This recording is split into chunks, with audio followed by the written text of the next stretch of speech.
Hi, Angela. I saw you for a second. There you are. ¿Cómo Hi. estás? Bien, gracias. I met your sister. I heard about that.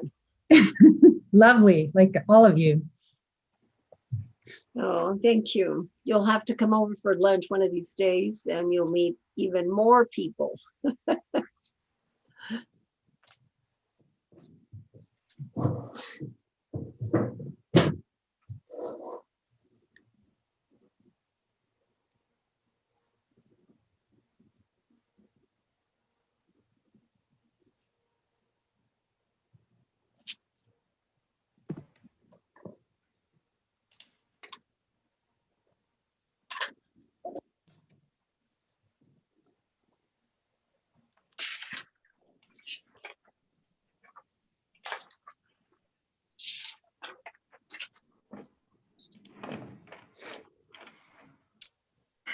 Good evening, Mr. Benvenu.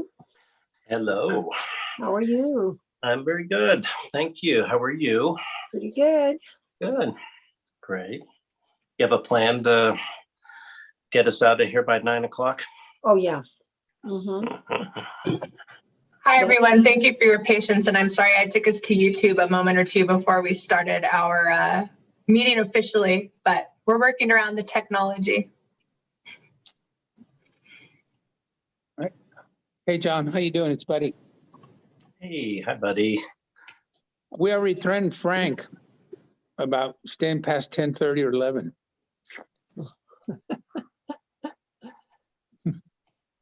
John said 9. I think that's a better target, buddy. I'm willing to go to 9:30. Okay, great. Hey, I'm you not guys, greedy. I'm what happy- about the last meeting? We were out of here in no time. Yeah, but you didn't have 12 cases. We had 4, I think. Shh.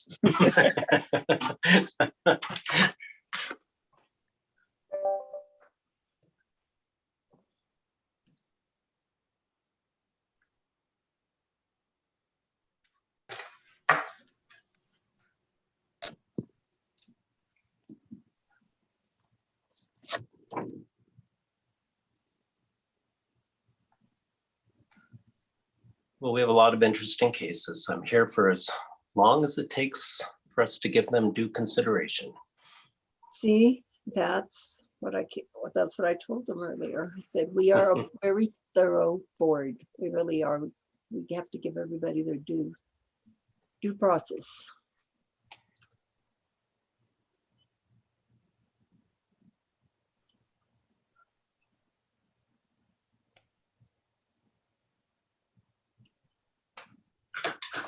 So do we have all of the board members that we expect this evening? I know Member Beachhead is excused.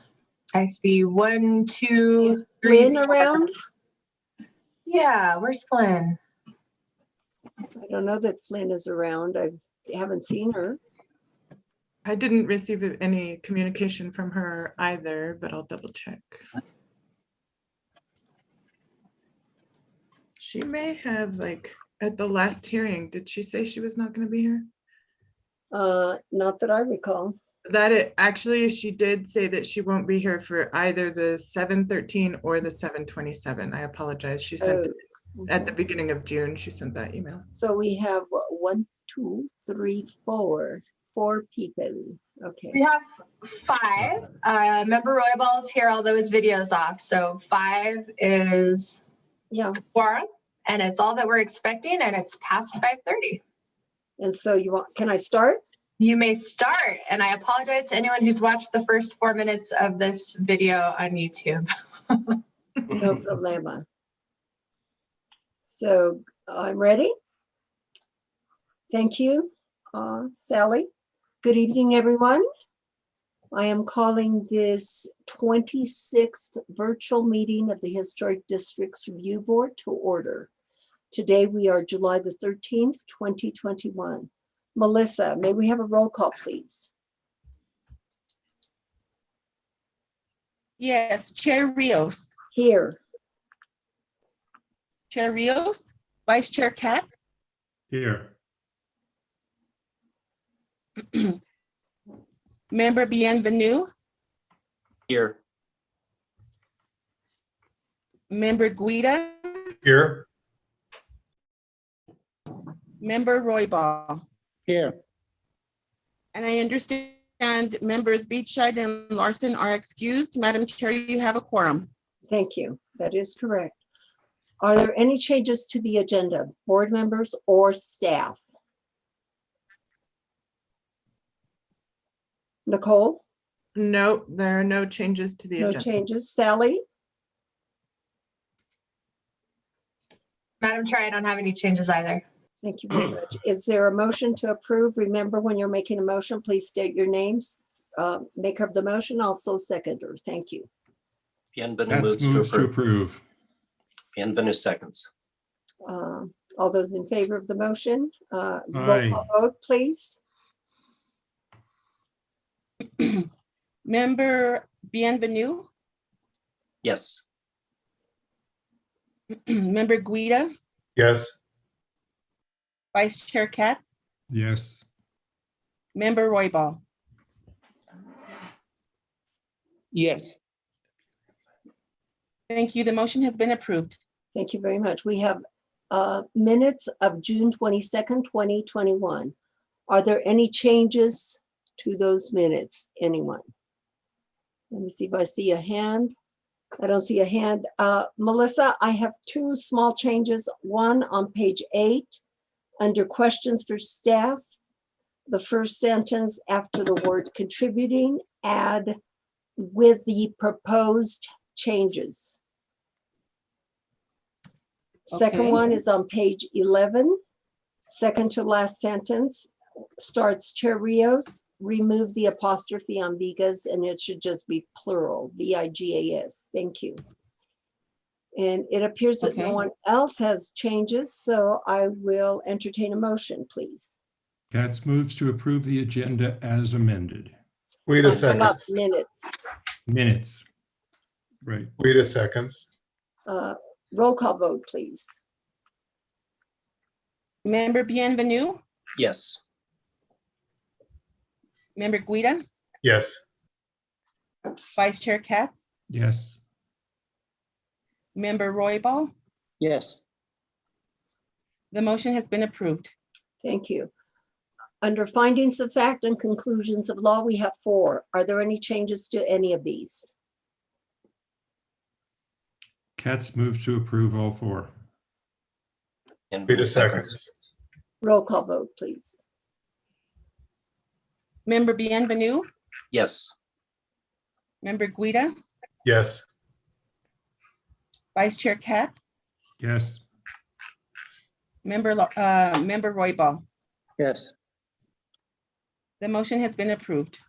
Thank you. Let's see, we go to matters from the public. I want to see if there's anyone. We have Stephanie Beninata who has her hand up. Stephanie, good evening. Yes. Good evening. Can you hear me? Yes, ma'am. Loud and clear. Good, thank you. I wanted to bring to the board's attention something that I noticed at Geronimo's at Canyon Road. They have put in a very large refrigeration unit. Maybe Mr. Katz noticed this on Sunday when he went to a Old Santa Fe Association meeting. But it is, I'm going to say that Canyon Road runs more or less east or west. So this is east of Geronimo's and south of the parking area that is directly east of the restaurant. It is so visible from Canyon Road. It is something like 15 to 20 feet long. That's what the side that I see. There is no screening at all for it.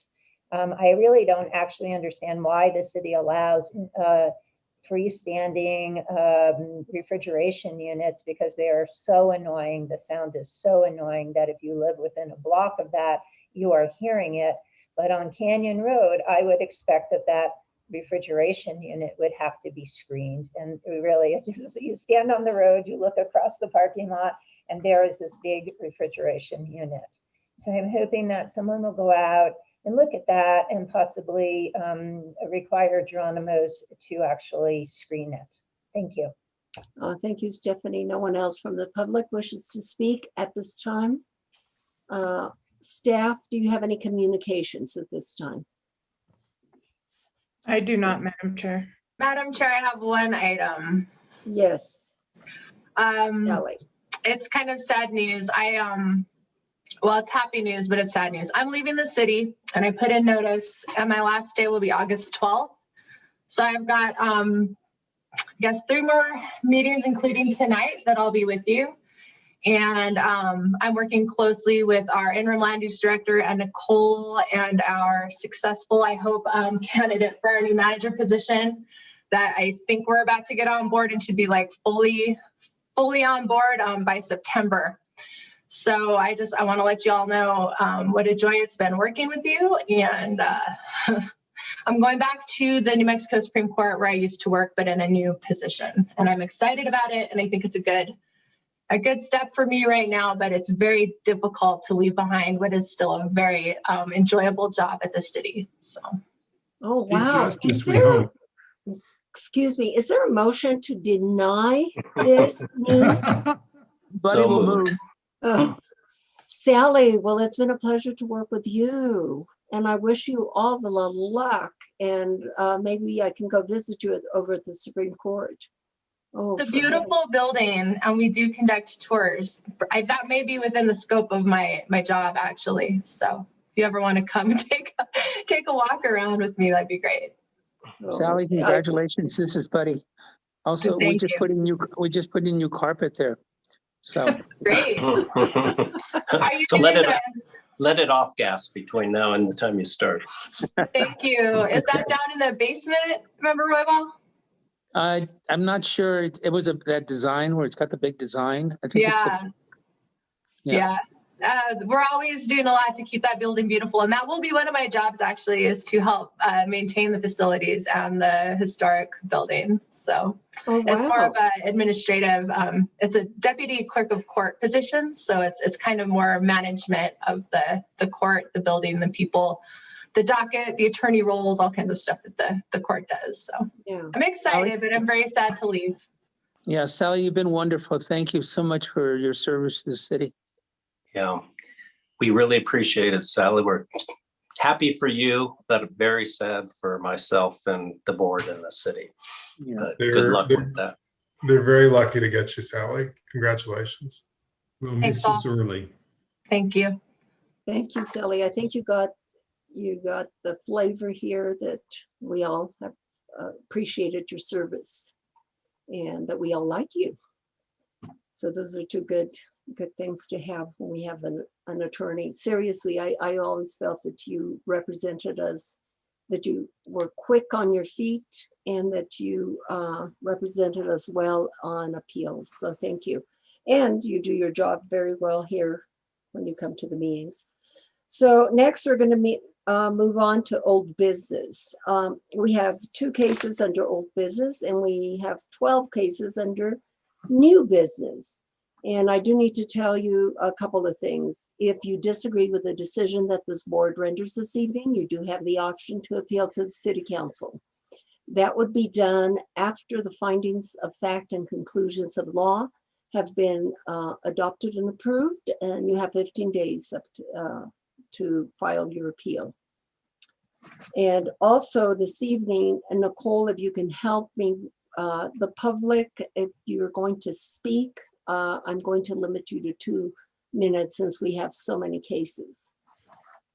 So the first case this evening is Angela's case, and it's case 2020-002693, located at 3 Placita Rafaela.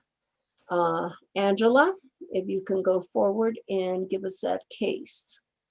Thank you, Chair, members of the board. You can hear me? Yes, ma'am. And you can see the slides. Okay, great. This is case 2021-002693 at 3 Placita Rafaela. This is a Spanish Pueblo-style revival building from 1932. It's designated non-contributing in the downtown and east side historic district. It has adobe wall-dominated massing, flat roof, and parapet. Has an inset portal and a front courtyard with an adobe yard wall and a gate. A small second story was added in 1970 along with a storage shed on the southeast elevation. It has stucco walls and exposed vigas on the east and north elevations. Windows are a mix of historic multi-light casements, and some are aluminum that were added later. The front portal has exposed lintels.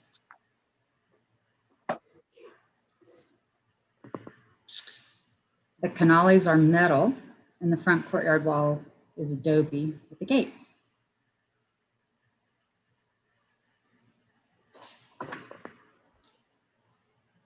Excuse me, this one's a little out of order.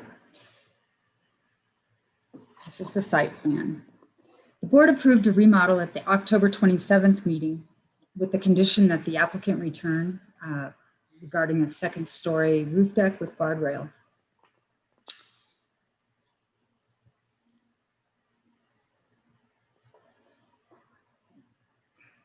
Since that meeting, the applicant received a variance with respect to the rear setback and step back requirements and now seeks to add a roof deck and a guardrail. So this is the site plan. This is the,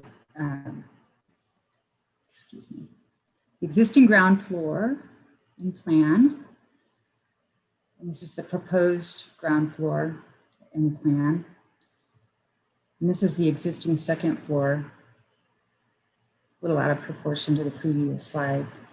And this is the proposed second floor. And tonight you're reviewing these features as well as a guardrail around the entire perimeter. This is the existing east elevation. The applicant proposes to add a wood deck and railing atop the second story. Guardrail will be 3 feet 2 inches tall and run along the perimeter, as I just stated. The railing style is, in the applicant's words, a nod to the rustic woodwork of Santa Fe, old Santa Fe carpinteros that mimic the lathed turned balusters with a flat roof, with a flat wood baluster interspersed with plain verticals. This is an example of the style of the guardrail.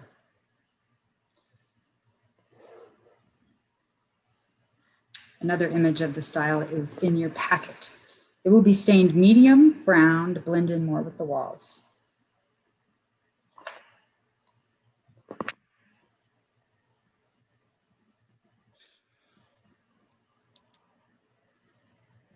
This is the proposed east elevation with the guardrail up here. The applicant also proposes new buttresses stepped similar to the gate. These are the buttresses the applicant is proposing. The proposed buttresses will flank the sides of this east facade.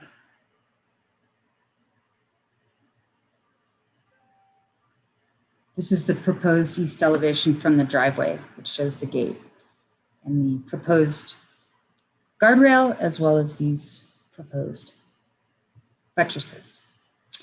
This is the existing north elevation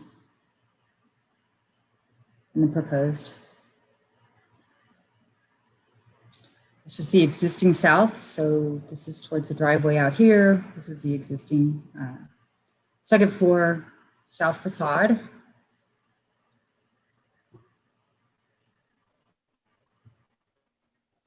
And this is the proposed south elevation showing revisions in the windows and doors that were approved at the previous case and the new guardrail. This is the existing west elevation, which is the rear of the house. This is the proposed rear elevation. This is a 0 lot line that the applicant got a variance for. This is the second floor, and you can see the guardrail on the western perimeter of the second floor. And this is a rendering of the existing house from the northeast. And in your packet, there are images of some of the features that have been keyed off of Acoma Pueblo. And with that, staff recommends approval of the proposal as it meets the general design standards as well as the standards for the Downtown and East Side Historic District. And with that, I stand for questions. Thank you, Angela, for your report. Would you tell us again the height of the guardrail? Yes, the guardrail is 3 feet 2 inches tall. And do you know what the purpose of the buttresses is? Or perhaps I should ask Rios and the applicant. board, it's part of the design feature that the architect has added. Are they mimicking the front of the, yes, right there? They are Correct. mimicking the- Yes. See that. Mhm. Thank you. And the design of the guardrails, they're wood, correct? Correct. And you showed us an example. Was that, yeah, is that going to be like that or is it going to be more simple? It will be styled like this and it will be simple. It will, the applicant provided a sketch of this that I added to this PowerPoint presentation, but it doesn't seem to show up. Thank you. The applicant can describe that more specifically. Member Katz has a question. Member Katz? Yes, my question is the guardrail going on the top of the parapet or inside of it? Chair Katz, the parapet's not being changed, and my understanding is the guardrail will sit within the parapet. On top of the parapet? Meaning not on top, not on top of the parapet. So just it's not inside, going to be on right. top of the parapet. It'll be in back of the parapet. Is that right? That's my understanding, yes. Okay. What are the rules for having a guardrail on a deck?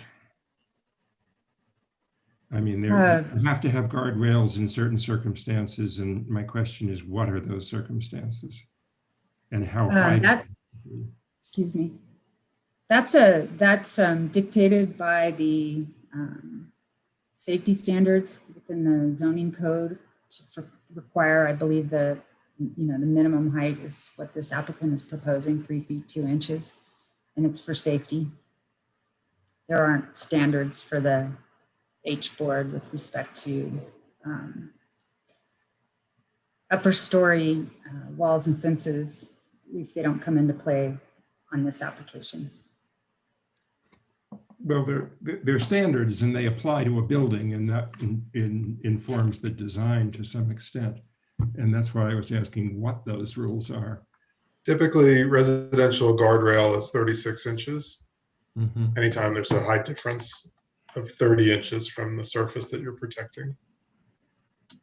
Okay. That is the preliminary zoning review, as well as all of the steps taken in this application to get a variance guided that Thank requirement. you. Thank you, Member Katz and Angela. Member Benvenu? Thank you, Madam Chair. Just a couple of questions, Angela. So the buttresses that are proposed for the roof of the existing building and the buttresses that are, I guess, mimicking, as you said, those around the gate, are those already built around the gate or are those also proposed? Member Bienvenu, those exist. Just as is? This detail correct in the existing gate and yard wall. Okay, thank you. And do you know, since this house was built in 1932, and apparently the addition on the roof was 1970, do you know why this building is designated non-contributing? Yes, Member Bienvenu, it has been altered to such a degree that it was considered non-contributing based on the the window changes as well as the addition of that upper story, despite it being built before 1971. Was it downgraded, or was that just its initial designation? It was If you know. downgraded. Initially, it was contributing, and then it was downgraded. Okay, and that was sometime after the second floor addition? Yes. Okay. All right, so we postponed a decision on the railing the last time because of concerns over its appearance. I have to say, I think I have more concerns now even than before. I mean, I guess my problem would be, if we approve this, why wouldn't this set a precedent for being able to put a deck on every flat roof property in Santa Fe and put a railing around the perimeter? Member Bienvenu, members of the board, there is nothing that prevents the formation or development of rooftop decks in the historic districts. I believe they're considered on a case-by-case basis based on design standards.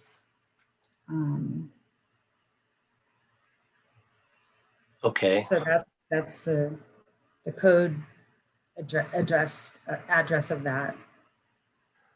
All right, well, I guess I'd be hard pressed to understand how someone with another Pueblo Revival flat roof house would come before us proposing to put a fence or railing around the perimeter of their entire home, and how we would prevent it if we accepted this. In fact, I'm not sure how we would prevent even putting it on the second floor and making a deck on top of that, sort of ad infinitum, I think, once we go down that path. So that would be my major concern in this case. And the buttresses on the roof, I also think are completely out of character. I mean, they don't look like buttresses to me. They just look like pony walls. And I've not seen that kind of detailing on a roof structure before. So I also would not be in favor of the buttresses. Thank you for Thank your you. comments, Member Bienvenu. Angela, clarification. So the railing, it's being proposed as going to be on all sides. Is that correct? All sides except for the rear, where the second floor addition is flush with that. And the western. rear is what elevation? The rear, I don't know offhand. You mean with the second story? That would be probably The west. east, west. West, let me get that. Is it? North, south.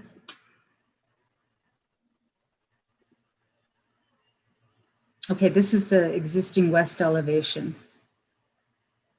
And you're asking about the height. No, she's the top. asking. No, I asked You're about asking about the railing. Was it going to go was it going to be on all elevations? And you Oh. said all but No. one. all but this portion of the addition. So it is on all elevations with the exception of this portion. And Angela, what is the public visibility of this project? It's visible from all sides. It's from Placita Rafaela in the front, and then this lot was split, and so this is the neighbor's driveway back here. I'm not completely familiar with the condition back here, but you can see the east and the west facades from Placita Rafaela. Okay, thank you. Let's get the applicant sworn in, please. And who is the applicant? Okay, Kayla Beckhoff? Yes, Gayla. okay. Ms. Bechtel, do you swear under the penalty of perjury that the testimony you're about to give is the truth, the whole truth, and nothing but the truth? I do. Thank you. Please state your name and address for the record. Gayla Bechtel, 320 Aztec Street, Santa Fe, New Mexico, 87501. Thank you. Thank you. Good evening, Gayla. Hi. As you heard, board members have questions. And Okay. you heard what they were. If you can tell us your views on this project and then answer the questions that the board members have, and I can repeat them if you'd like. Okay. Thank you so much for being here and for reviewing this project again for us. The deck already exists on the roof. And I also wanted to say that it was actually never considered contributing. It was considered non-contributing from the very beginning when they did the Camino de Monte Sol Historic District in the 80s. So it was actually never considered a contributing building to the historic districts. So the railing is just a safety railing. It will be behind the parapet. And Angela, I did see my sketch that I sent you. It was at the beginning of your presentation. I don't know if you can. It was like 4 or 5 slides in. Oh, I put it up in the front. Yeah, Thanks for- yeah. Okay, here it I is. saw it way up there. Yeah. There we go. And so I just did this just so that you could see that it would be a cantilevered railing off of the deck itself. And so it would be behind the parapet so you can see the existing parapet. And then using the Carpintero's sort of cutout as the primary baluster with verticals in these sort of verticals that are perpendicular to the wall would be a 2x6 that would form the structure of the railing itself. And then if you can go back to that other drawing that you were showing, Angela, that would be helpful. I wanted to say something. Yeah, it was my sketch with the showing the gate along with the building. So you can see slide one. and it was further down. I think it's the last slide in your presentation.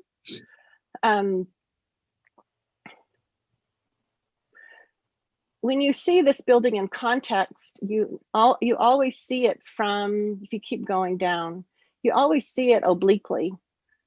Well, I mean, you can stand in front of it, but for the most part, if you're going up and down the driveway, it's a very narrow driveway. And that really precipitated the idea of the buttresses because it was such a blank wall on the north and south.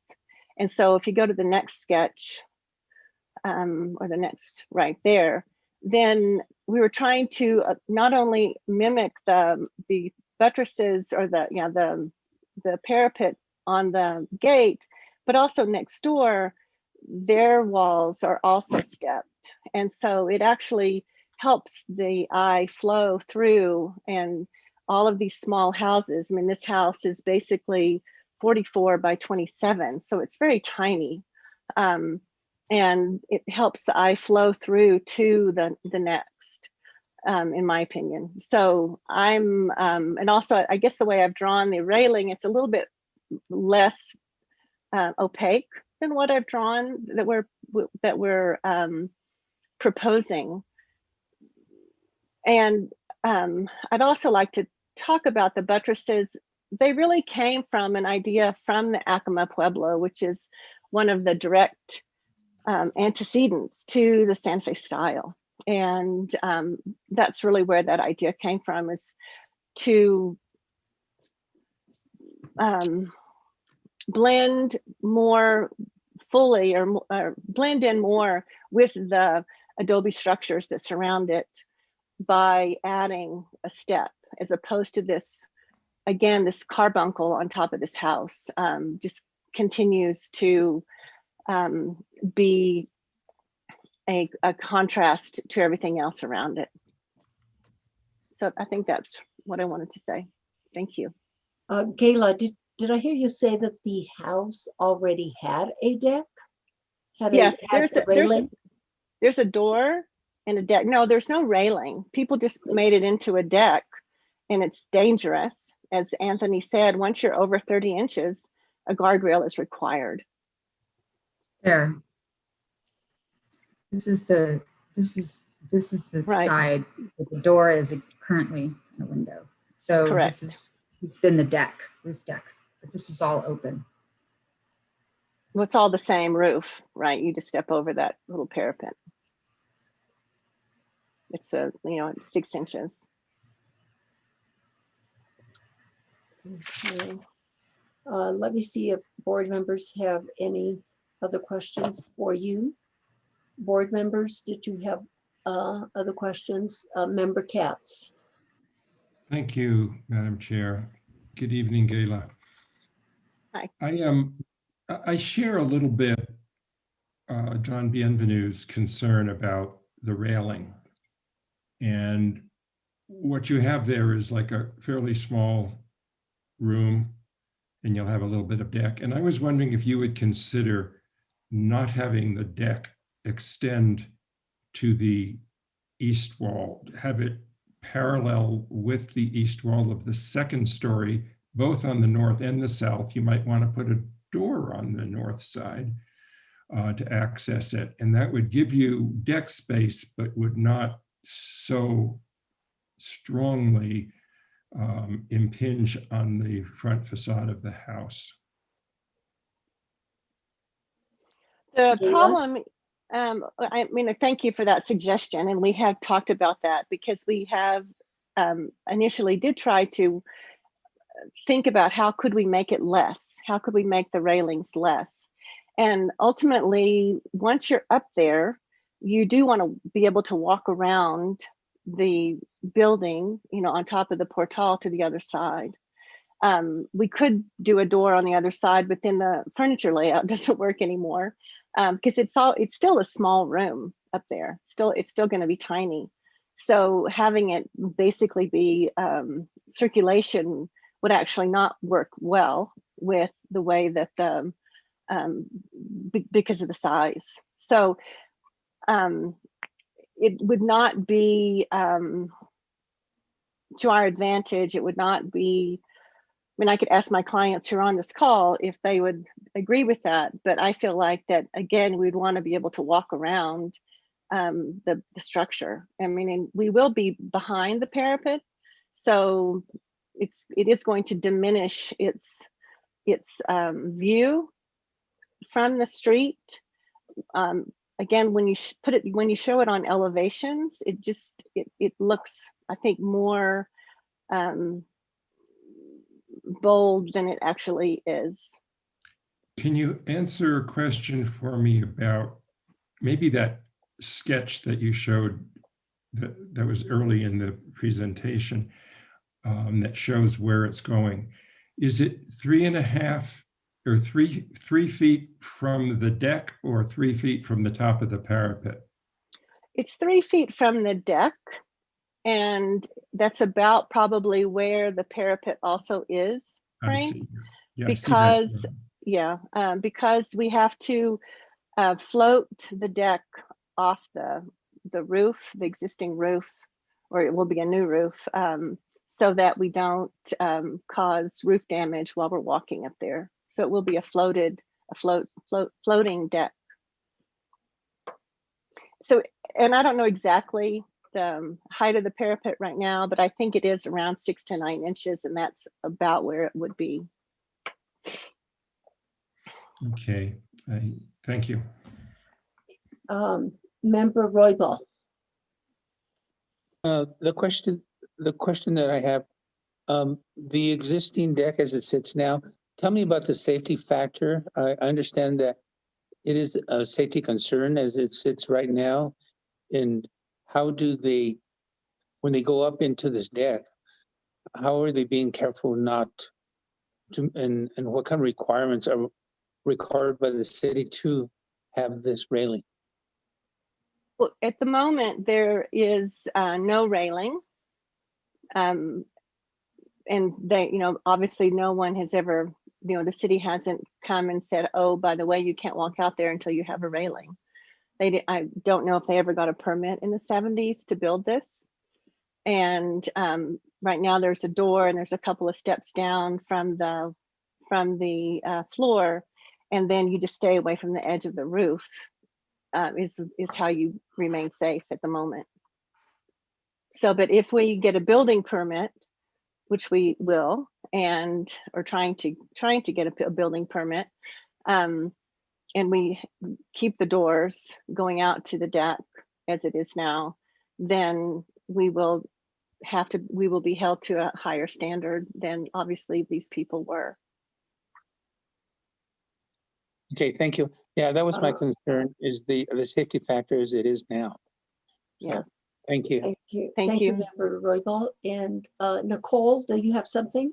Yes, Madam Chair, I have just a couple of points of clarification, which is that currently the door is not permitted. A door like that is not permitted. And I think Ms. Bechtold has already kind of said this, and that there'll be a floating deck floor above the existing membrane roof if the application is approved. And then I had one question on some of the elevations. It looks as though the frame for the fence is to the outside. Is that accurate, or will it be to the inside of the house, of the structure? It's on the inside, and it's a drafting mistake that I made, and so it will be on the inside. The railing, is that what you're asking about? Yes, thank you. Yes, Thank yeah, you. the railing's on the inside of the parapet. Okay, so Nicole, you indicated a door is not permitted in a building such as this one. And is that because it didn't have anything in reference to having something safe if they stepped out of that door? Is that the reason, or what is the reason that a door is not permitted? Yes, Madam Chair. So the door allows access to the roof, which doesn't have the appropriate railing. And so they're trying to keep the door. My understanding is that they're trying to keep the door, but make it legal to be able to have that. And so they need the deck railing. And actually my question about the frame was, so the frame that the fence will be on will be to the interior of the property, not the exterior. Is that correct? It wasn't about the roof parapet, but about the frame of the fence will be on. Or is it It's on the back? Yeah. Mhm. The fence that's on the property line, but it will On the be roof. on our side of the property line. Along the roof, I mean. Angela, can you go to one of the elevations? Yeah, showing the rail. So the framing appears to be kind of. Oh, I see what you're saying. Mhm. This was yet another. It's another iteration of the design. And so at one point we were considering a coyote fence up there, and this is still the coyote fence. And I apologize for it still being the coyote fence. It will not look like this. If you go to my sketch, it'll look more like that, where there will be a continuous wooden railing with some balusters on the breaking up the rhythm. But if you can, it's more like this, and it'll be continuous, more like that design. Or you can see it here. Yeah. Thank you, Madam Chair. Yeah. Thanks for the question. Gayla, would you kindly describe the buttresses in terms of their height, in terms of their thickness as well? Yes, they are an adobe wide thickness. So they're 14 inches plus or minus, so that they do look like an adobe buttress. And then they'll step up, in an increment that is similar to this, starting at about 4 feet, and then in a foot it'll go into 5, and then it'll go into 6, and then it'll go into the building, and it'll stop. And so then the width of it is approximately 4 to 5 feet. I'm sorry, I don't have a dimension on this drawing in particular. As long as we can get an idea of what they will be looking like. Yeah, well, they'll look like that, but they are a very soft stepping down. that will step down a foot and a foot and then down to the deck. Yeah, but it's not, they will not be going to the height of the building. No, they're stopping before a foot, more than a foot below the building. The building itself is not that tall. It's only about 9'6", I think. And I think our buttresses would be, in the neighborhood of 6'6" at the tallest. Okay. Let's see, Member Benvenue, do you have a question? Yeah, thank you, Madam Chair. I was just going to comment on the safety issue. That just seems to me that that's the tail wagging the dog in this case, because if there's no ability to build a perimeter railing around that, then you potentially could not use that as a rooftop deck if that's a safety code violation, but then that just means you couldn't use it as a rooftop deck. In other words, one could preempt the other. But it does seem to me that you could solve the safety issue by having some kind of a railing more on the interior rather than on the perimeter, perhaps where the existing deck looks like it is being used at this time, where there's I think the applicant said a 6-inch raised area with, perhaps if the railing was around that instead of the perimeter, you would have safety as well as perhaps solving the problem of this being unharmonious. And I guess the final thought I have is, this strikes me, it's like a fence on the roof. And, that really struck me when the coyote fence was mentioned as one of the design options, because that's pretty similar to what this actually looks like. In this case with wooden railing instead. And wouldn't that make this a structure? Now, I guess this is for Nicole or Angela. Would this be a structure on the roof, just that is not permitted unless it is blocked from view by the firewall? I think that is an interesting question that I haven't contemplated. Yeah. Member Bienvenue and Madam Chair. The buttresses. Yeah, I'm speaking of both the buttresses and the railing. So roof decks have been allowed in the downtown and east side and in other districts with the appropriate kind of railing to allow individuals to walk on the roof without falling off. So that has been permitted. I suppose that the railing is often less fence-like and more like a railing, like a deck railing, and considering the previous designs that I've seen. So I think that I wouldn't consider the roof deck a structure, but the buttresses, they're like kind of an architectural detail, maybe akin to an arch over a gate, is how I would consider them. So permissible as an architectural detail without any like true functionality. So in kind of thinking about it now in the immediate moment, those are kind of my thoughts on it. So. Okay, yeah, buttresses I think is a close question if we're calling them buttresses, but the railing I think is less close of a question. I'm just looking at E 14-5.2 E D. The rule is to flat roofs shall not be construed to prevent the construction of skylights or installation of air conditioning devices or any other necessary roof structures, which is a defined term, but such structures other than chimneys, flues, vents, and aerials shall be so placed as to be concealed by the firewall from the view of anyone standing in the street. And to me, that it shows a clear intent that this kind of thing is not to be permitted. Thank you, Member Benvenue. Member Benvenue, I have a question for you. And when you indicated interior railing, would you be a little bit more specific so that I can get a picture of exactly where you're indicating you would put it?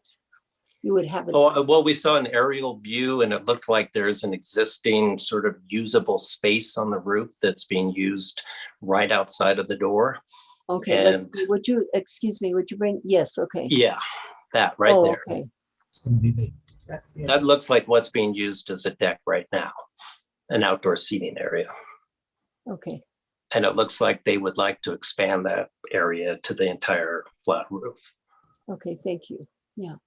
Okay, Chair, I apologize for interrupting. I don't have a virtual hand. I just wanted to note that I think the property owner is Graham Creasy, and I did bring him over from the attendees panel over to the panel so he could speak. I don't know if you want to do that as part of public comment or as earlier, but I just wanted to let you know. he can speak in a little while, but I'm going to call on Member Guida. Thank you, Madam Chair. I take exception to a lot of the board discussion tonight on this case. First, in terms of the slippery slope argument about roof decks, the board has reviewed and approved roof decks many, many times before. The interpretation that a roof deck is a structure akin to a skylight or a piece of mechanical equipment is a misreading of the intent of the code. Those structures are referring to mechanical items, things that are required for the heating and cooling of the house, not architecture. This is a non-contributing building, always was a non-contributing building. This is an addition, not unlike a room addition, not unlike other features that are walls that we see. This is change. I know a lot of members of the board don't like change, but our job is to manage change here. I think we have a sensitive proposal to the district and to the existing structure that improves its appearance through design. So whether these are familiar elements to the board or not, that should not be the question. The question is about harmony and whether or not this meets district standards. Per staff's recommendation, this does meet district standards. I think this is an appropriate use of a balustrade around a building that's grounded in historic context. The sketch shows that a lot more clearly than the elevations which show a previous design. I am 100% in favor of what's being proposed here on a non-contributing building. Including the buttresses, Anthony? Including the buttresses. Thank you. Member Roybal. Thank you, Madam Chairman. I'm in full agreement with Anthony of what's been discussed before. I think we're getting off the subject and we're making this more complicated than it should be. I'm also in favor of approving this as per staff recommendations. Thank you. Okay, we have Mr. Creasy. I hope I'm not mispronouncing your last name. And Melissa, if you can swear him in. Yes. Mr. Creasy, do you swear under the penalty of perjury that the testimony you're about to give is the truth, the whole truth, and nothing but the truth? I do. Oh, thank you. Please state your name and address for the record. Graham Creasy, 2 Placita Rafaela, Santa Fe, New Mexico. Thank you. Yes, sir, Mr. Creasy, what do you have to tell us this evening? Thank you for considering this. This is a process we began last September. And when you approved the major issues, including enlargement of the upper floor, and the zoning board also approved these alterations. So the upper floor will now is approved to extend out over that smaller area deck, which would therefore no longer exist as an option for being used as a small deck. Also, there is a door approved out of the upper floor, but in the absence of a railing, I think this would be unsafe. And so our main reason for having the railing is to maintain it as safe. As I say, some of the earlier drawings of a coyote fence do look heavier than I think the drawing you just saw, the sketch that Gayla has done of a wooden railing that's rather lighter weight, rather like this existing one that we were taking some ideas from. Regarding the buttresses, the intention has been to soften the edges of what is currently a very boxy structure that someone has described as a carbuncle and is rather unsightly from the street. And so the idea of adding buttresses, as you can see, this is a very square box, rather out of proportion as it stands. And the intention has been to soften that.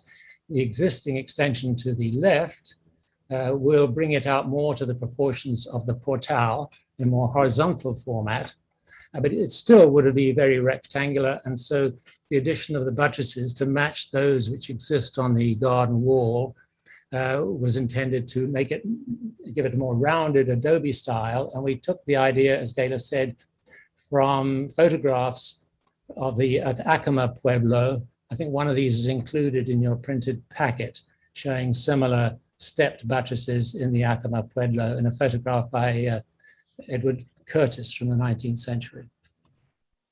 Thank you. Thank you. Mr. Creasy, one of the board members, Mr. Benvenue, suggested that you do the interior railing in that area that's already being used, that's already kind of blocked off. Is it because you want more space to be able to maneuver on that second floor?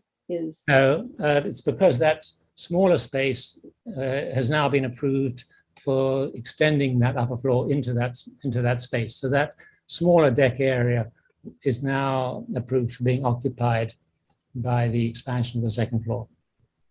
So that smaller space will no longer be available as a deck. But there is a doorway out of the second floor onto the surrounding deck. Thank you. Member Guida. Thank you, Madam Chair. I wanted to make two more points.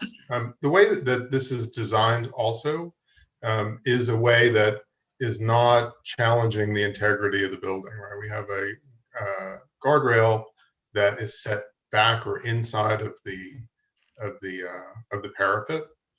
And the buttresses appear to be a feature that have a change in plane from that upper facade. So both can be recognized as newer additions that have occurred over time. The other point that I think I want to make here is that, you know, I know the board thinks that we're making things better by making things less than or shorter or scaled back. The design intent, which is clear from this elevation, is to take a very awkward building and somehow integrate this oddly proportioned upper story with the lower story base.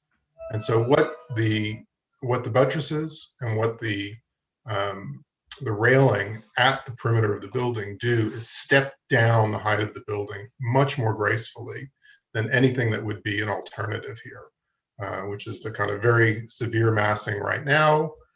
This tends to make it more of a kind of continuous step down.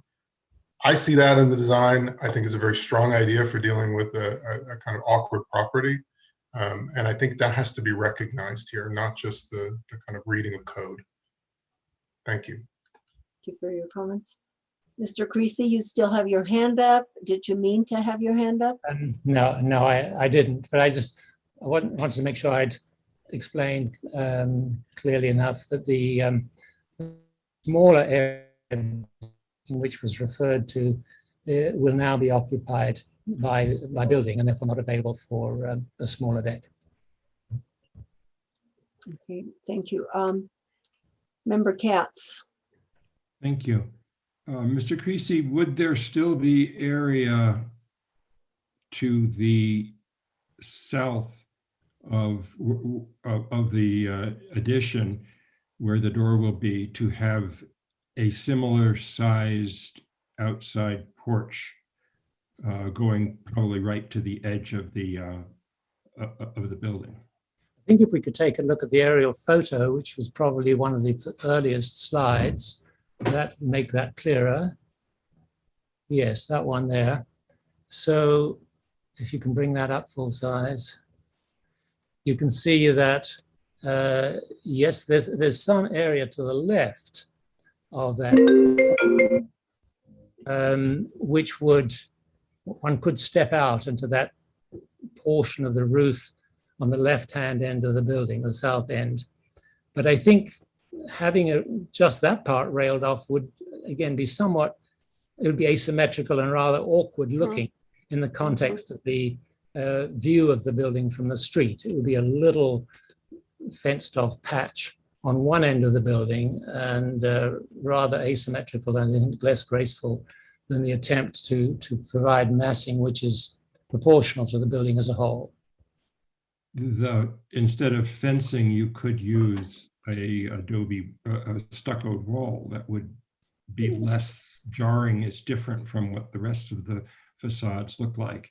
I mean, you'd have the same space you have now for the outside, and you could put it behind a stuccoed wall that goes to the edge and raise that parapet, that south parapet. That's, of course, the least visible part of it, of the structure, and not have this sort of clashing style and looking like a deck upstairs.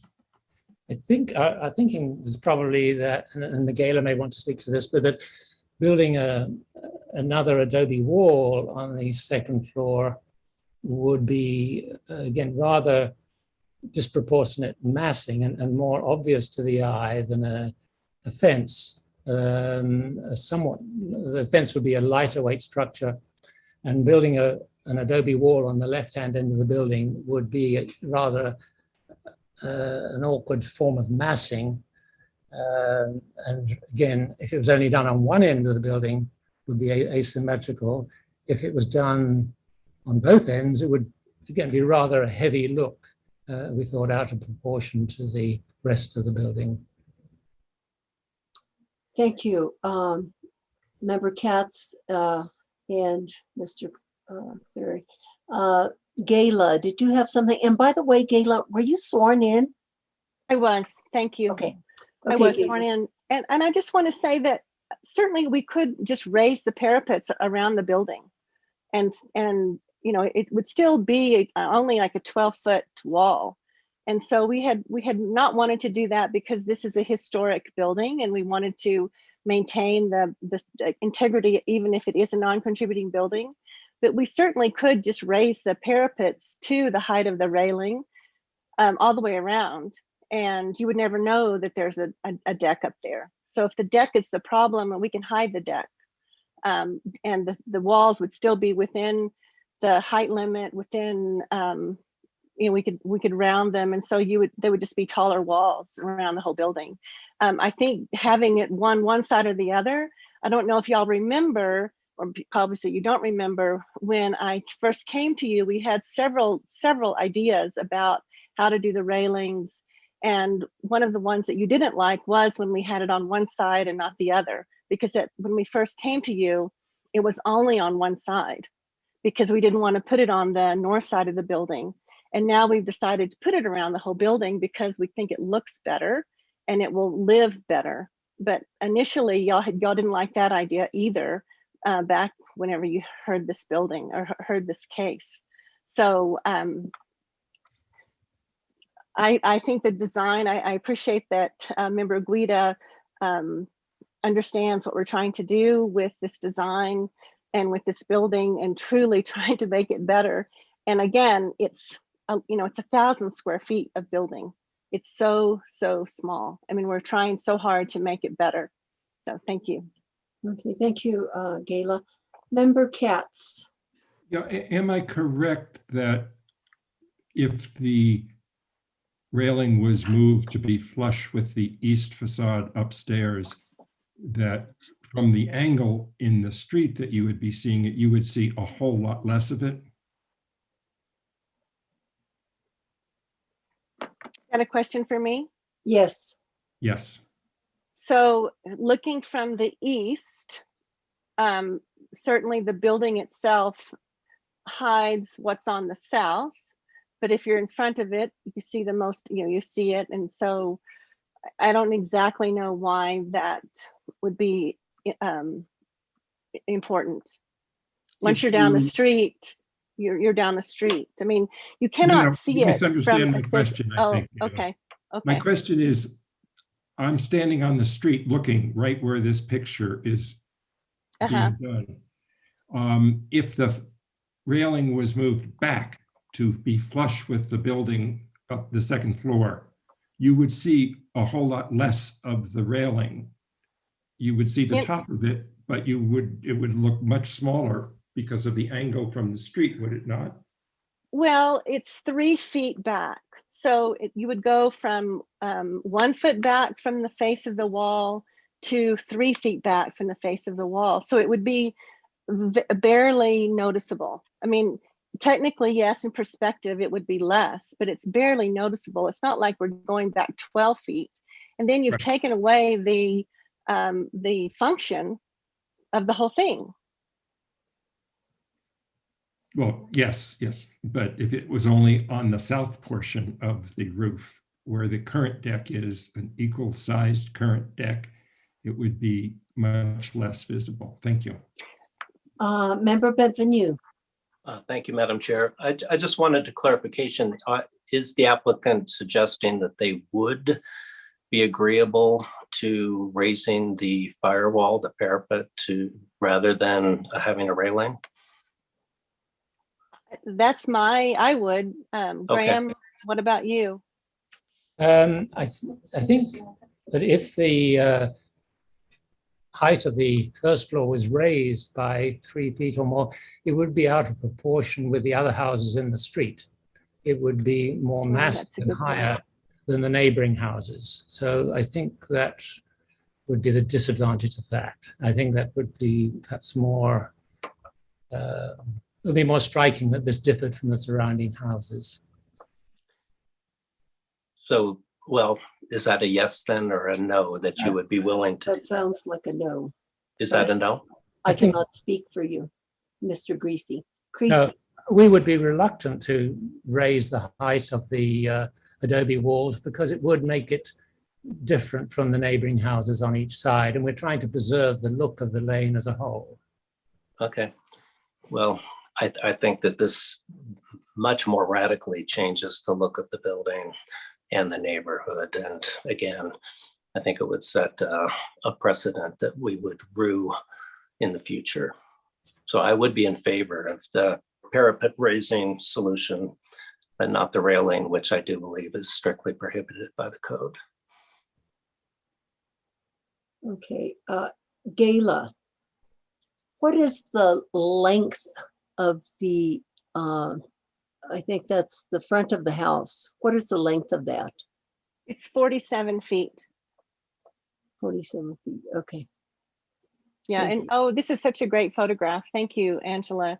So you can see the adjacent house, number 2, and then number 3. So you can see the line of the houses. And because our railing will be more transparent, I do think that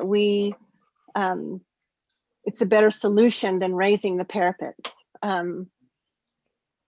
And then again, this gate that you're looking at in this photograph is actually the gate in front of number 2. And again, we're mimicking the buttress. So we're trying to bring it all down to the level.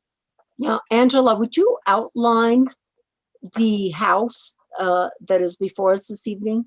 The first story. I believe it is this mass. Yes, yes, Right. yes. Behind, and Yes, There. that is Yeah. the northeast corner. right. And then And this is the upper mass. to the right of that is the neighbor's house, correct? Yes. And I'm tending to agree with the applicant that if you raise that parapet, it's going to be out of proportion with the other homes there. And I've been really thinking about this as the discussion has been taking place.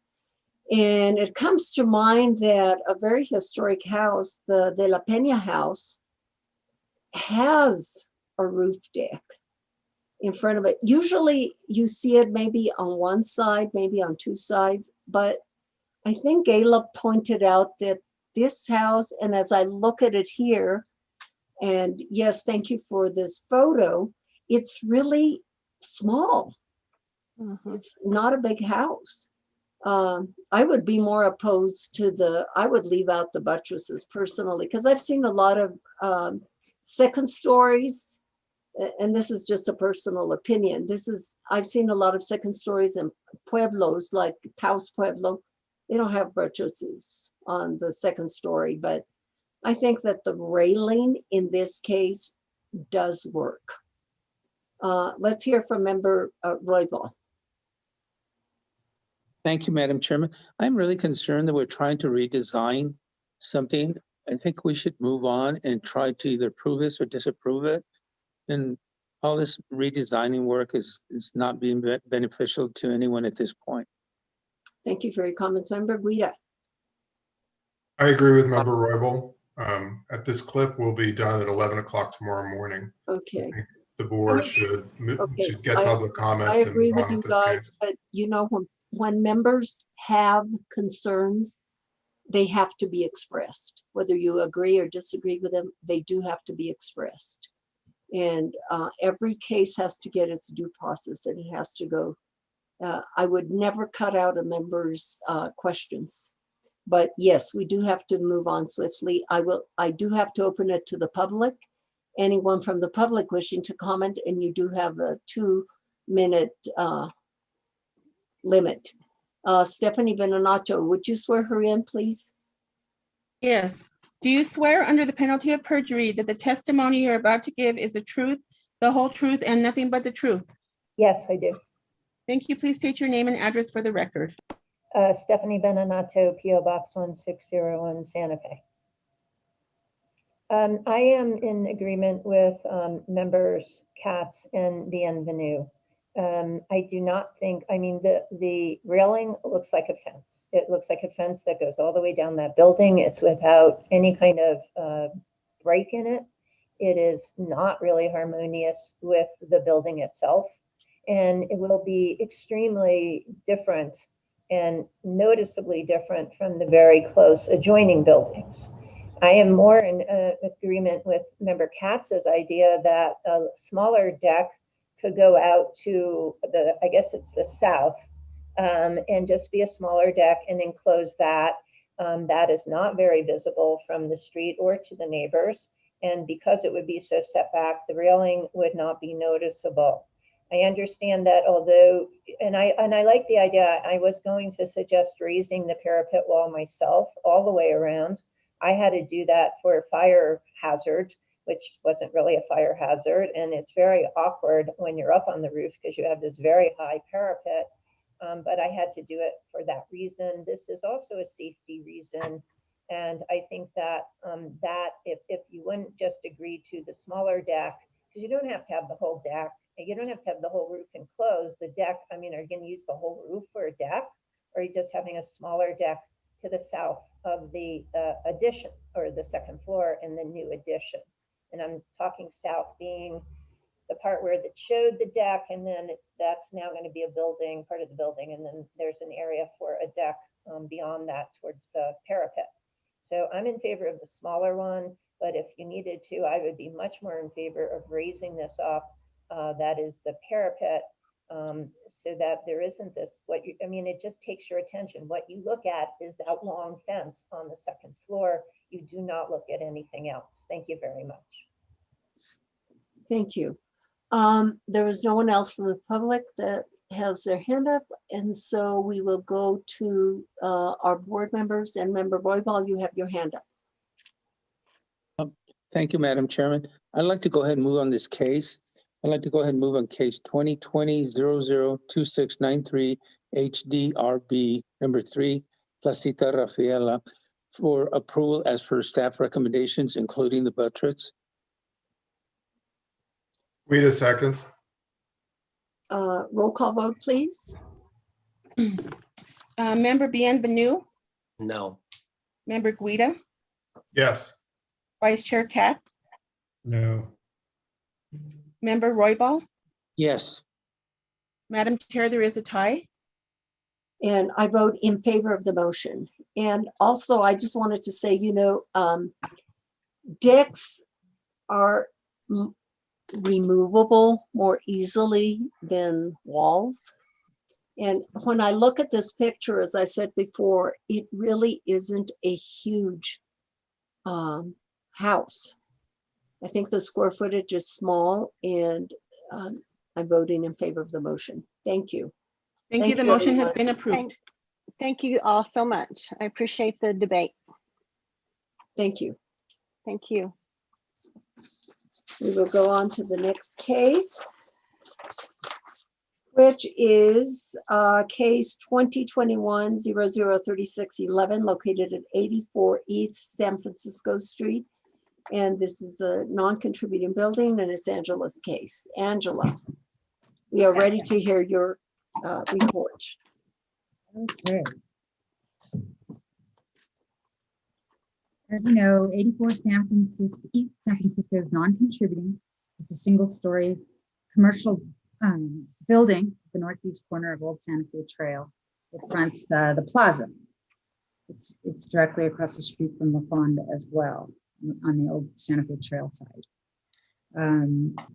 The applicant was here before the board with the previous proposal to replace all the windows by lengthening. I'm going to go back to my slides. Okay, this is the front of the building. The applicant has proposed to enlarge the windows by dropping the sills closer to the sidewalk. No change in the headers. This is the northeast corner. All these windows are as part of this project proposal, to drop the sills and leave the headers the way they are.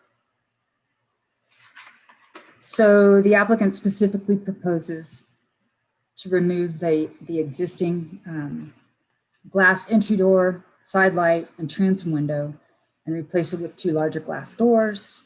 The new doors will have simulated divided lights.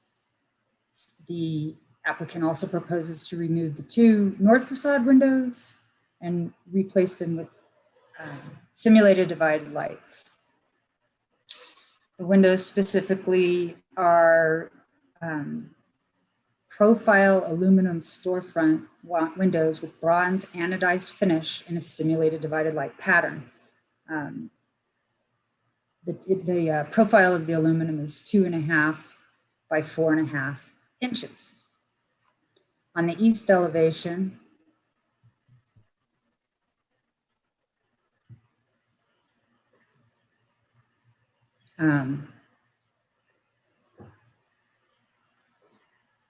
again, the width of the windows will not change. These will drop by 7 inches closer to the sidewalk. The headers will not change. The replacement windows are simulated divided lights with the same specs that I just named. And I think the other part of this proposal is to replace the awnings in kind, same color, and using the existing frames. In sum, staff recommends approval of the application as it complies with 14-5.2D, general design standards for all H districts, and 14-5.2D, E, downtown and east side historic district standards. And that completes my report. Thank you. Angela, is the door, is it going to change in dimensions or not?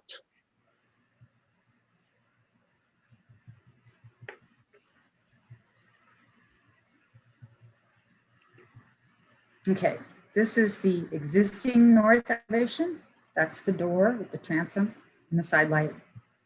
This is the proposed door and 2 windows flanking.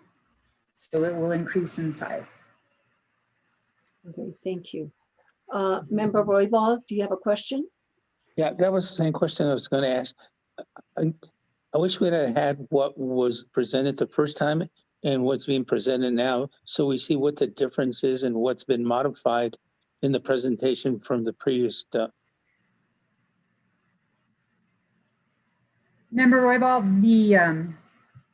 This is the existing east elevation. And then this is the proposed. And the previous proposal had the exact same dimensions without the divided lights, without the Muntins and mullions. Okay, so The the only big change difference, in this, excuse me, the only change in this proposal is that the applicant has proposed divided lights. was that a recommendation from the board in the previous? Or is it just the applicant is trying to comply to make it more in keeping with the other? I don't remember too many divided lights in the downtown area. There's a lot of big picture windows, but very seldom do I see a showcase window with divided lights. To answer your question, the previous proposal did not meet the downtown and east side historic district standards requiring divided lights. The condition of this corner structure is different from others along the San Francisco Street with the portal. Thank you. Anything else, Staff, Member Roybal? No, ma'am. No, Madam Chairman. Member Katz? Thank you, ma'am. Wasn't there also the aspect that when the windows that are there on the east side now were approved for putting them in, there were supposed to be divided lights and that was ignored by the owner? Who is Member the Katz, same owner that is correct. The case history on this is that there was an application about 20 years ago to replace the windows, and the condition was that the window needed to have divided lights. And then that was not built according to that approval. And so that's one of the reasons to not only obey the rules of the downtown district, but also to follow up on what was approved and not followed through on. I have a question, but it's for the applicant, and I will ask it after the applicant's finished. Thank you. So Angela, so the present owner is the same owner that was there 20 years ago? To your knowledge? That is correct. Okay, thank you. Member Benvenu. Thank you, Madam Chair. Just one quick question, Angela. Do you consider simulated divided lights to comply with the code as equally well as true divided lights? Chair Bienvenu, thanks for the question.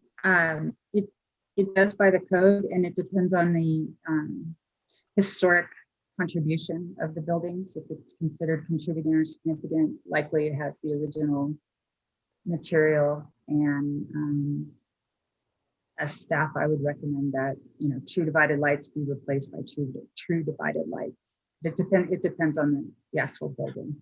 But when it's not a matter of replacement, but new windows being put in, staff's perspective is that it doesn't matter whether they're true or simulated, correct?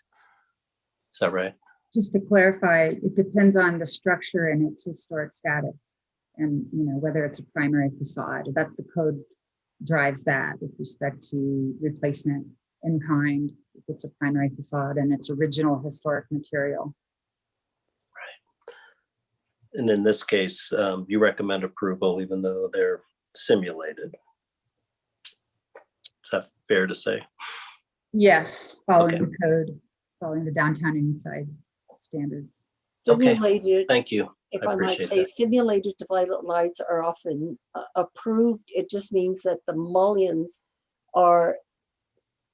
they're probably the same, they can be the same thickness in the outside as the inside, but they're removable, I guess, is the word that I'm looking for, on all the dividers. Right. But they look, they look bulky. It's not like it's a little strip of nothing. Did I describe that okay, Angela? Thank you for the opportunity to comment on that. Muntins and mullions in windows can be either true, they really divide the light, they divide the panes, and when they're simulated, they don't divide the panes. And those can be of different material. Some simulated divided lights are snap-in grids. So there's a range of different types, and maybe Nicole could shed even And we more can light ask on the that. applicant what type they're going to be using. Yep. Okay. Thank you, Angela. Madam Chair, Yes, Nicole. just for a quick comment that snap-in divided light are often not allowed. Right. Simulated are sometimes. This is a non-contributing building. And then true divided light are always preferred. Thank you. All righty, if there are no further questions, let's swear in the applicant or applicants. Okay, do you swear under the penalty of perjury that the testimony you're about to give is the truth, the whole truth, and nothing but the truth? I do. Thank you. Please state your name and address for the record. My name is John Padilla, 22986, P.O. Box, Santa Fe, New Mexico. Good afternoon. Good afternoon. John, how are you doing? I hope you're doing A-okay. Doing well, thank you, Madam Chair. Mr. Padilla, could you tell us a little bit more about this project? And there was a question about the type of mullions you're going to use, and if you can tell us why you're extending these windows. Sure, thank you. Thank you, Madam Chair. I want to go back to a question that was raised by the members of the board, a member of the board. What was the difference between this presentation and the previous presentation? The application is exactly the same. We have not changed any of the openings, any of the proposed improvements. What was a bone of contention at the last meeting was the signature on the application. The application was signed by the tenant with the owner's name on that form. There was a concern that the previous case had not followed through with the requirement to do simulated divided lights on the windows. Therefore, one of the members of the board had requested that that application form be signed by the owner, which it has been and has been submitted. It was in my prior presentation, I had actually had undivided lights proposed. There was a discussion about the possibility of dividing those. So I went forward with the application to do a simulated divided light in each one of them, attempting to get our dimension of fixed glass to 30 inches or less. So that is the proposal there. So to respond to the question, this case versus the previous case presenting to you tonight, that is what we're doing. The requirement or the request at the last meeting was to have the form updated, which it has been, and that has been submitted.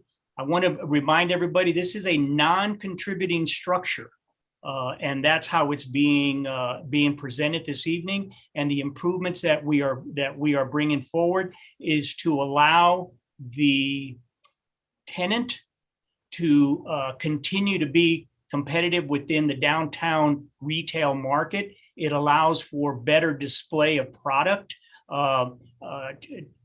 Member Roybal had mentioned that there's not a lot of divided lights in the downtown area, and there's not as far as divided in this fashion. In the last presentation, I had a series of photographs, which I believe are in your packet tonight. It was in the agenda distributed via PrimeGov. That is in there. There are a number of conditions, including La Fonda, including many of the Packards, including many of the other historic buildings that are listed as contributing that have large glazing elements greater than 30 inches in any direction. So our proposal to you tonight is exactly what you see before you now. a storefront renovation to allow for simulated divided lights to be proposed. That elevation, if you hold that, Angela, if you look at the left-hand window, the left-hand jamb, and the right-hand window and the right-hand jamb, those are the limits that we are staying within as we propose the next window. We are not proposing to raise the window at all. We are proposing to lower the window, lower the sill height, if you'll go to that. So that's what we're getting there. Madam Chair, you questioned why why the change in the door. The change in the door is driven by the ability to successfully compete in the downtown retail business, to allow a larger opening for, one, accessibility, and two, to be able to draw individuals into the store unimpeded by a smaller opening. It makes it a little easier. It makes it a little more appealing. Lets the tenant show their product, and to be able to have passersby view in and see the product on display. That's all I have right now, Madam Chair. I stand for questions. We are back since the last meeting. We've addressed the issues that you asked. Specifically, the only issue was the form. There was not an issue as to divided lights versus non-divided lights. We actually proposed divided lights, and we proposed a simulated divided light. So with that, Madam Chair, I'll stand for questions. Thank you. Okay, thank you, John. John, you presented in our packets, we have a lot of pictures within that, within our packet of the different types of windows in the downtown area. That is And correct. I looked at all of them, and the one that I would say is the closest to what you are proposing this evening is in La Fonda with things, what is it called? Things Finer. That's correct. Because they go really low and they have divided lights. And I was going to ask you, the mullions, would you describe the mullions? Are they going to be thin? Are they going to be thickish? The dividers, do you know? I guess thin or thickish is a relative question. Yeah. I mean, are they going to be 6 inches wide? Oh, No. yeah. Are they going to be an inch wide? Possibly. If you look at the Things Finer photo, and I don't know if Angela has it in this presentation this evening, but the Things Finer is probably about a 2 or 3 inch mullion. But it is also built up of wood frame with glass inside of it. It is the closest example. If you go west on San Francisco Street, you will see large expanses to the floor. And in Things Finer, that glass actually goes to the floor with the brick stoop outside down to the sidewalk. So as far as thickness of a mullion or the divisions of the lights, they'll probably be somewhere in the neighborhood of no greater than probably a 1/2 inch to 3/8 of an inch. Thank you, John. Member Katz. Thank you. At the last hearing, I think there was a lot of concern about the glass going down to the floor. And I remember maybe it's Things Finer. Does the glass go down to the sidewalk? Madam Chair, Member Katz, the glass in any of the conditions do not go to the sidewalk that I have photographed and I have recorded. I can pull those photos up if you like, if Angela does not have them in this presentation. The sidewalk is typically about 6 inches or a step down. Our glass does not go to the sidewalk. It's about 7 inches off the sidewalk because of the change in elevation of the outside walkway to our interior floor. If you would go to the front elevation that you have there, or the front photo, Angela. Member Katz, the if you look at, and if, I don't know if you can zoom in, Angela, but the front door, there's a mat there. That's about a 5.5 to 6 inch grade change in that little 3-foot alcove going into the store. So the finished floor is approximately, depending on where you're at in the sidewalk, is anywhere from 5.5 inches to 7 inches above the sidewalk. And we're not altering the finished floor. None of our proposal is to lower it to the sidewalk. We're going to the floor, which has a finished floor elevation anywhere from, as I said, 5.5 to 7 inches. Yes, sir. If larger windows are so important to display their wares, how come we're looking at what they've had now for quite a while, where a third to a half of the window is blocked off? It makes me think that that's a convenient thing to state, but not the real crux of it, or it's not as necessary as you are trying to claim that it is. Madam Chair, Member Katz, I appreciate your comment. The front window there is got a scrim on it that is, all that is glass. That is a vinyl adhesive that allows for signage to be put there. Things change. The retail business change. It's the product that they have. This is small jewelry, similar to walking down New York City and looking in the Tiffany windows and seeing the one individual ring, jewelry, brooch, etc., in a small window display. That is what the intent there is, to look at specific items. What the use is going to change, the interior use, the tenant product line is changing and requires larger windows to be able to view into the store. I think for us to dictate to the tenant that, well, you really don't need it since you don't have it now, is a bit arbitrary. And the ability to extend or lower the sill height and take that scrim off and have full glass allows for productivity within the sales and just attraction of customers, especially in the very competitive downtown walk-by market. You've got to have that hook.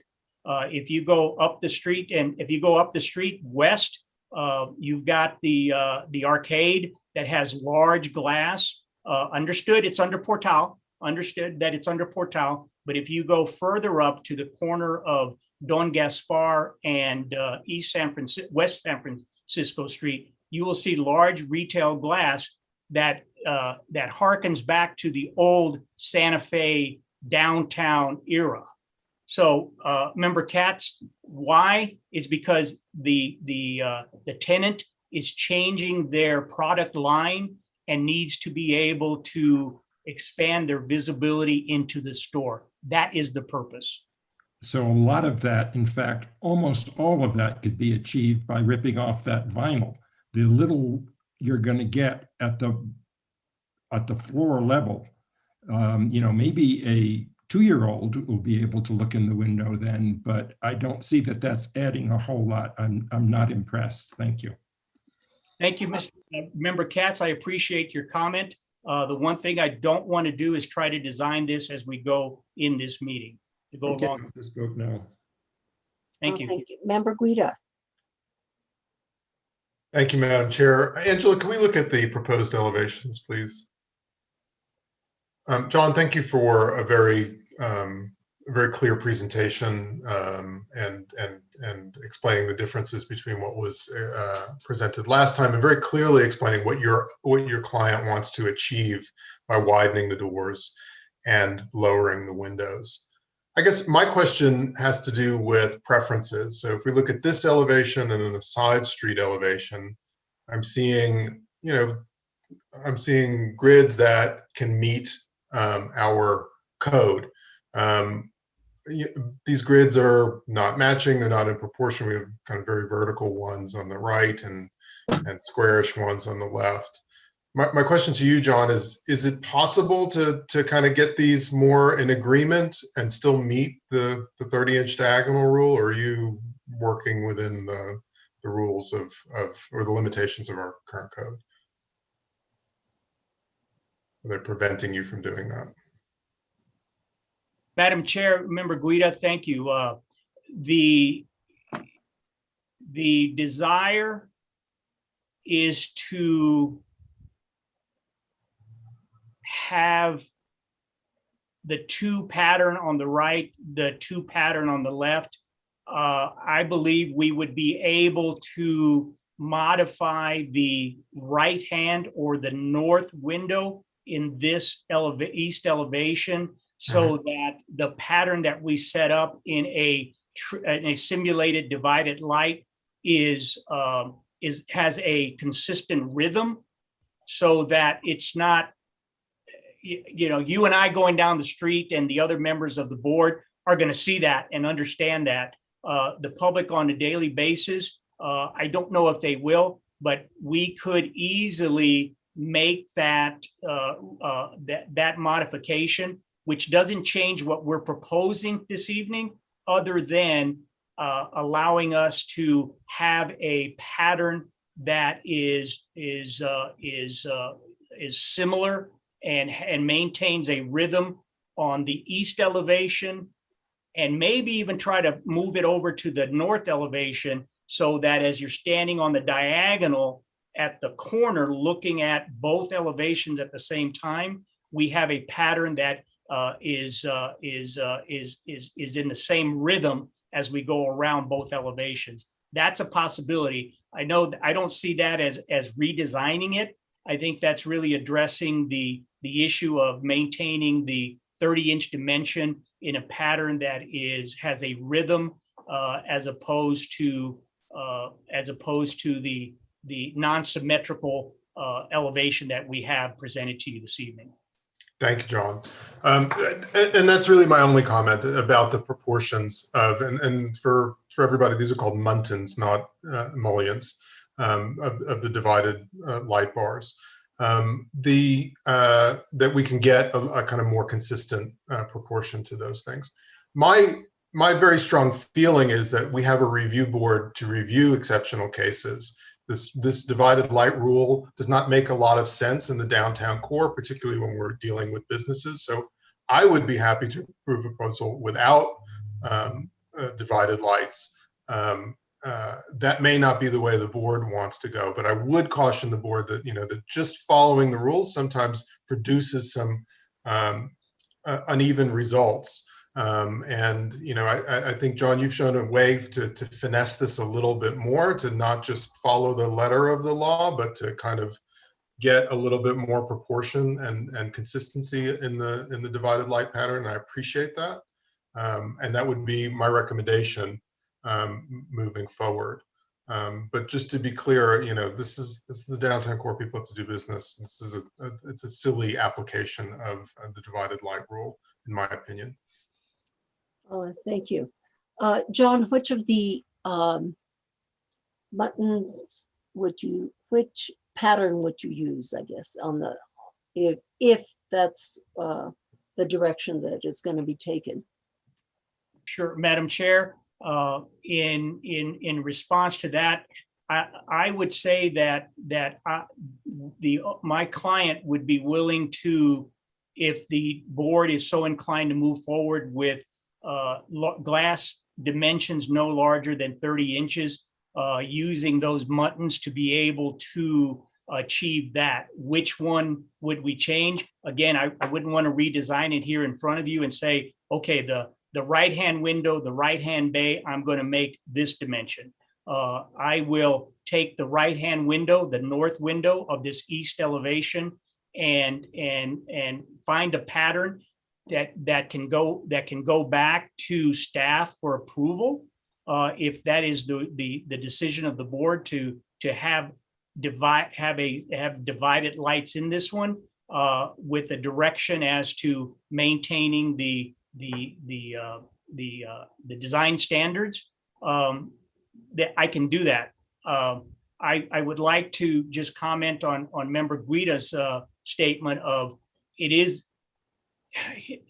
it doesn't exist in the downtown. I mean, even in the significant building that is the La Fonda, Detours has very large glass windows underneath a canopy that a lot of people don't see because it's underneath the canopy. It's up high underneath the canopy. You correctly identified Things Finer, Madam Chair, that goes to the floor. So you go to Packard's. Packard's has the large glass windows display. I don't think they were asked, why do you need big windows to display your wares? So we're willing to provide the simulated divided lights so that we have the muttons to meet the guidelines, if that is the position of the board. Thank you, John. Okay, it appears that no more members have questions at this time. I will open it to the public. Anyone from the public? Stephanie Beninato, you've already been sworn in. Thank you very much, Stephanie Beninato. I am in agreement with Member Katz. I actually don't see why you have to put these down lower. And if you do, I hope you put triple glass with that's tempered, because I believe that you're just going to be, or the tenant will be asking for property damage. I also find that the conversion of the doors, I mean, I understand you need bigger doors, but it just makes it look continuous the way it comes across, that the windows and the door is continuous. And I also think 3/8 of an inch for muttons is really small and is going to make it look fake. And I find it interesting too that, for example, the Chair Rios brought in a building that is not in the record. And I just have to point out that if you're going to make reference to another building, another project, then that should be made part of the record. And if you want to abide by rules in one case, like the case, the prior case, then you should also abide by the rules in this case. And if this windows are not under a portal, they are supposed to be divided lights. The fact that Packard's isn't probably is because Packard's hasn't come in for any changes for a really long time. And this owner tenant was supposed to do this 20 years ago. It's nice that they're going to do it now.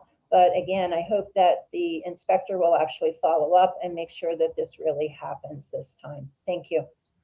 We have John Eddy that needs to get sworn in, and he has some comments to make. Mr. Eddy, do you swear under the penalty of perjury that the testimony you're about to give is the truth, the whole truth, and nothing but the truth? Yes, I do. Thank you. Please state your name and address for the record. My name is John Eddy, and my address is 227 East Palace Avenue, Suite D, 87501.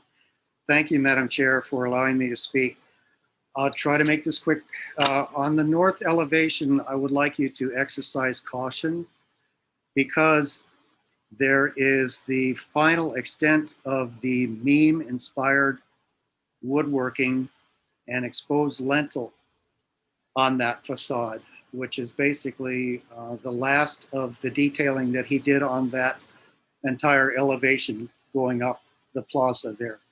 So what you do with those windows underneath that elevation will continue to erode that character if you're not careful. On the eastern facade, I have a very strong disagreement with allowing these windows to come down virtually to the sidewalk. I'm overstating it, but to broaden them down. And what you're doing is eliminating massing on the wall of that building. All of the buildings on Old Pecos Trail coming up have very substantive masonry massing under the windows. It is true that La Fonda, Things Finer, has windows that go virtually to the sidewalk, but they are bookended by Vigas and Corbels. So it's a very different, it's apples and oranges. So I don't think that these windows should be allowed to go down on the east elevation because you are losing massing, and the character of people coming up Old Santa Fe Trail, approaching the plaza, will immediately change when they get to that stoplight. And they're going to see, okay, well, maybe I'm in Vail now. And when they get under the portal, they'll know they're in Vail because of all the windows that go all the way to the sidewalk. Thank you, Madam Chair. Thank you for your comments. There are no one else from the public. I don't see anyone else from the public, and I see John Padilla. Yes, would you please comment? John, did you have something to say? Yes, Madam Chair, thank you. In reference to safety issue that was mentioned earlier by a member of the public, warning us to, that we have a lawsuit ready to happen. It's required by code that this glazing be tempered. We would not be so derelict in our responsibilities to not meet code in reference to the lintel, the Meme lintel, and corbel and Viga that are on the north facade. There's no desire to revise that, to impact that. The head height of the existing windows remains the same. The overall openings remain the same. We are not impacting that. We are actually bookend on the east end with that buttress that you see there on the corner that we are not engaging or revising. And on the west end, we have the double columns and corbel that flank our facade.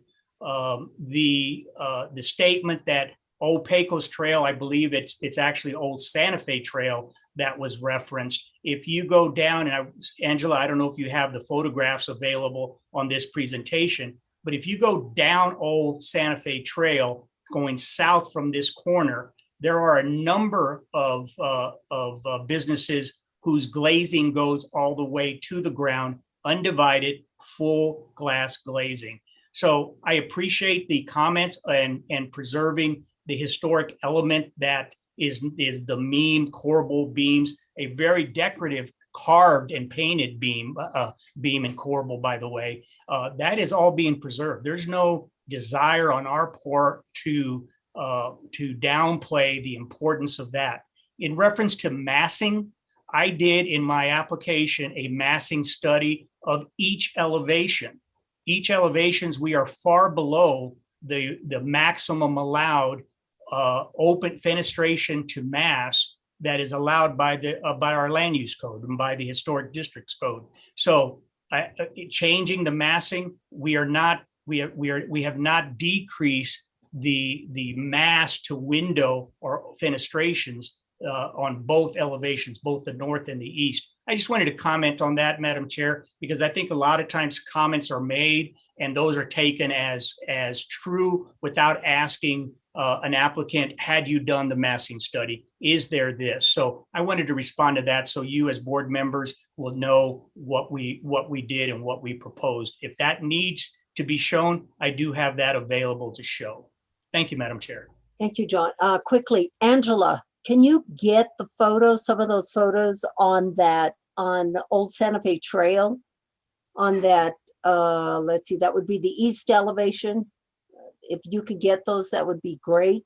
And John, tell us again how much your proposal is extending the length of these windows by how many inches? Okay, you're muted. Madam Chair, thank you. The change in height right now is 2 foot. If in the elevation, the east elevation and the north elevation, the existing sill to the sidewalk is 2'5". We have about an average of about 7 inches all the way around. So it's 1 foot. What is that? 1 foot 11 inches. 5 minus 7 inches. 1 foot 11 inches from the sill to the finished floor. We are dropping it down about 1 foot and 4 inches to the glazing. 1 foot 4 inches. Okay, let's see. We have a lot of hands, so I'm going to call on Member Roybal. Buddy? Yes, ma'am. Madam Chairman, if there's no more questions, I'd like to go ahead and move on this Oh, case. no. Sorry, there's a lot of hands up, so I'm going to call, hold on a minute. Member Katz. Yes, I am puzzled. I heard John Eddy talk about changing the mass, and I heard John Roybal saying, no, he's not changing the mass. And I think that he is changing the massing ratio, but he's still within the rules, is what I heard him saying. And I do understand that. We could just take a walk down the street on Google Maps, Street View, and see what all of the other Oh, buildings. that's another good suggestion. Nicole, can you bring that up on Google Maps? Yes, Madam Chair, give me just one moment. Okay, and then I'll go to Member Benvenue. And if I may, these are some of the pictures of walking down. the Oh, street. okay. Thank you, On the Angela. previous Okay, presentation, I- you can see- let's look.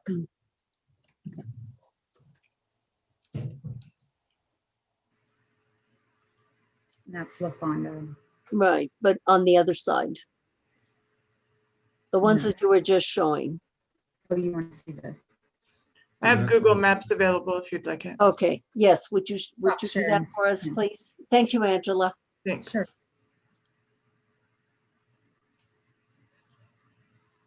All right. So here's the store. You can see Right. here the portals on this side. Mm-hmm. And you have La Fonda. You have some portals, some awnings, kind of similar treatments here. I think I'm mostly interested in Old Santa Fe Trail. Right, because that's what I'm interested in. Well, this side, right, that, there you go. So that's way No, more than, Right, that's La Fonda. On the other side, Nicole, if you can focus on Both the, sides are- I mean. if you Madam can- Chair, I have my presentation of the photos, if you'd like for me to show that, which has each specific one, maybe a little easier than your Google Maps. Let's see if she can zoom in on those. Can you? Or- On these windows here? No, on the other side. Oh, on this side. Yeah, on this, okay, yeah. Let's look. We can. see. Okay, that's the know that. project itself. And then keep going down the street. Down this way? No, other down way. the street. No, down, yes, there you go. Madam Chair, I have your photos that you're asking for, if you'd Oh. like for me to show them. Yeah, I just want to see that, yeah, Would you like me to go away from the plaza? yes, Yes. please. Okay, that's what I want you to do, thank you. Mhm. Okay, let's look. See, this one is not, oops. That's not 7 inches, Here's this one. But it's on the floor. but it's not the floor you're looking at from the outside. Okay, It's the let's, wall. okay, so I see what John is saying and I see what Member Katz is saying. From the inside, you're on the floor maybe, but on the outside, you are not. And that's what's relevant here. No, it's not. So, Every one of them is well more than what he's asking for. And that's the streetscape for that.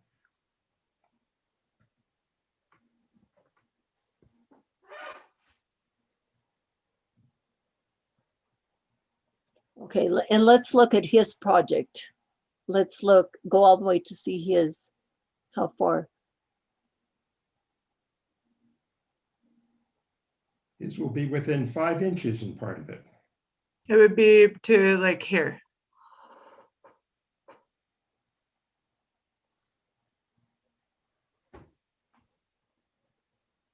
Here we are, redesigning.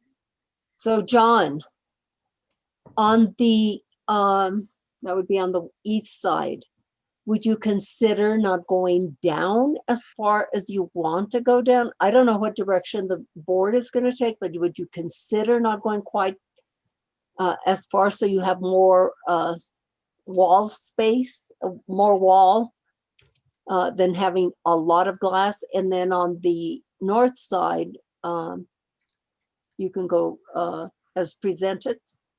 Would you consider that?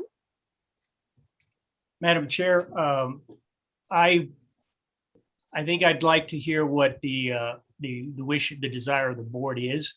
My Okay, client is clear that what we have presented is what we would like to have reviewed, which puts us at the finished floor, puts us at approximately 7 inches from the sidewalk at the north corner of East San Francisco Street and Old Santa Fe Trail. I'd like to remind the board that, remember your walk south on Old Santa Fe Trail, grade changes almost 3 feet as you go down. So to maintain a level sidewalk across at 7 inches is impossible. So, you know, I think taking each one of those streetscape windows in relation to ours, it doesn't allow it to be reviewed equitably because of the fact the grade slopes. So I think, to answer your question, Madam Chair, is my client has asked for the windows to be able to be considered as proposed. And we'll see how the board and we have, thank you, John. We have 2 board members that wish to make a comment, and Member Guida, I'll take it to you. Thank you, Madam Chair. Just a point of order. We're at hour 2 on the second of 17 cases tonight. I want to point out that we are reviewing material that the applicant has presented to the board and to the public before. In terms of process, I don't feel that it's fair to a volunteer board or to the members of the public or to applicants to review material over and over again, or to have verbal description of things that are shown in drawings.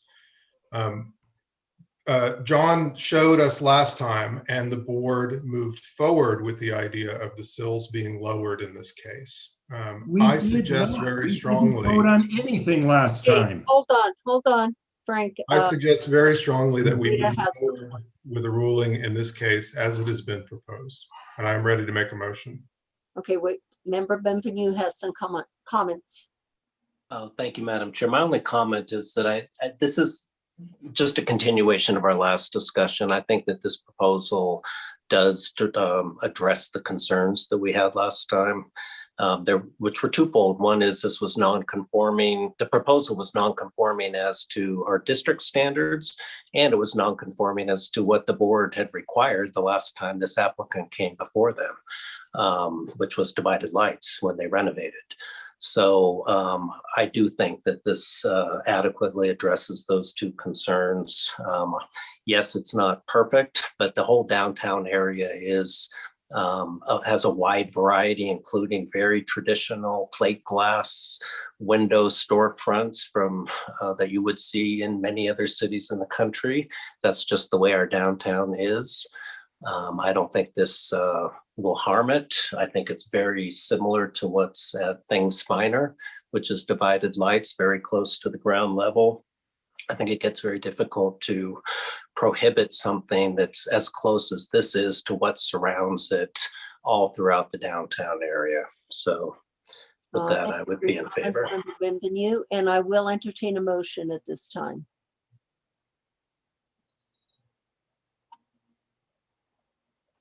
I would make a motion then if. Okay, go right ahead.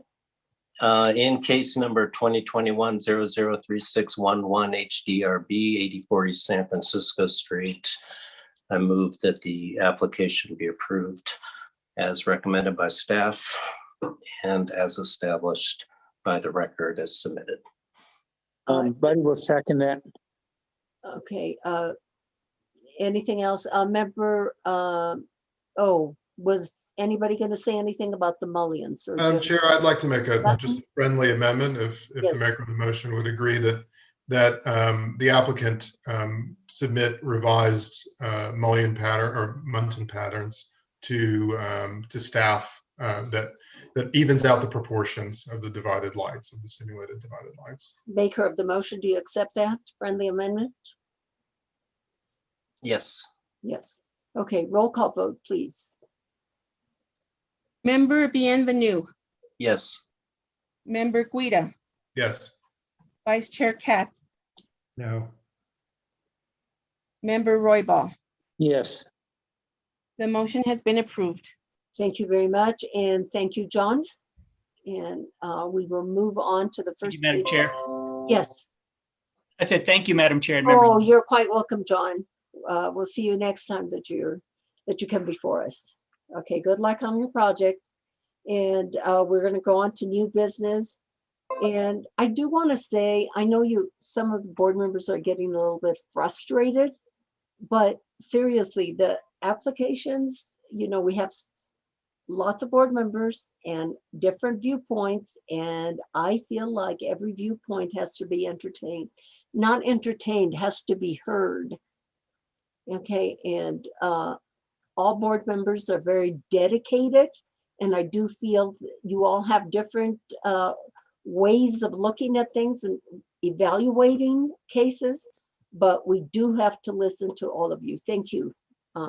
We're going to go on to this new first case under new business, which is 2021-3844. This is 1160 Camino de Cruz Blanca. This is the telecommunications tower. So, Madam Chair, I need to recuse myself from this case. okay, let the record show that Member Guida is recusing himself from this case. And if the city attorney, Sally, could you text me when you're done? Okay, Yes, thank you. Thank you. Thank And you. if the board could also remind me, I certainly will, Member Guida.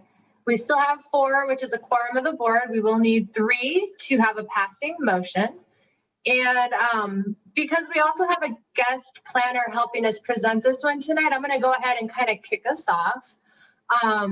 This application is a second application in this for a similar proposal. So I'm sure the board remembers looking at a similar application last summer.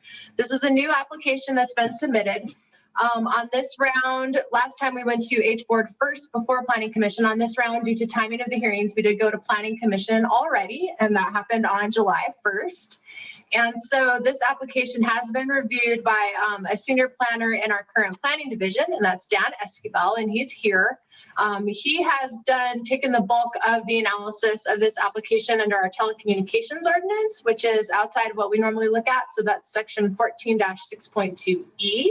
So I think you had your first attachment in the packet, Exhibit A. That was all what Dan presented to Planning Commission.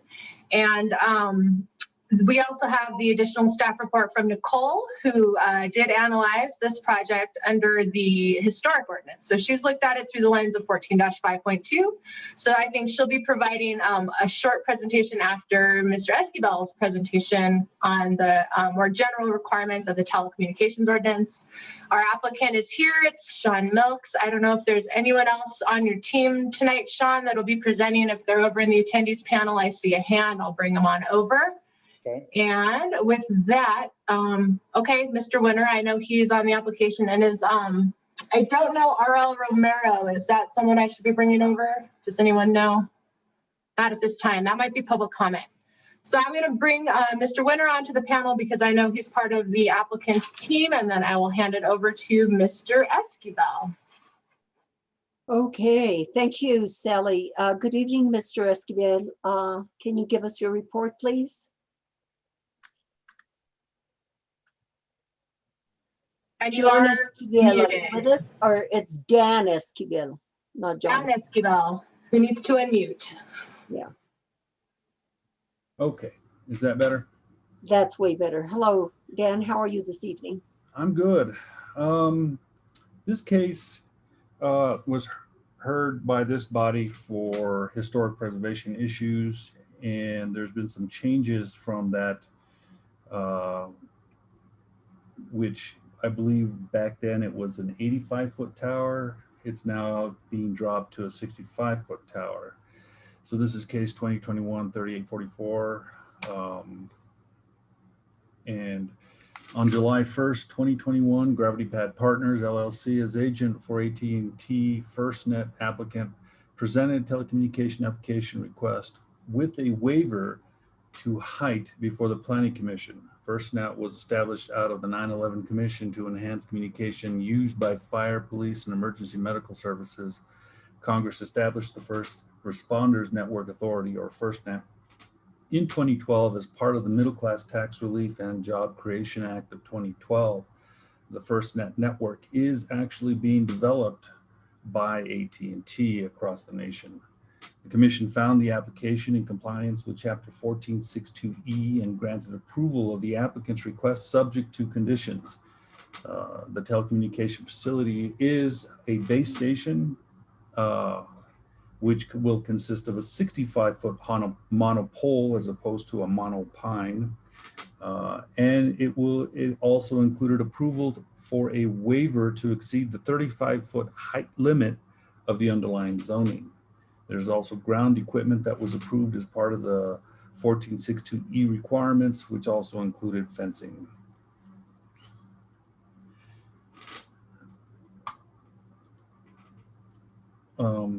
This is the telecommunication facility or base station, which I'll refer to it from now on, is located east of the parking area just off of the Atalaya Trail. And as you can see, it's right at the trailhead.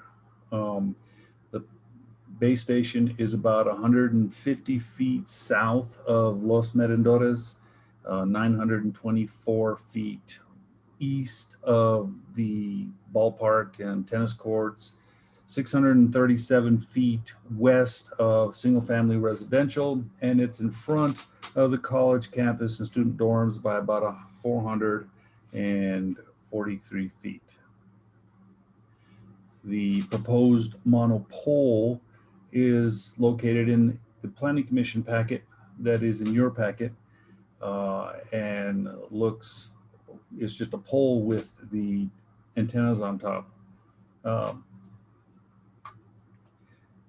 The equipment that'll be on the ground will consist of your transmitters, your receivers, and other equipment that is used for the facility in order to allow for the frequencies to be dispersed to the user and the equipment around the area. I wanted to touch upon how a telecommunication services an area. In this, if you can look at these numbers and think of them as frequencies, what happens is the telecommunication will go and buy through a process of the FCC. I think it's a bidding process. They're up for auction, and they get their frequencies, and then they will, with those frequencies, since they're so expensive, they reuse them over and over and over again to cover a city. And these numbers represent, and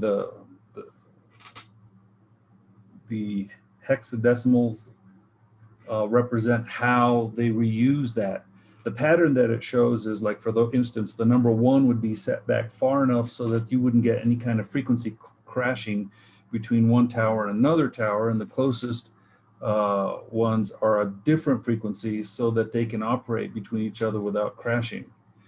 Sometimes what happens is a tower, since a tower has only so many frequencies that it can carry, and they're broken up into several channels, and when those channels get used up by users and user equipment, what they'll do is they'll break that one tower up, and they'll create more towers in the same sort of panel or pattern. And this is used because there's only so many channels that each array is going to handle. And when they reach that mark, they have to add more towers in an area in order to handle the capacity and the use. And those can vary between your telephone, your smart dishwasher, your smart washing machine. Some people have medical equipment that rely on the telecommunication. And as more and more people use mobile technology, a lot of the home networks and phones that you see, the lines that people get in the houses, start getting dropped, and people just switch over to basic mobile technology. And as bandwidth increases, as movies are watched and games are played by the kids, and And in the college campus, you have various learning and teaching online, and businesses are now working from home. And with the changes, the new paradigm that's coming down the pike as a result of COVID-19, there's going to be a lot more bandwidth needed in many of these areas. So we can see a lot more towers probably popping up throughout the city of Santa Fe. This is kind of a look at how the city has developed over time. Now there's a lot more dots actually, but they're underneath some of those dots. And this is sort of what a pattern looks like as they start to cover the city of Santa Fe. And then you also have multiple carriers that are actually represented in different colors. It's not a perfect pattern, and that's because what happens is as they start to identify where they're going to place these towers, many of these facilities have to be okayed by the landowner. So within their search ring, they'll look for an area where they're going to put that tower and what area they're going to service and what best services that area. Their RF engineer will determine what is the most optimum location within their network. And they'll try and get as close to that optimal location as possible in order to achieve their goals and be able to distribute the frequency to all of their customers. There's a big difference between the two major services that are being provided. Right now we're looking at 4G, and there might be some people out there still on 3G. Although I think some carriers may start to drop that 3G, but 4G operates between 850 megahertz and about 2100 megahertz. It's a very low frequency. That frequency is able to penetrate buildings quite easily, which allows you to walk around your house, not have to worry about dropped calls, go to elevators, go up and down stairs. It's a lower frequency, and it's able to penetrate many of the buildings and obstacles that it sees. Unfortunately, the lower frequencies tend to have a much larger antenna, and within that antenna you have several antennas that are built into those antennas. As we move closer to the 5G standard, there are actually two types of standards for 5G. You got the low to mid band, which is your sub-6, and that typically right now is between 600 megahertz and up to about 6 gigahertz. And that also will penetrate some of the obstacles within buildings, and you're not going to be interfered with too bad with the snow and the rain and the wind and other things that sort of happen in nature. 5G or the millimeter wave is going to operate between 24 and 52 gigahertz. Now 5G is not as it's a very strong signal when it comes to data transport. If you can think of these three types as straws, I don't know if you've ever gone and had an ice cream or a float, and you get a really big thick straw, and that allows you to carry all that ice cream up that straw, and then your regular straw, that's for your sodas and so forth. And then your LTE, that's kind of maybe one of those drink straws, the real thin red ones that you can still suck through them, but you just don't get a lot of data. The millimeter wave is going to be what's going to give you your high throughput when it comes to data. Each one definitely relies on latency. Latency is the amount of time it takes from the source to its destination. Typically, latency is hampered by many of the computers and servers that the signal and the packets of information have to go through. A good source, sometimes people with like Dish, some people who have Wi-Fi, a lot of the latency is going to, even though you have a pretty strong bandwidth, you're still kind of waiting for your web pages to load because of the high latency. millimeter wave or the 5G, what they're trying to do is reduce that latency for some of the equipment that needs a lower latency in order to be able to function, where the instant reaction is needed as opposed to something that's going to take a few seconds before it responds. And the graphic below kind of shows 3 nodes or 3 towers, and it represents how a person might be able to walk across an area and how the signal is transferred from one node to another as that person walks through an area. The red identifies what we have now between the LTE and the sub-6 and how that would penetrate buildings. Unfortunately, the blue lines are probably going to have a very difficult time penetrating those buildings. And for those who have routers in their house and you have the ability to switch between 2.4 gigahertz and 5 gigahertz, you'll understand what I'm talking about when you're looking at that 5 gigahertz and you have that incredible download speed and you're right in the same room with your router, but then you move to another room and the signal just degrades very fast because the signal just doesn't penetrate those walls, and you have to switch over to the 2.5 gigahertz frequency in order to be able to get past and into your house and into other rooms.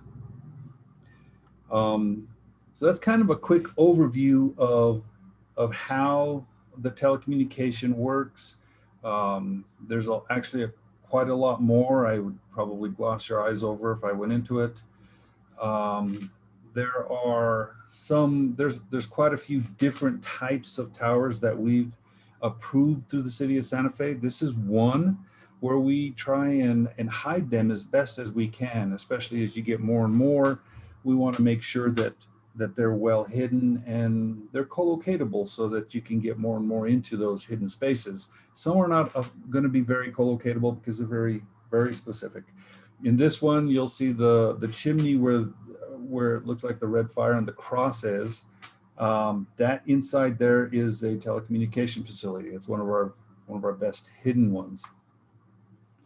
In the back of this building, you'll see 2 boxes on the building.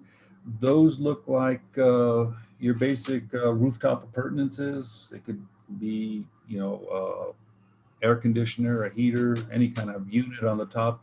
Those are actually telecommunication facilities. They're hidden by those boxes. Those boxes are typically made with fiberglass material, which allows the RF frequency to pass through with sufficient energy, relatively easy, and you're able to camouflage those fiberglass boxes easily to match what you need. This is another type of camouflage that we've put forward and approved, where the antennas hang on the building, but the antennas are colored to match the building. Sometimes they're stuccoed. Sometimes they'll have a panel in front of them. The H board should be very familiar with how they hid Verizon's antennas in the Sandoval parking as well. That was a very good way of hiding those antennas. The next one are those types of antennas that are on power poles, and you're not really going to hide those, but they blend in with that type of architecture, the industrial look. So it doesn't, people are used to looking at that power pole. They're used to looking at those transformers on the pole with all the oil in there. So these types of antennas that are fit right into that, and people will move by without noticing those. And then the next type of antenna, this is an old base station that was developed. It's a radio station, but it was colored blue back in the day. They tried to camouflage these towers by coloring them blue to try and match the color of the sky to help further blend in such a large structure that's taking up a large part of that skyline. And then, of course, you have the largest of these, which there's no camouflage on those there. They go through a specific approval process, and we try and make sure that within that area that we minimize as many towers as possible. Unfortunately, with 5G coming in the millimeter wave, and it might be a while before we actually see the millimeter wave, just because of how that frequency is actually having some issues within the United States. But those types of towers are going to be smaller. They're going to be smaller antennas. They usually carry MIMO type of antennas with hundreds of little antennas inside of those MIMO antennas. They're usually flat panel antennas. They have beaming technologies, so each antenna is going to be beaming a frequency directly to your phone and following your phone. It's a different technology all the way around. Each generation has always brought about a different form to enhance and reuse the frequencies and the bandwidth. It's come a long way from the first generation, where batteries were the size of a trunk, to the brick phone. I'm not sure if you all remember the brick phone, when people were carrying the brick phone. But that's kind of the telecommunication in a nutshell. I can answer any questions that you may have. If not, I will hand it over to someone else. Okay, thank you, Mr. Esquivel. Quick questions. All the power poles that you have shown in your demonstration, are they all in Santa Fe? Yes. Okay, thank you. And also you said the 4G has lower frequency, but requires a taller antenna, a taller pole. The 5G has a stronger signal. And what about the height that? Well, again, we don't, we're not really approving any telecommunication based on frequency. What I was doing is just giving a basic education, but 5G is more of a higher frequency band, except for the low and mid band ranges. For instance, T-Mobile is introducing their 5G across the network, when in reality their 5G is actually 600 megahertz. 600 megahertz isn't going to carry any more bandwidth than your 850 megahertz LTE response, and many times you'll see that the speed, the download speeds, the upload speeds are quite the same. However, they will penetrate buildings a lot easier. Both of those will probably, depending on the carrier's choice and what they use for the sub-6, may require a larger antenna. Those antennas are typically between 8 and 12 feet tall, maybe 10 feet or 10 inches, 12 inches wide, but they'll have multiple antennas within each panel. And then you'll see 2 or 3 panels on one sector. You'll see a triangular type of configuration as they start placing them within their network so that they can talk with one another. The higher bandwidth, the millimeter wave, which I haven't seen any in Santa Fe, those are going to be the smaller antennas. They can be large antennas.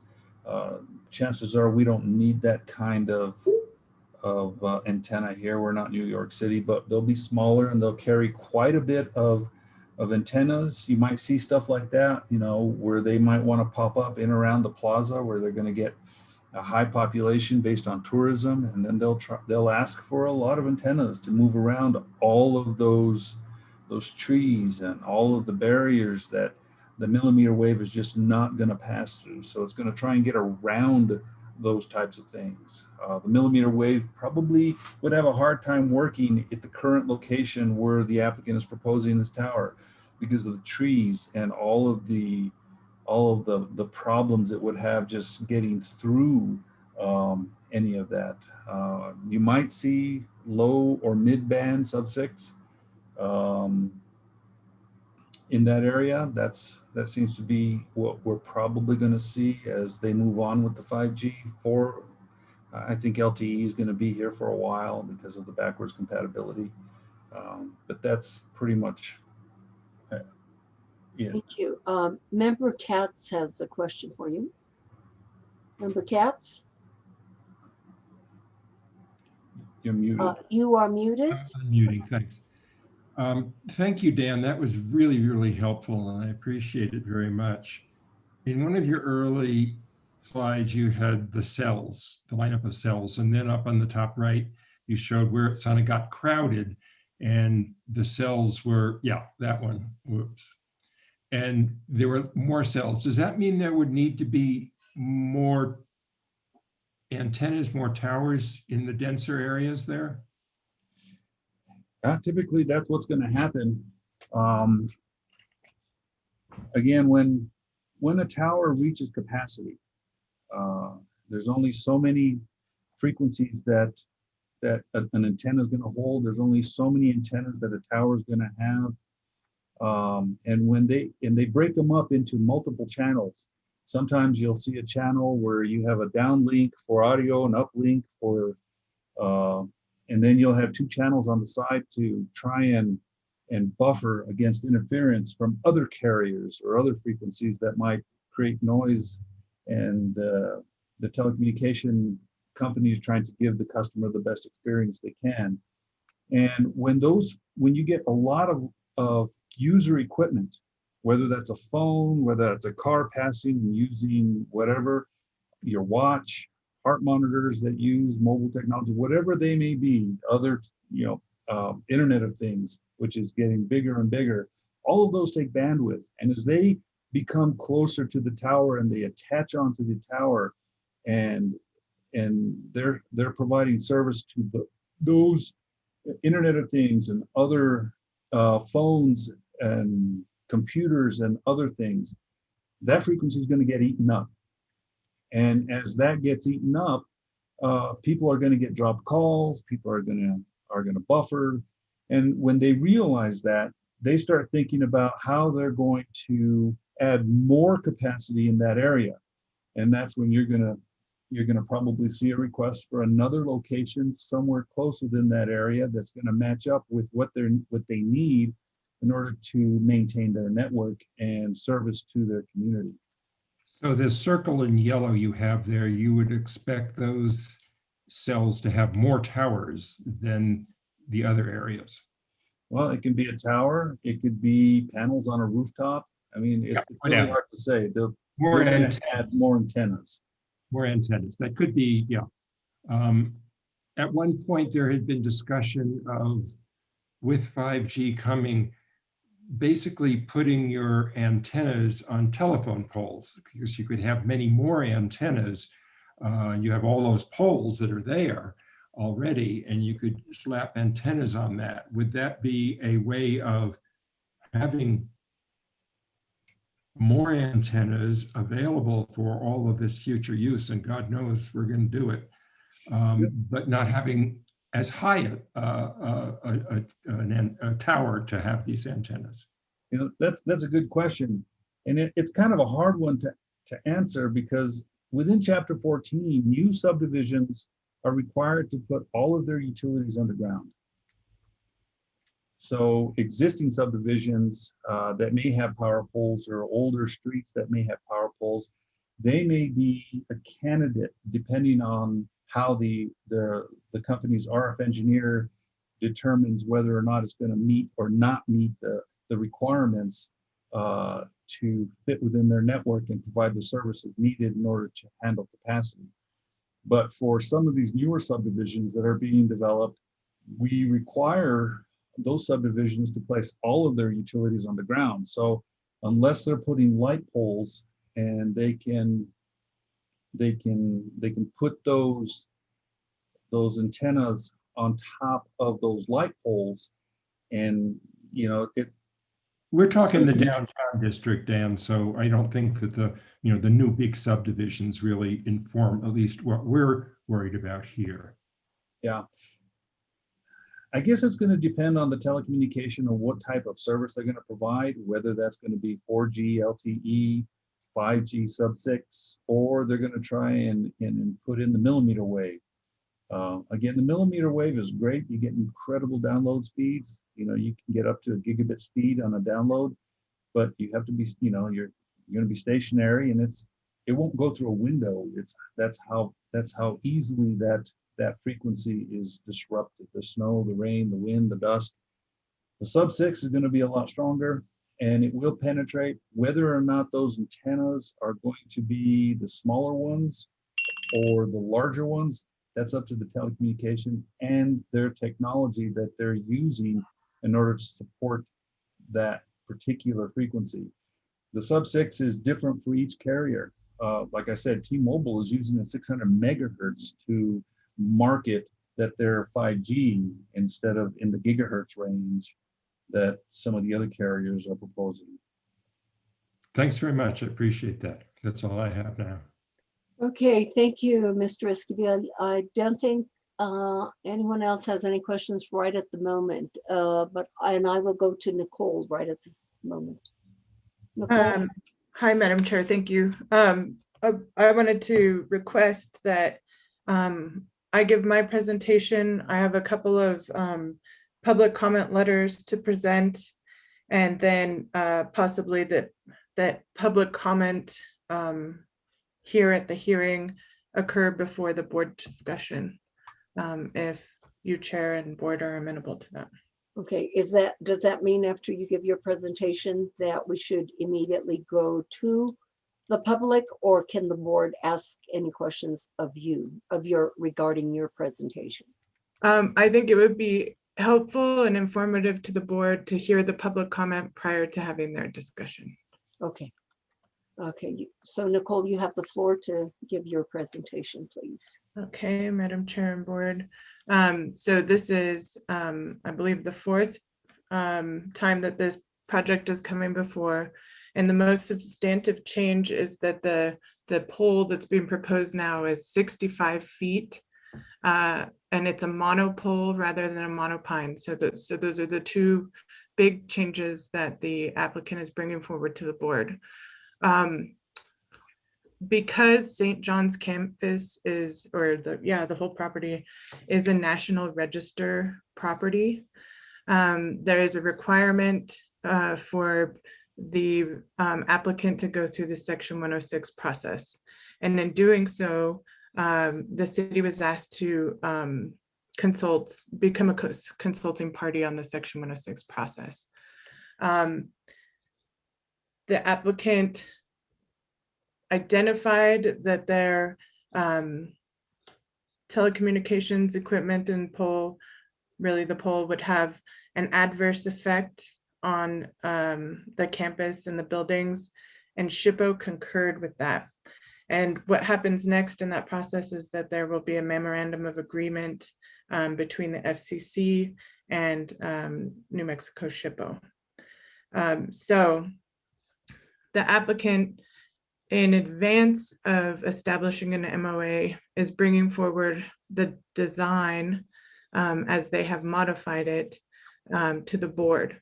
So there is potential for some changes to occur after the board's approval, which would likely be something like a camouflage or something like that would happen. And Mr. Milks, when he speaks, may be able to speak a little bit more to that. So we wanted to be clear with the board that that we're really looking at the fact that this is 65 feet rather than 85 feet, and that it is a monopole rather than a monopine. Okay. Dan Esquivel presented his analysis based on the overarching 14-6.2 requirements. I outlined a few things for the board's consideration, which was whether or not there's a need for the proposed facility to fill a gap in coverage, whether or not it's the best design alternative to meet the need, whether or not the application complies with the requirements of 14-5.2 the general historic district standards, whether or not the application has demonstrated that there's no other less intrusive design for the proposed facility, and whether or not there are conditions to be applied to the approval if the application is approved. And the Planning Commission did, as you have probably seen in the packet, put some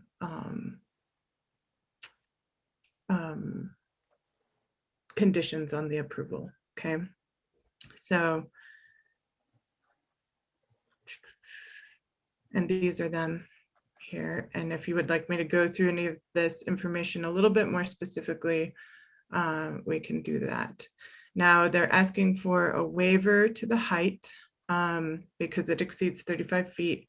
And in doing so, they need to consider the 5 of the exception criteria that address height in 14-5.2 D9. Okay, so that is whether or not the applicant has demonstrated, or some considerations for this waiver, or whether or not the applicant has demonstrated to the satisfaction of the board that all alternatives to the proposed site in the historic district and proposed design have been explored. So please consider the past cases that have come before the board, because there has been several discussions about this project. Whether or not the proposed application damages the character of the streetscape, whether or not the proposed application prevents a hardship to the applicant or an injury to the public welfare, whether or not the proposed application strengthens the unique heterogeneous character of the city by providing a full range of design options to ensure that residents can continue to reside within the historic districts, whether or not there are special conditions and circumstances which are not the result of the actions of the applicant, and whether or not the application presented provides the least negative impact with respect to the purpose set forth in 14-5.2A1. The applicant provided responses to each of the exception criteria that they were responsible for responding to. And then staff did kind of an analysis really to show my consideration and whether or not I could recommend approval for this project. And ultimately, I do think that by and large, it exceeds the height, obviously. It's not something that the ordinance would normally anticipate for part of the streetscape, but it does fill the gap for need for telecommunications, which we can't deny that we need. And there have been a full range of design options presented. I do think that 65 feet is, and Mr. Milks can speak to this a little bit more, is definitely the shortest that they can go in this area and still receive the coverage that they need. So staff recommended approval and found that the application complied with 14-5.2D and 14-5.2, this should be F, not I, for the Historic Review District, but defers to the board to determine if the waiver was met. Now, I'm happy to go over any portion of the application, maps, design, photo simulation that the board would like to see. And then, as I mentioned before, I have a couple of pieces of public comment that were a little late arriving that I can share. And I believe Kevin Winter, one of the board members, requested that somebody from St. John's be present to discuss the location, why the location of the tower was chosen and preferred over other locations. And I believe he's present to discuss that. So when the applicant is sworn in and speaks, he will be able to speak to that. And if I just might add, I agree it's a good idea maybe to do public comment before we launch into full board discussion, but we should probably hear from the applicants first too. I just think due to the volume of information in the packet and the number of people here, it might be helpful for the board's consideration to kind of get all of that front end information before the discussion. Okay, thank you, Sally. So let's hear from the applicant and if they can get sworn in, please. Melissa, we do have both Sean Milks and Kevin Winter. Okay, thank you. Mr. Winter and Mr. Milks, do you swear under the penalty of perjury that the testimonies you are about to give are the truth, the whole truth, and nothing but the truth? Yes. Yes. Thank you. Prior to each of you speaking, please state your name and address for the record. Yes, ma'am. Sean Milks, 205 Tierra de Corrales, New Mexico, 87048. And I want to thank everyone for attending, and wanted to kind of dive into this right away because I know we spent a lot of time on this. Originally, we all understand that we came to the historic board last year with an 80-foot monopine design. After several attempts with meeting with the neighbors of Los Miradores and some of the other folks that reside around, we went back to the drawing board, and we really spent a lot of time trying to determine if there was a better, more viable site. Dan, in his presentation, showed the St. John's Presbyterian Church. I actually designed that site and built that probably a decade ago. So Kevin and I have built quite a few sites in over the last 24 years in and around Santa Fe. So, you know, we're not trying to you know, we live here, we're both from here, and we're trying to build the least obtrusive site that's possible, that's still going to work for not only AT&T and FirstNet, but per the ordinance, we have to build one site that can accommodate all of the carriers, all of the police, the fire, and city. And so, you know, originally we came at it with an 80-foot monopine. After talking and having several discussions with the SHPO coordinator, it was determined that, you know, going with a shorter pole, although AT&T originally did not really want to go much lower because of what Dan explained earlier. They basically are allowing it to go at the 65-foot level. The reason for the monopole is it's smaller, considerably smaller than a monopine. Obviously, the 15 feet helps, but we still have to be above the tree level, as Dan explained before, because the AT&T and FirstNet, the main priority is safety. We have to have a site to cover not only the campus with 400 plus students, 75 faculty, the people that walk along the trails, the homeowners, and everyone else that live around the area. The nearest site that I just described is, you know, a mile and a half away, and it is clearly not working.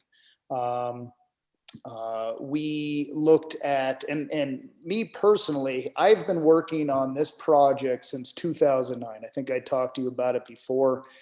And this, without question, is the best location for the carriers, for AT&T, for FirstNet. And once, hopefully, this gets approved, you know, we're going to see the other carriers potentially co-locate on it.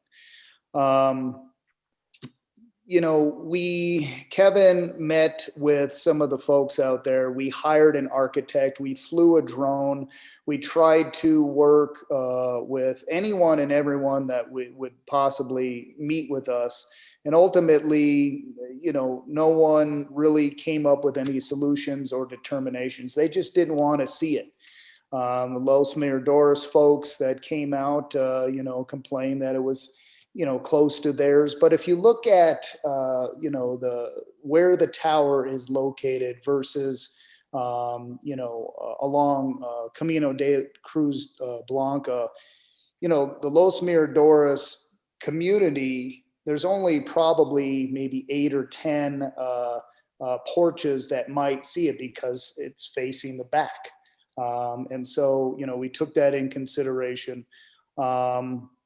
And we understand it's in a historic district. We understand that no one wants to see it, but ultimately, you know, the cry out from the community is, please, you have to provide this coverage. And so that's kind of what we've been trying to do. You know, we took it to planning and zoning.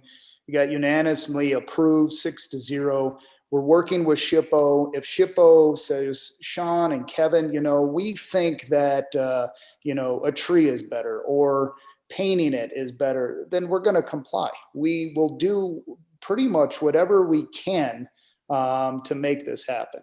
We've been working diligently with St. John's College, and everyone has to understand they're our landlord. And so, there is only, this is the area that our landlord as St. John's would allow. That would also work for our client, which is AT&T/FirstNet. And so, I think that's important that everyone understands that.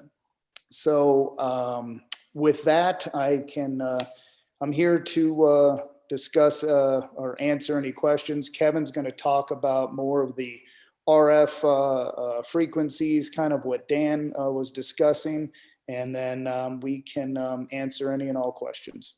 Thank you. I think I might just add, thanks, Sean. And actually, Dan did an excellent job explaining sort of the technical components. So I think what I'll just address quickly are the design characteristics, right? So like Sean said, we looked at different locations. We, engaged a local architect to come up with different designs, sort of floated some of those, whether it was a clock tower or a lookout tower or a, piece of art. But ultimately, we kind of, reverted back to what design do we think is most appropriate for the carriers in the area. And that's the monopole with the smaller footprint than the lattice tower. It offers the maximum flexibility for the carriers, but some of the elements that, the board would have impact or input on would be the color. So typically it's a galvanized steel. So it's sort of a non-reflective dull steel. It does blend in pretty well with the blue sky or gray clouds. That's one option. Other options, Dan had a good example of a blue tower offset against the blue sky. We've done black towers or more of the rust colored towers. So we can paint this pole any color, any design to try and, blend in with the trees or, make it kind of look like the utility pole, which is, sort of what those P&M poles represent. They're also galvanized steel. So that's one element of design is color. And the next feature that we did implement would be a close mount design for the antennas.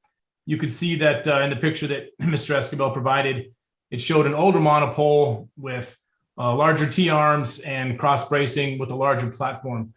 While the carriers do require multiple antennas instead of just one per sector, the idea though is that they would be mounted closer to the pole so that the overall horizontal footprint at the 65-foot level is minimized.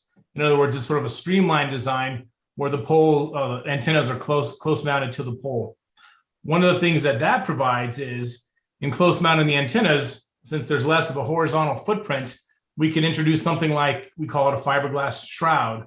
So a large canister that could be built around the antennas. So not only would it add a design feature to mask the antennas, you wouldn't even see the white panel antennas in some of those photos. And so that's shroud design is something that we've implemented in other jurisdictions. And the nice thing about the shroud is, it doesn't really draw your eye to the antenna. It's just, it's obviously wider in diameter than the pole itself, but it's more of a unified design and streamlined structure for that. So the shroud is an option that we could discuss. And then finally, any other kind of screening. We proposed screening for the equipment on the ground. As technology has evolved, we used to have a 12-foot by 20-foot outdoor shelter with lots of radios and HVAC units. Those have been condensed to outdoor platforms or small, not much bigger than a transformer that would go on the ground that would have minimal heating and cooling so you wouldn't hear the air conditioning. I know that was a concern earlier in one of the previous cases. So we've really worked to design to minimize the impact to the footprint as well. We're open to other screening ideas. Obviously, the trees are a natural screen, and we'd be open to any other kind of screening or landscaping. So, within the site itself, there are other design features that we're happy to work with, this board and the community to implement the least intrusive visual design for the project. Thank you. Thank you, both of you. I'm sure that board members will have questions, but we are going to take it to public comment right at the moment. And let us see. We have, so far I see 3 people, lots of people that have their hands up. So Melissa, can you swear all of these people at the same time? I don't know. Sally, is that possible? Madam Chair, we really haven't found that to be workable on Zoom, unfortunately. Oh, that doesn't work. It's just Okay. really difficult to for Melissa to identify the speakers that way and keep track. And so I do recommend going one at a time. We did this pretty efficiently at Planning Commission. If you, I know you wanted to stick to 2 minutes, Madam Chair, so we'll encourage folks to do that and to be brief if possible. And I think these folks are likely here in the order in which they raised their hands. So I'll just go in order if that's all right with the chair. Yes, would you please do that? And I do want to remind us, Sally just said you will be limited to 2 minutes. And Nicole will help me with that. Nicole will keep time. And then Nicole, I think maybe you didn't mention the 2 public comments you had written. So maybe we circle back to those real quick at the end and reference those. I think you distributed them, but so our first speaker is Steve. One of several Steves I think we have on the meeting. So we'll let Steve be sworn in. So you'll be sworn in, you'll give your name and address for the record, and then you'll have 2 minutes to speak. Thank you. Steve, do you swear under the penalty of perjury that the testimony you're about to give is the truth, the whole truth, and nothing but the truth? You need to, oh yeah, he's unmuted. Steve, we cannot hear you.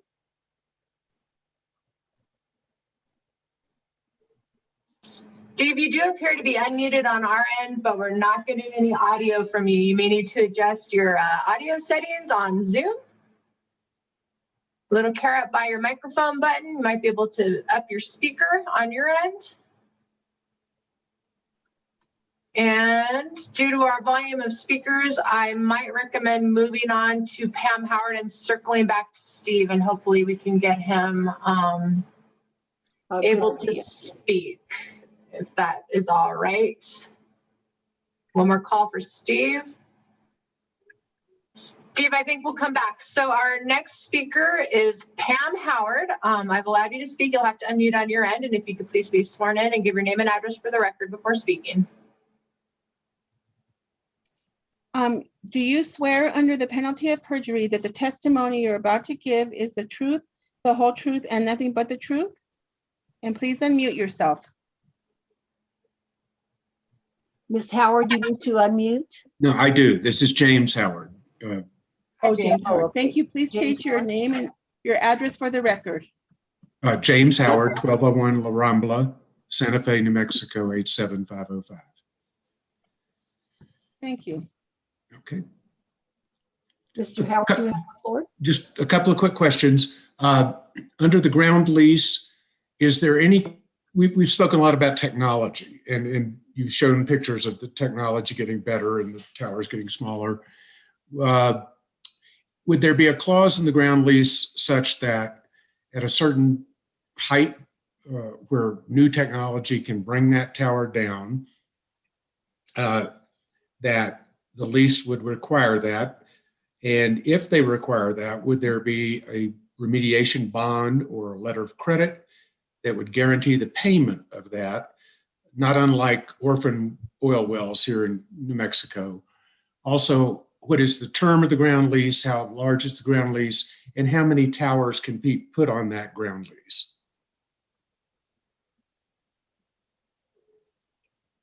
Okay, is that what you have, Mr. Howard? Pardon? Okay, what I would suggest that we do is if the applicants, if you can take notes, I'm also taking notes, and if you can answer the questions once all of the speakers have spoken. Is that okay with you? Sure. Mr. Howard? Yes, that's fine. Although it would be nice if you could just answer the first 2 questions, which are, is there some sort of remediation clause in there that where new technology can bring new So for public comment, we really do need folks to direct their comments and questions to the chair, to the board, and then we'll circle back, and at the board's and chair's discretion, we'll go through and address everything. I think this is a Very good. situation where the applicants can speak to the lease. Perhaps I think Mr. Esquivel can speak to the city's remediation requirements, which are in the ordinance, but I recommend that we just. In the remediation bond, for sure. Thank you. Okay. Thank you very much. And yeah, we have a group of people that are making notes, so we will go back to those as soon as we hear all public comment. Our next speaker this evening is Cesar Cervantes. And Mr. Cervantes, if you could unmute on your end and look good to go, please be sworn in and then you can speak. Do you swear under the penalty of perjury that the testimony you're about to give is the truth, the whole truth, and nothing but the truth? I do. Thank you. Please state your name and address for the record. This is Cesar Cervantes. I live at 6 Esquina Road in Santa Fe, New Mexico. Yes, Mr. Cervantes, you have the floor. Please express give us your comments. Thanks so much. Yes, I'm the director of student life at St. John's College, and I just wanted to speak to the safety concern and to help us really just get this passed. My experience at the college and my responsibilities are to oversee an on-call system. And I have several staff who live on campus and are there to ensure the health and safety of our students. And with regularity, we are not able to communicate to either students and or other staff that are off campus or on campus for that matter. And we lose connectivity. And so I can give several examples, week in and week out, but just last week as an example, we had a student who had a mental health crisis who was off campus. I was not able to get connection with one of our staff members who lives on campus to try and connect with them.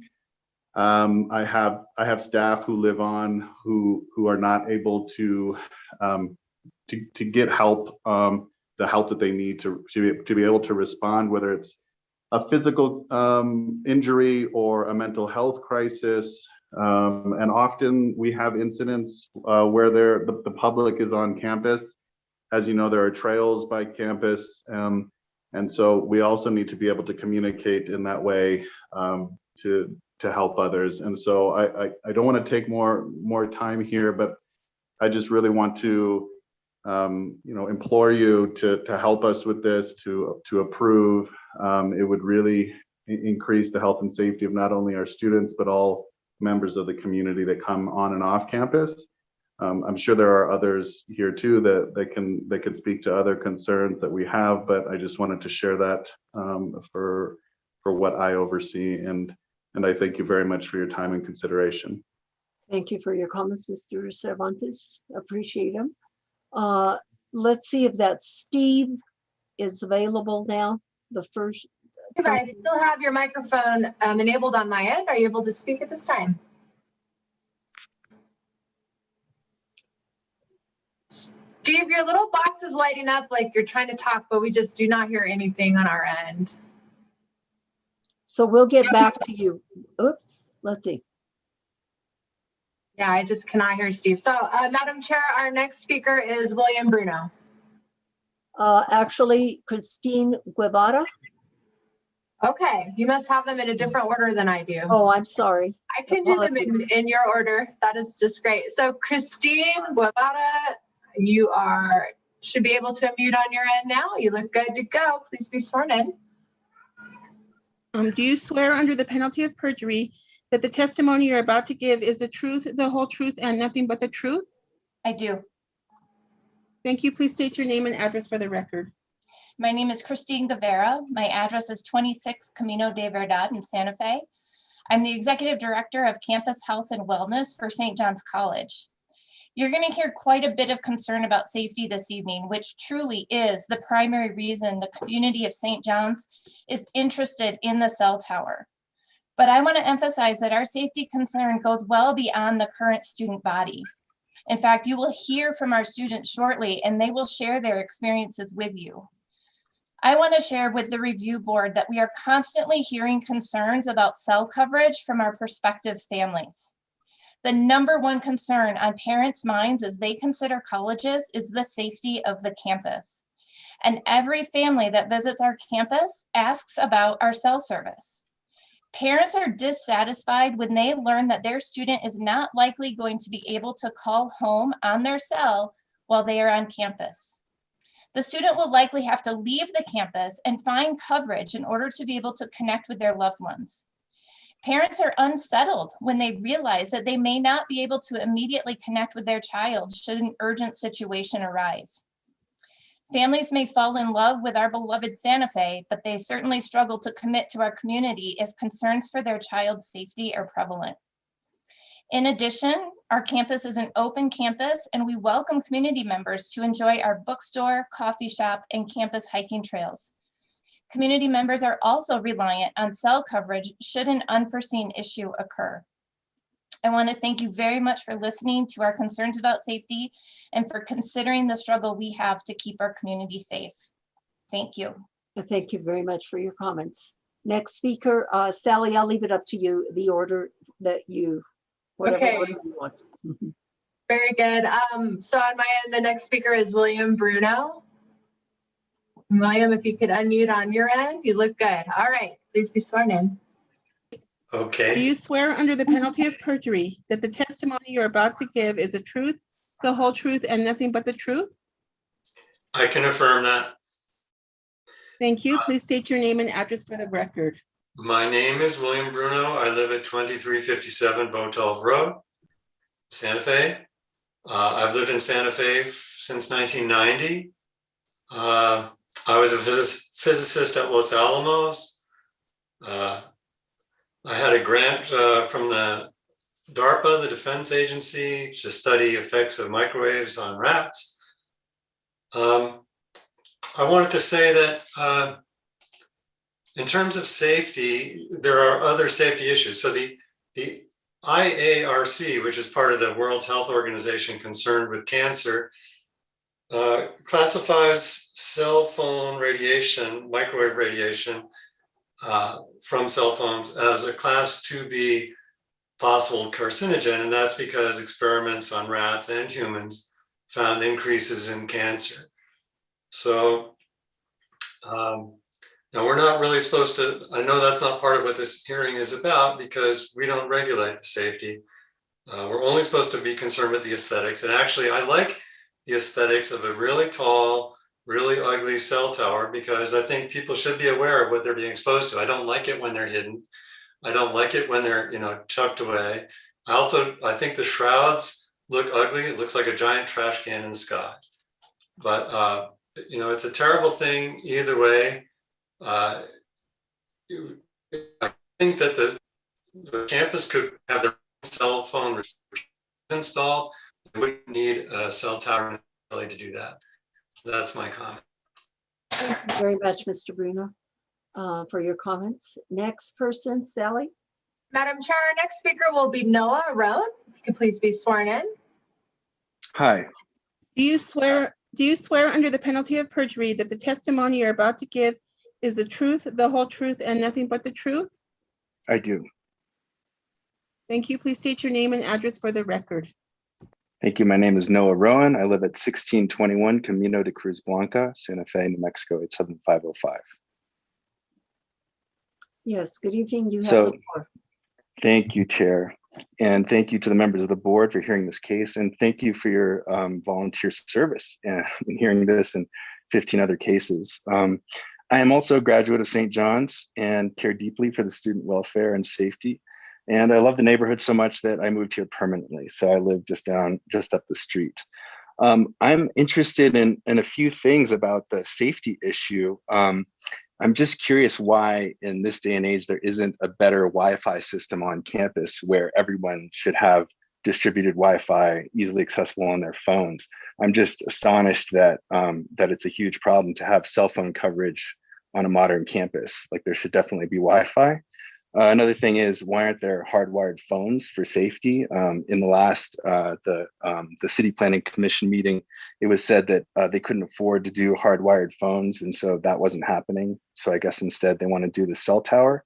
So that's another question. And third, most importantly, why is the tower located not in the middle of campus where it might even be more effective, but out on the very outskirts where it affects the whole neighborhood? I know that Mr. Milks has said that this was the best location possible. Of course, I can't help but suspect that that's because St. John's didn't want to have it on their campus in any location. And finally, why couldn't it be camouflaged as Mr. Milks has done so well in some of his other projects, like that church, where you can't even tell it's a cell tower. And here in the photos of the possibility, it's this huge, towering thing that's obviously a cell tower. In the photos, it just shows a few radio antennas, but Mr. Milks has said, of course, that we hope to have many more antennas up there. And so it's just going to be a jumbled mess of antennas. I'd love to have better cellular up here, and I'd hope that it could be camouflaged and on the campus so as not to affect the skyline so well. So thank you very much for your attention, and I appreciate your service. Thank you, Mr. Rowe, for your comments. Next person. Madam Chair, our next speaker is Malcolm. Malcolm, if you could unmute on your end and be sworn in. Do you swear under the penalty of perjury that the testimony you're about to give is the truth, the whole truth, and nothing but the truth? I do. Thank you. Please state your name and address for the record. Okay. My name is Malcolm Morgan. I live on campus, 1160 Camino de Cruz Blanca, Santa Fe, New Mexico, 87505.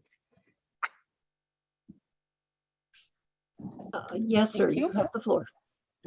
Thank you so much. So I am just wanting to chat with you all. I am a live-on senior resident for the campus community.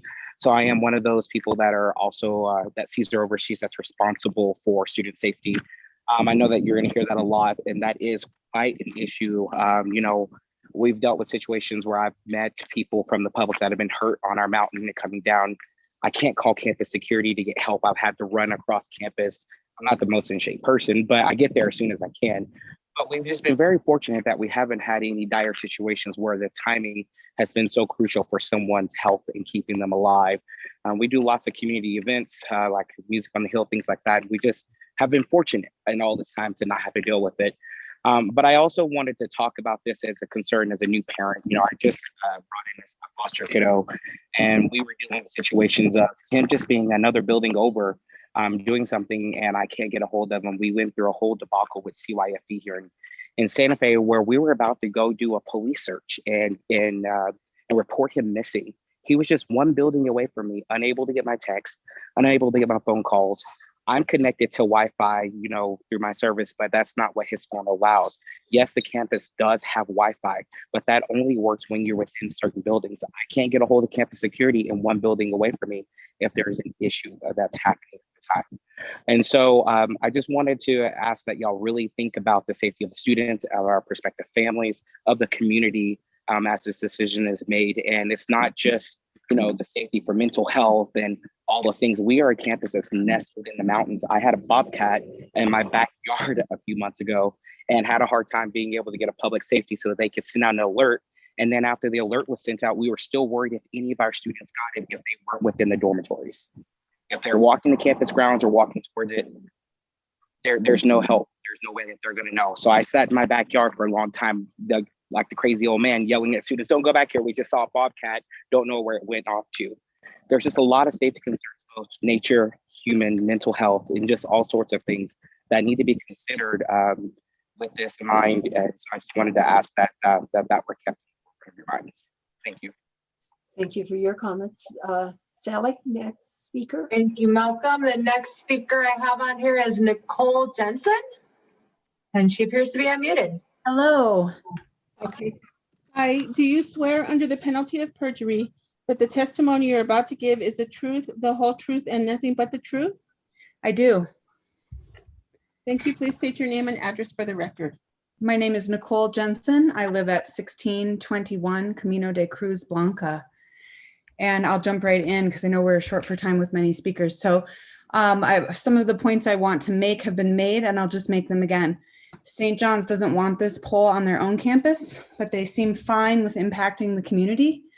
The location that's being proposed for this pole does not impact anyone driving in or out of St. John's. They don't have to drive by it.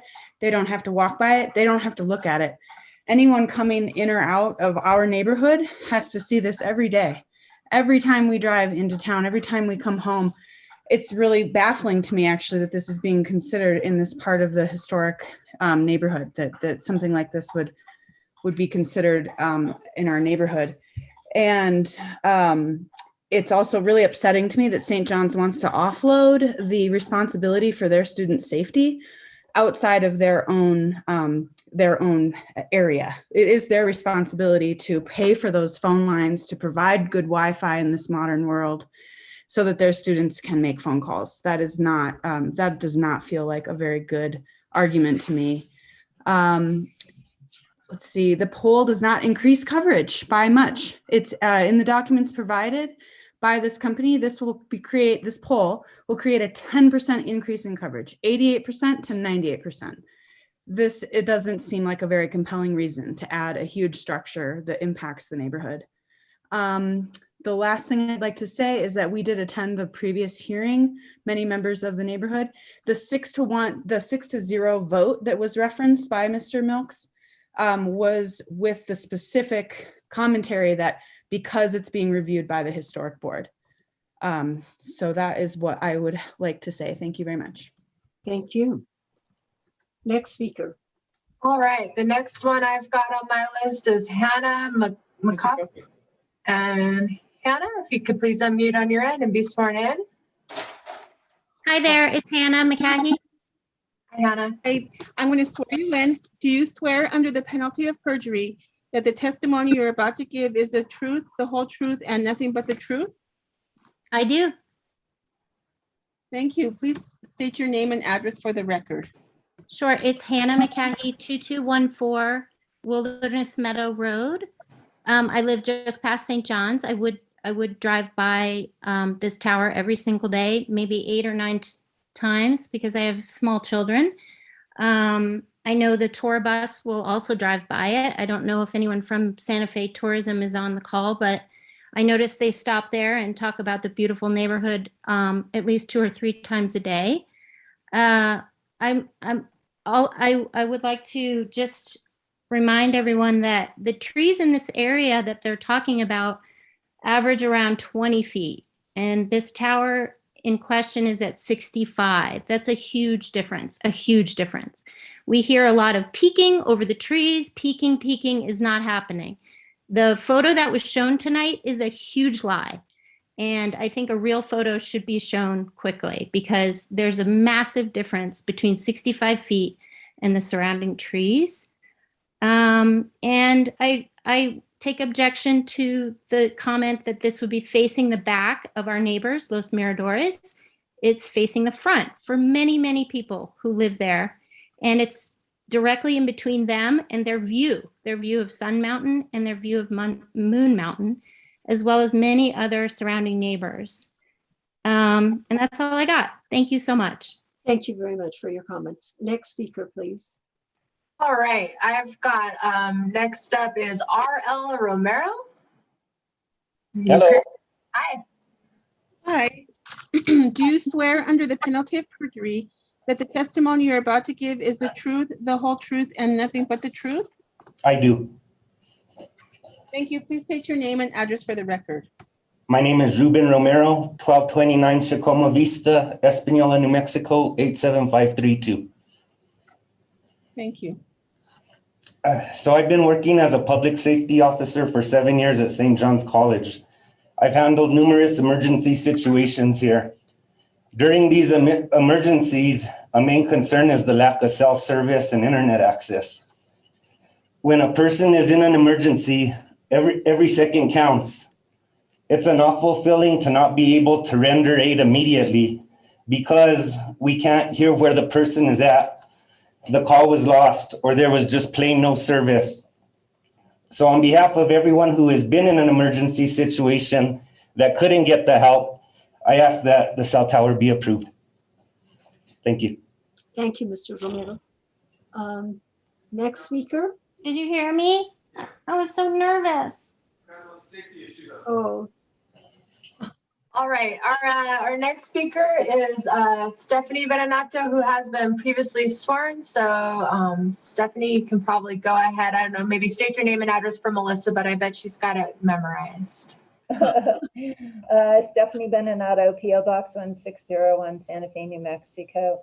I'm opposed to this cell phone tower. It's better at 65 feet. It's better not to pretend that it's a tree.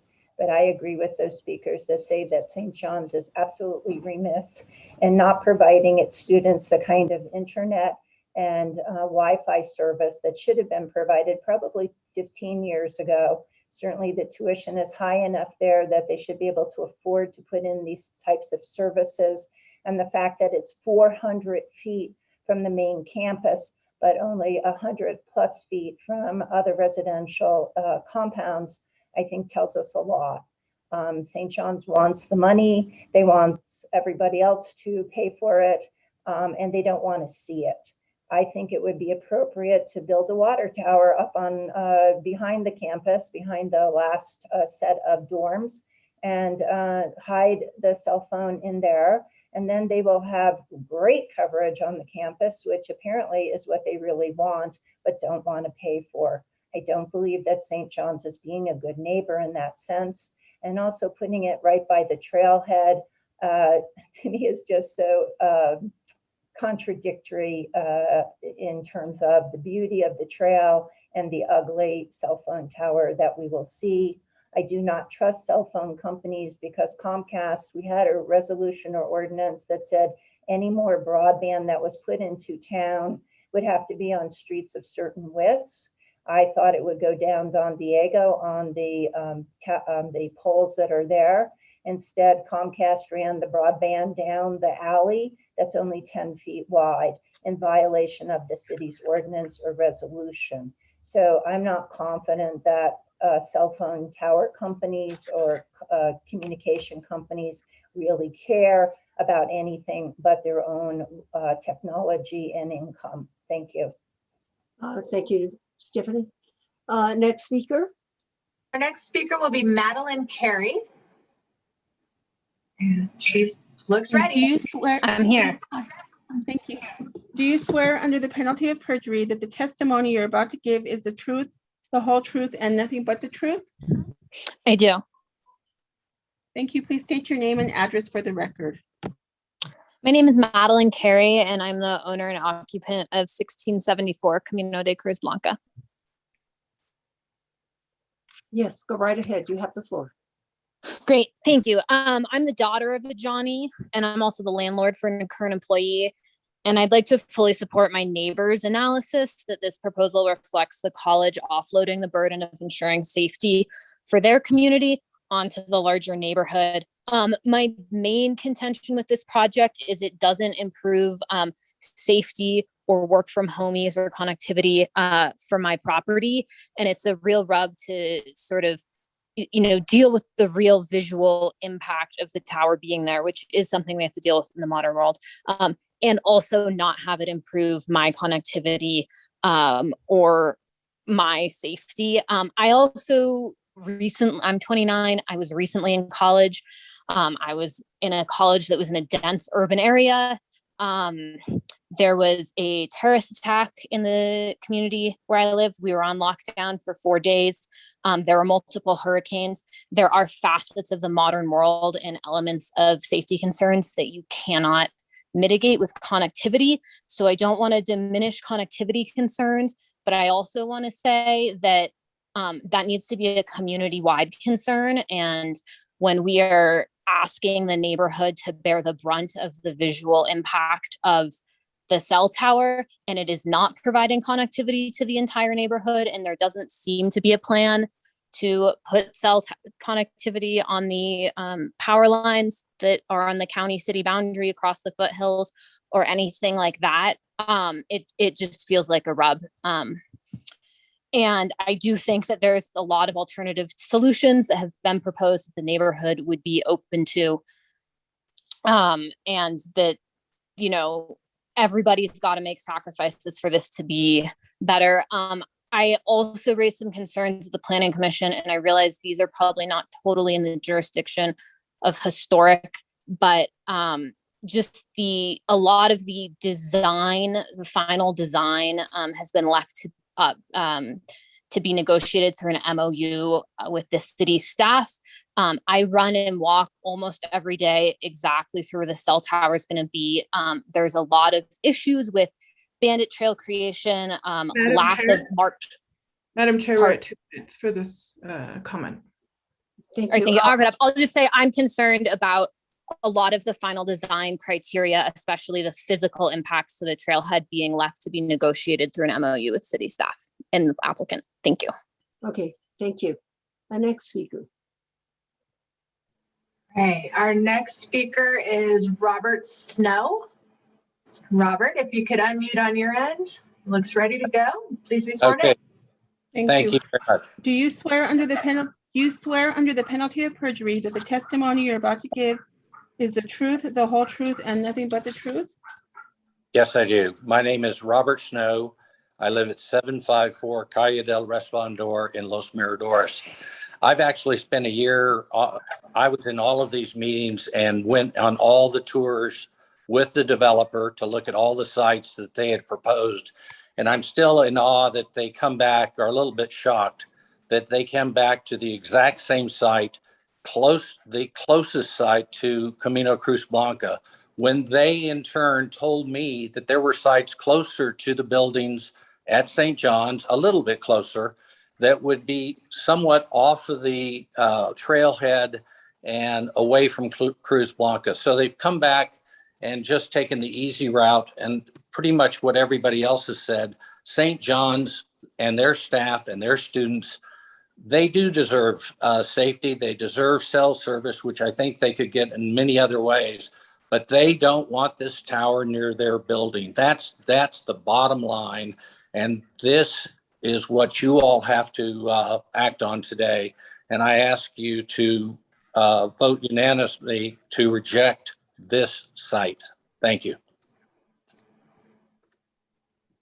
Thank you, Robert. Madam Chair, our next speaker is Stephen Brown. Okay, if you can unmute, Mr. Brown. Do you swear under the penalty of perjury that the testimony you're about to give is the truth, the whole truth, and nothing but the truth? And Mr. Brown, you do appear to be Mr. Brown, you're muted. Oh, now you're up. Thank you. Go ahead. No, he's still muted. There you go. Do you Mr. swear Brown? under the penalty of perjury that the... Go ahead, Melissa. Mr. Brown? I'm Okay. Stephen Brown. Yes, Do you you're hear me? gonna, you need to Okay. get sworn in. Well, I'm case number 10. I don't have anything to say about case number 1. Oh, okay. Okay, thank you. Sorry. Alrighty. The next one I have is J.H. Polk. Mr. Polk, you could unmute on your end and sworn in. Yes, can you hear Do me? you swear? Yes. Yes. Can- Do you Thank you. swear under the penalty of perjury that the testimony you're about to give is the truth, the whole truth, and nothing but the truth? I do. Thank you. Please state your name and address for the record. My name is James Polk. I live at 736 Calle Esplandor in Los Miradores, 87505. Just wanted to say a couple of things. One is that the Los Miradores board submitted a letter to the Historic Review Board, and I know Nicole Thomas has it, and I'm asking her to read it into the record because I don't think the commissioners or board members have it.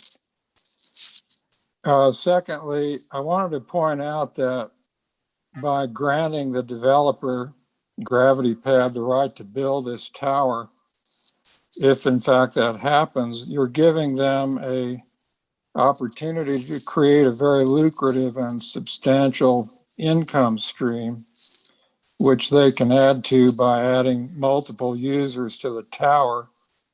And then at some later date, they can sell that or monetize it and make a bundle of money on this. It's similar to building an apartment house and creating a big income stream. So I think the comment made by Mr. Howard earlier, my neighbor, that there has to be a clause in the lease to take down and remediate the tower if our technology ever changes.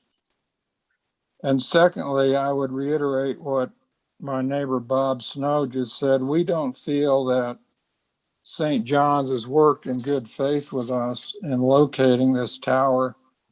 And it's pretty clear the administration and faculty do not want it on the campus, which is where it should be because they'll benefit from it the most.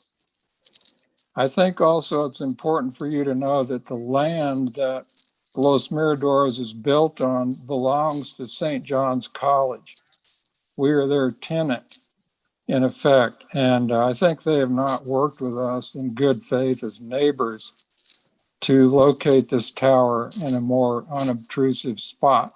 So with that, I'm completed with my comments. Thank you very much, sir. So we're down to our original Steve, the first Steve that we were not able to hear. Steve, do you want to try and unmute and speak again?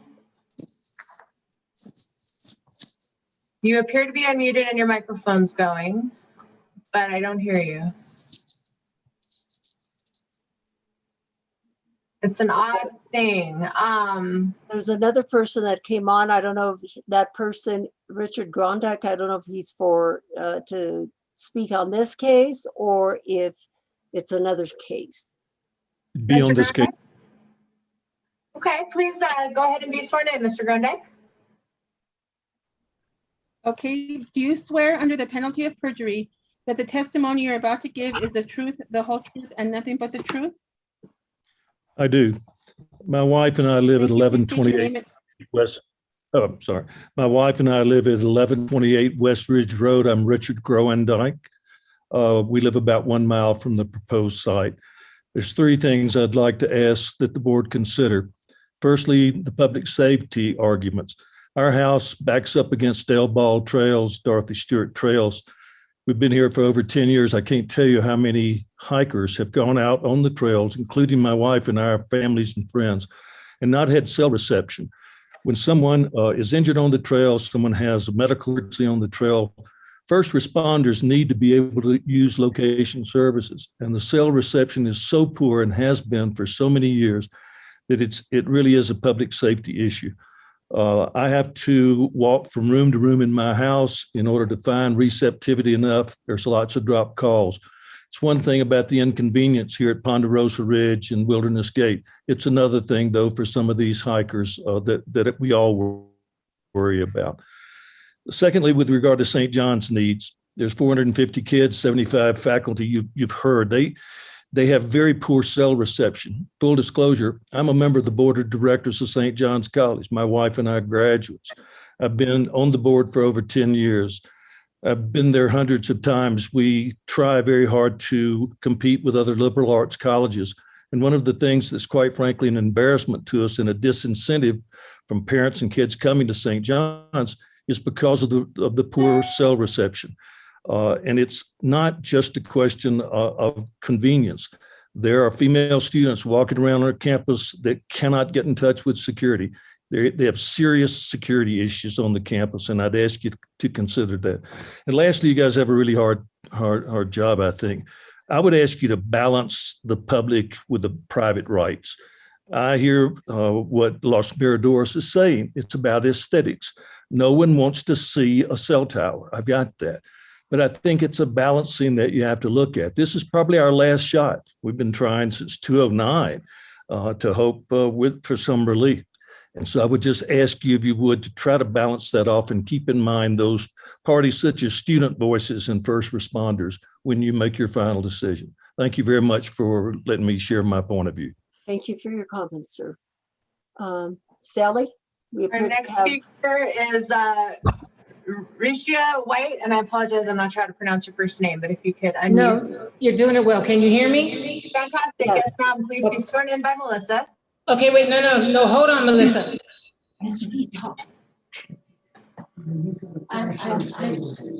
Ms. White, we're getting some feedback Hey, on your Stephen end. Durkovich is gonna speak for me. Okay, Mr. Durkovich, Hello. if you could please be sworn in by Melissa and then state your name and address, please. Do you swear under the penalty of perjury that the testimony you're about to give is the truth, the whole truth, and nothing but the truth? I do. Thank you. Please state your name and address for the record. Okay, my name is Stephen Durkovich. My address is 1607 Camino Cruz Blanca. Thank Yes, you. sir. Go right ahead. Okay, members of the committee, we have submitted a written presentation that we wish you would read, but let me just summarize where we are. We have no argument that St. John's needs internet communication.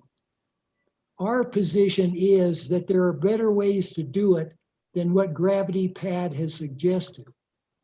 Okay, the only difference between this approach, okay, in this current application and what the board unanimously turned down in August of this year is that the communications tower is 65 feet as opposed to 75 feet, okay?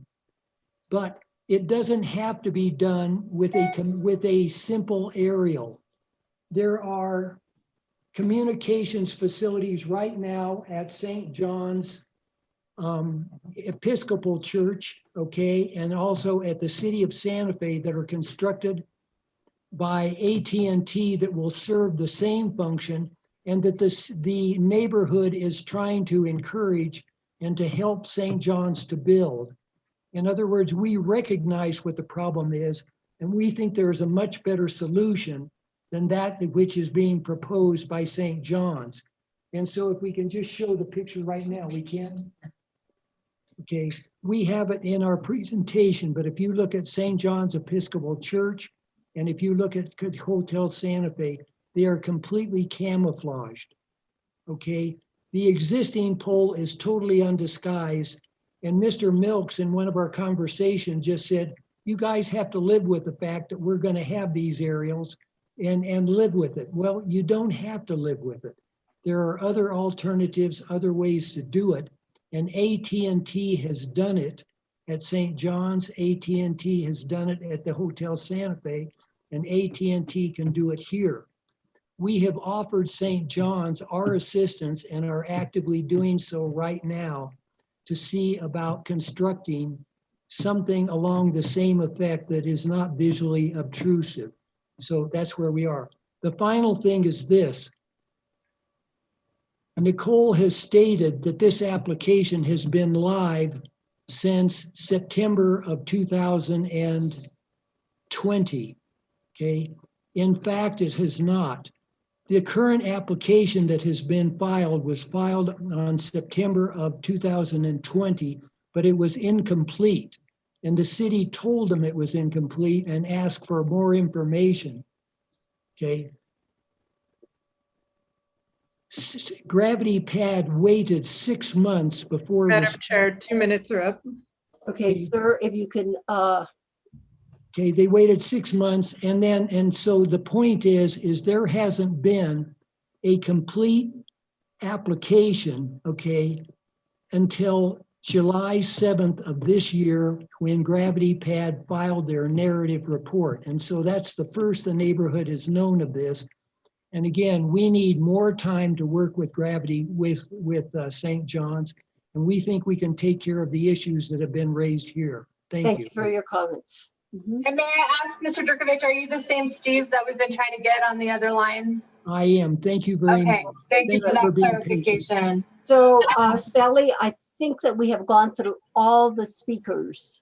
I don't have any new hands. I do want to just circle real quick. I've got a couple of call-in listeners. I don't know if you're trying to speak. You can do *9 to raise your hand. If you're a phone-in listener, I do have a couple of those. I just want to give you a shout out to try a *9 if you're trying to speak tonight. Madam Chair, I don't see anyone else with a hand raised, so it may be appropriate to close our public comment at this time. I'm going to close the public comment, but I'm going to ask Nicole to either to read the letter or letters, or to at least summarize the letters, and those letters will go into the public record that you received. How many letters did you receive? Madam Chair, I received 2 letters. And I'm sorry, hang on real quick. And would you indicate who they're from and if they are for or against the project? And if you can either read them into the record or summarize the content. I can, yes, okay. I apologize here for this. Okay, so this one is from Jane Snow, who's a board member at Los Miradores. Ladies and gentlemen, this letter is sent on behalf of Los Miradores Unit Owners Association. The Los Miradores residential community consists of 55 residents located across Camino de Cruz Blanca, from the location where St. John's and Gravity Pad Partners LLC, the developer, are proposing to build a new 65-foot monopole cell tower. Last year, when the original application was made to build a cell tower on the same site, Los Miradores notified St. John's that we strongly objected to the location of the tower, which is directly across the street from many homes at Los Miradores. Residents felt that the proposed 75-foot monopine design to blend in with the natural surroundings would be aesthetically offensive and would detract from the views of many residents. Oh, excuse me. Members of our community met with the city and developer to discuss and look at alternative sites on the St. John's campus. After the application was denied by the HDRB, the developer showed us other potential sites, and it was our understanding that they were continuing to evaluate other locations on the campus that would not visually impact the homes in our community. Instead, we were notified in May that they were proposing a 65-foot monopole cell tower in the exact same location, lowering the heights of the tower by 10 feet and painting it in the Santa Fe's color palette to blend in as much as possible with the surrounding area, as suggested by the developer, does not change the aesthetics. There's no hiding a 65-foot tower among 20-foot pinon trees.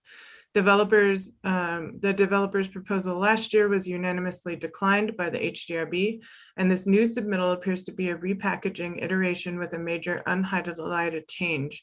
The original application was presented as an AT&T only tower, implying the single antenna on the proposed tower. In both the ENN in May and otherwise, the developer has now disclosed that this is a commercial project and that they have been contacting all phone providers and other users with antenna locations needs to lease tower space. This would result in an antenna array directly offsets any claimed aesthetic improvements by going to a monopole over the fake monopine tower. The appearance will be a large visual blight. That fact, coupled with the community and market concerns about microwave emissions, is in such proximity to residences, will negatively impact surrounding owners.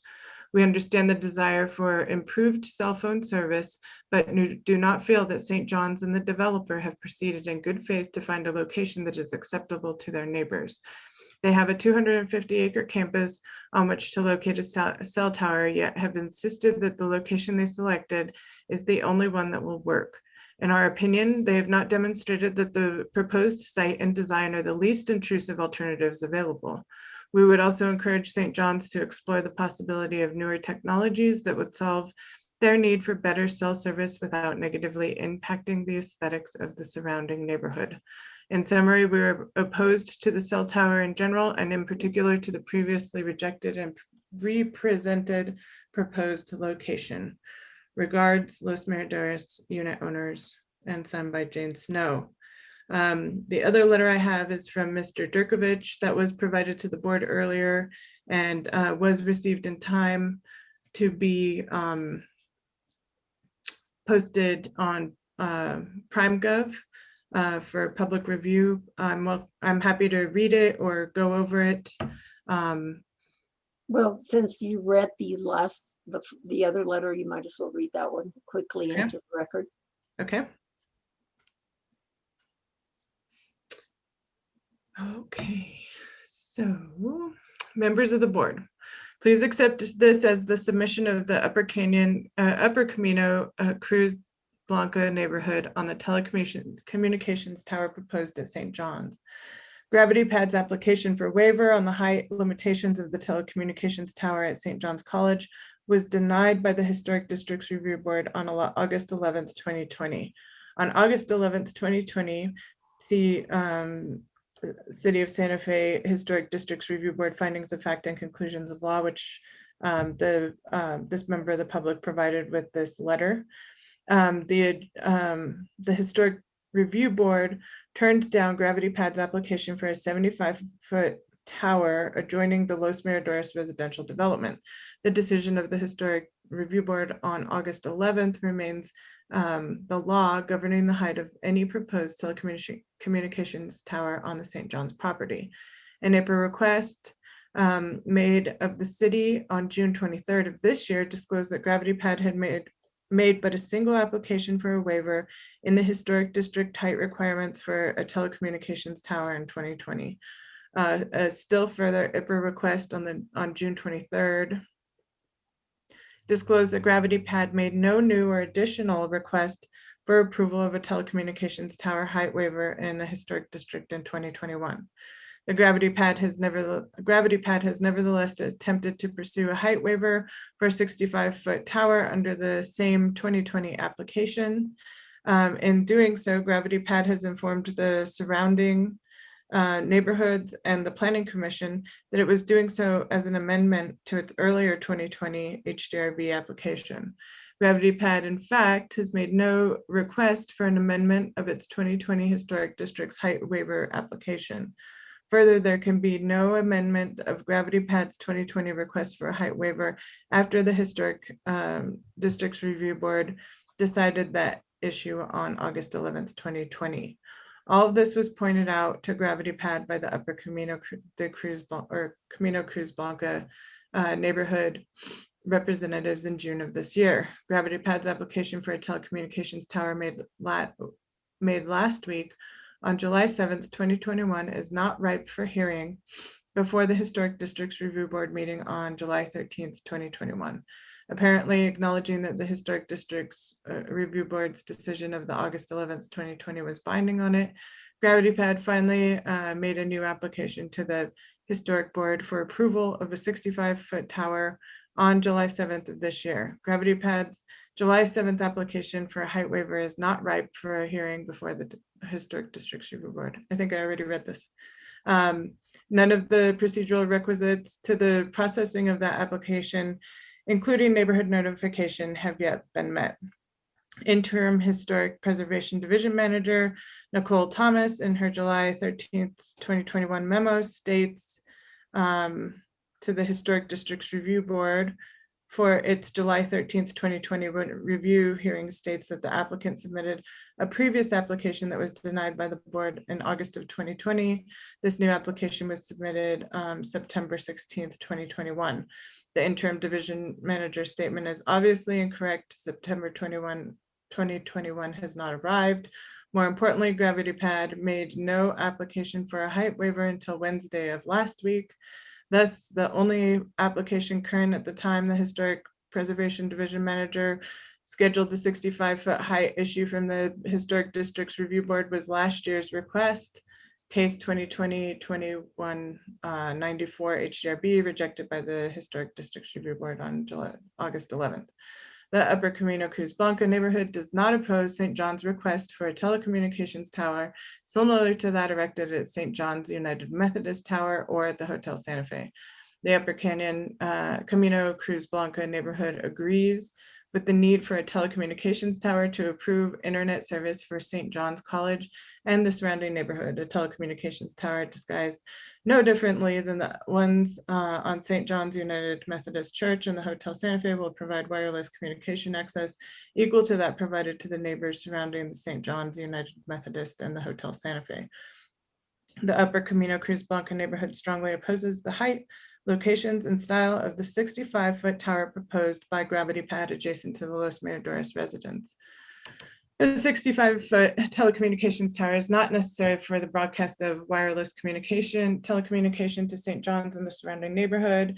Gravity Pad proposes a construction of a 65-foot tower for its own interest as opposed to the telecommunication needs of St. John's and the adjoining neighbors. A 65-foot tower allows Gravity Pad to give AT&T the first position for its antennas while leasing out lower levels to Verizon, Sprint, and other carriers, adding the Gravity Pad's pure profit for construction. When asked at the neighborhood meeting how much it makes on each contract with each of the other telecommunications carriers, Gravity Pad refused to answer. In short, Gravity Pad is looking after its own interests as opposed to St. John's. Notably, St. John's is not a party to Gravity Pad's illegal behavior to proceed with the construction of a 65-foot tower without a current application to do so. Gravity Pad has never informed St. John's that it was proceeding this year on the basis of its 2020 application for a height waiver, despite the Historic Review Board's rejection in August of last year. Gravity Pad's course is entirely of its own making and almost exclusively directed towards its own interests. In conclusion, Gravity Pad waited until last week, July 7th, to file a valid application with the Historic Districts Review Board to waive its 16-foot height limitation on a telecommunications tower. Whenever filed, the purported need for a telecommunications antenna for St. John's and the adjoining neighborhood can be met without a tower of the height or the appearance of what Gravity Pad suggests. Representatives of the Upper Camino de Cruz Blanca neighborhood have met with the representatives from St. John's to suggest the development of other alternatives to the 65-foot tower. The neighborhood is actively seeking to assist St. John's in developing those alternatives, requiring Gravity Pad's application of July 7th, 2021 to proceed through the normal channels with all the prerequisites will provide the time necessary to allow this to happen. Signed, Stephen Durkovich. He provided the findings of fact and conclusions of law in this letter, as well as the letter that was provided to me by Gravity Pad, a photo of St. John, a photo of Hotel Santa Fe, and the receipt of the IPR requests that were filed. Thank you, Nicole, very much. And I want to thank all the people that commented this evening.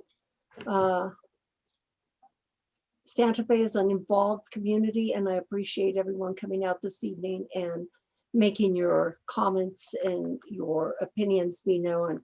I think it's undisputed that better telecom service is needed in this area, both for St. John's and for the surrounding neighborhood. I live on Camino de Montesol, and I personally have experienced bad service there. When I've tried to call, I have to get to the Camino to try to get service. But the big question I believe that the board faces this evening is a number of questions. What is the visual impact here? And what about the location that this company is wanting to, where this company wants to locate this monopole? Is that the best location? Are there other alternatives? And with that being said, Nicole, there are, as I was reading the packet, there were exhibits that I would like for you to show for all of us to see. They were G10F and G, I think that's I, or I don't know if it's L, that showed the actual monopole by the trees.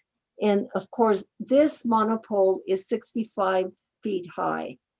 And so that you get an idea how high it is, the La Fonda Hotel, I believe, is about 65 feet high.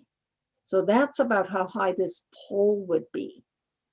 In one of those photos, those exhibits that I saw, they had a tree that was, the pole was by the tree, and it looked almost the same size. And one of the commenters indicated that those trees are around 20 feet high. I don't know, maybe there are trees that are 65 feet high in Santa Fe. I don't know if there's any that are that high in this area. But if you can get those, and to me, when I was seeing the exhibits, they were really different in their presentation, in that some of them really showed that the the next one, it's 10, G10F. This one, stop. Okay, right there, that's a 65-foot pole. Nicole, did you or do the applicants know if those trees that are there, if they're really at the same height as that pole? Madam Chair, I believe that this was taken from one perspective on the streetscape that was delineated for looking at the pole, and it looks like it's the closest one. And so I believe that the pole is higher, and I think that generally that's shown, but the perspective may make it look as though the trees are a little bit closer to the height than the. So would you say that pole is a lot higher than those trees? Show us another exhibit. Can I explain real quick? Yes, would you please? Yeah, this is what we do. We fly a drone at exactly 65 feet, okay? And then we go around in all of these pictures and we take different pictures from different locations. Some up front, like this exhibit G10F, some far away, some from north, south, east, west, whatever vantage point that we felt was necessary. That's why there are so many. And after we take the picture, we note exactly where the drone is while it's flying and sitting there for half an hour as we take all of our pictures. And then we implement the photo sim into it. So if you were standing right here at this spot, this is what you would see. So if you scroll down, you see the picture before that, that's the drone. The other way. Yeah, sorry, scroll up. That is the actual drone with the red circle around it at 65 feet above ground level. The perspective is also you're lower than the site because you're down the hill on the streetscape. Yeah, and would you, Nicole, would you agree that the greatest impact is not really on St. John's College, it's more on the neighborhood? Well, Madam Chair, I think that in my personal opinion and evaluation of this packet material, that the greatest impact is actually going to be when people are walking along the trail to Atalaya. And as far as from the college, it's quite a distance from the buildings. It does, SHPO has determined that it does have an adverse visual impact on the National Register properties. And in regard to Los Miradores, I'm sure it's significantly visible, but it's not evaluated for impact to those properties in the same way that it is to St. John's. Nicole, can you show us exhibit, let's see, 10H and 10J? Actually driving this. Yeah, she was quicker at getting it up than I was. I just went for it. So here's 10H. Yeah. Okay, see that here from the St. John's parking lot, looking west, and then J from St. John's parking lot, also looking west. Okay, thank you. And someone, Mr. Milk, someone made a comment that by putting this pole here at this location, that it was only going to increase coverage by 10%. Do you agree with that statement? No, I don't agree with that statement. The coverage will be significant. It will cover 99% of the 250 feet acreage of the college, and it will significantly increase the neighborhood. And most importantly, it will have line of sight and be able to offload calls and talk to the St. John site, which is the next closest site, a site that I built. Right. And okay, as it looks now that this pole, you are also planning to coagulate with other service providers, correct? Yes, So ma'am. then that's going to increase. Is that going to go into this? What area will those be attached to? Below the antennas. So is it going to be, okay, where we see that bulk, is it going to be lower than that or within that bulk that we are seeing at the top? Each carrier has 10 feet of space. So each carrier will go below the existing array of antennas.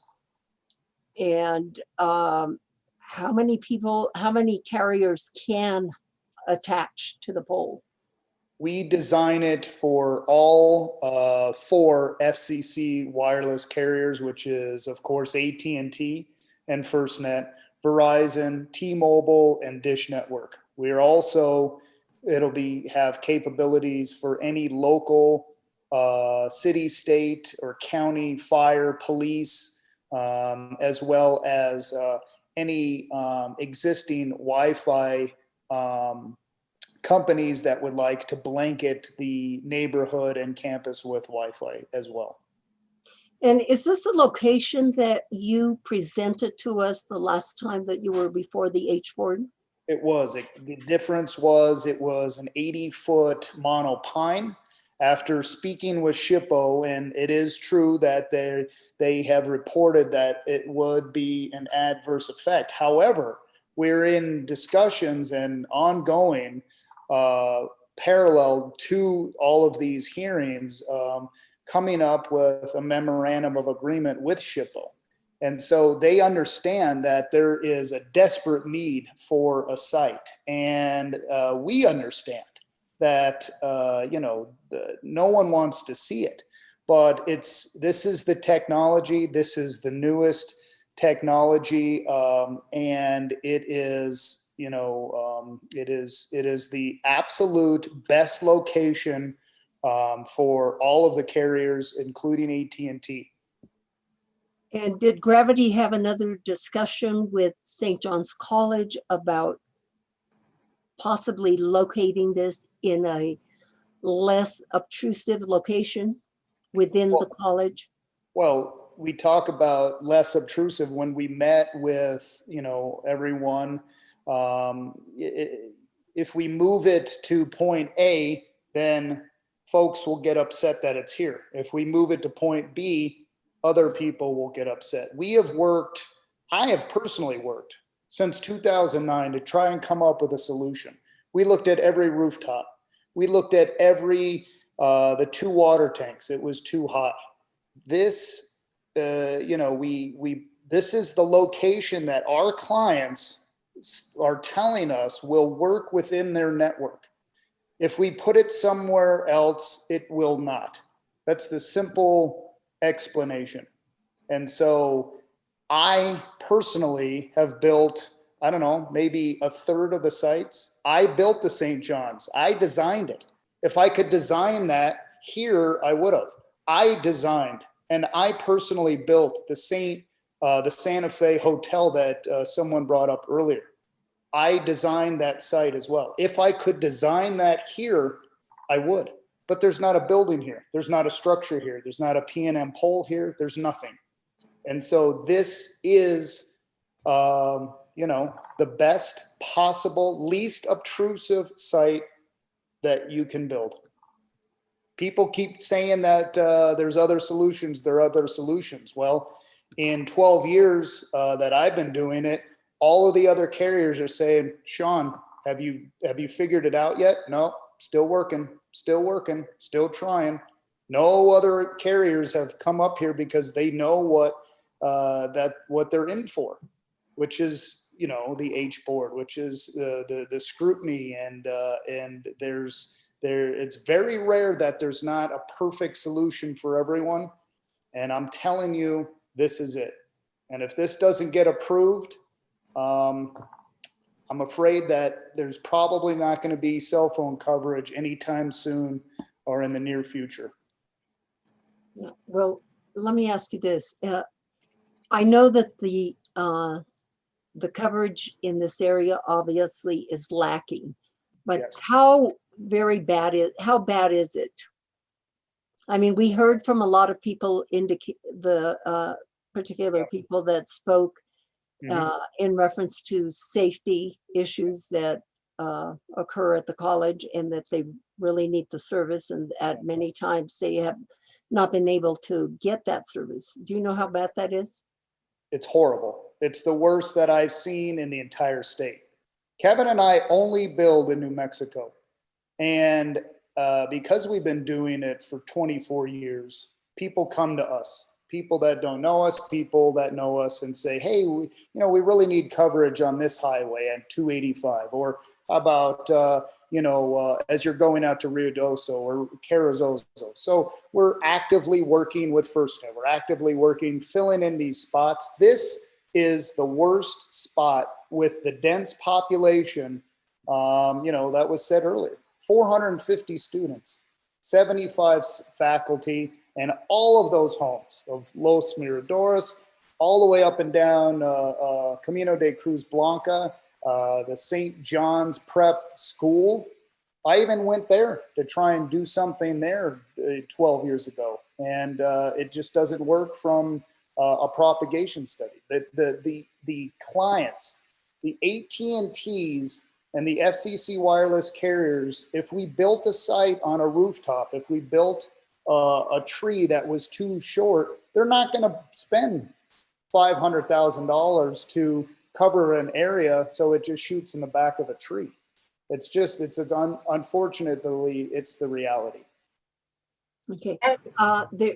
Excuse me, I'm going to turn it over to Board Member Katz and then Board Member Benvenue. But before I do, I wanted to ask Nicole a question. In reading the packet, I believe I read that there is a 3-year period where we revisit the tower. Can you comment in reference to that? Madam Chair, I'm not sure where you saw that. I thought I read something about So our zoning approvals do expire after 3 years if no development has begun and is continued. So it may have been that. It's like a regular zoning approval expiration provision that was in the Planning Commission findings and staff report, perhaps. Okay, so I know that I read it, but so Sally, if the board would approve that, does that apply? If it was under There is zoning? a 3-year expiration on H board approvals if no work is conducted. Once folks start development and seek the permits and stuff, then that's a vested right to continue. But if they're unable to get across the finish line in terms of completing SHPO overview and actually having a project that can go for permits, this is a zoning approval that would expire if no development's begun and continued. Okay.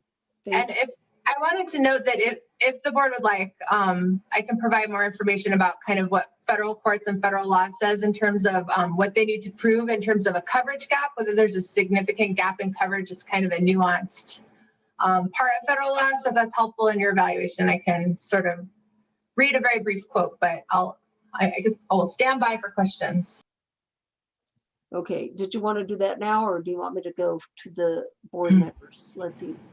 Totally at your pleasure, Madam Chair, but I just want to note that under federal law, the city can't make a decision that has the effect of prohibiting coverage. And courts include in that sort of what they call the effective prohibition. So if we do something that effectively prohibits them from providing coverage, we're not allowed to do that. That falls outside of our local kind of regulatory jurisdiction. It kind of varies among courts how they view it, but some of our local federal courts have looked at kind of a two-prong inquiry when we're talking about, is the city effectively prohibiting coverage by making a zoning decision? They kind of look at, one, is there a significant gap in coverage? And two, is this the least intrusive means of filling that gap? In terms of significant gap, courts have said that there's no bright line rule. You sort of consider a lot of factors. You can consider the gap's physical size and location, number of affected customers, dropped call or failure rates, whether the purported gap affects the plaintiff's, in this case, the applicant's ability to provide outdoor or in-vehicle and in-building coverage, and that gradations in service are an appropriate consideration, and that we should keep in mind sort of the importance of having modern mobile technologies and things like that. So in terms of significant coverage, they don't necessarily have to show that, you know, we have a 10% gap and this tower fills exactly 10.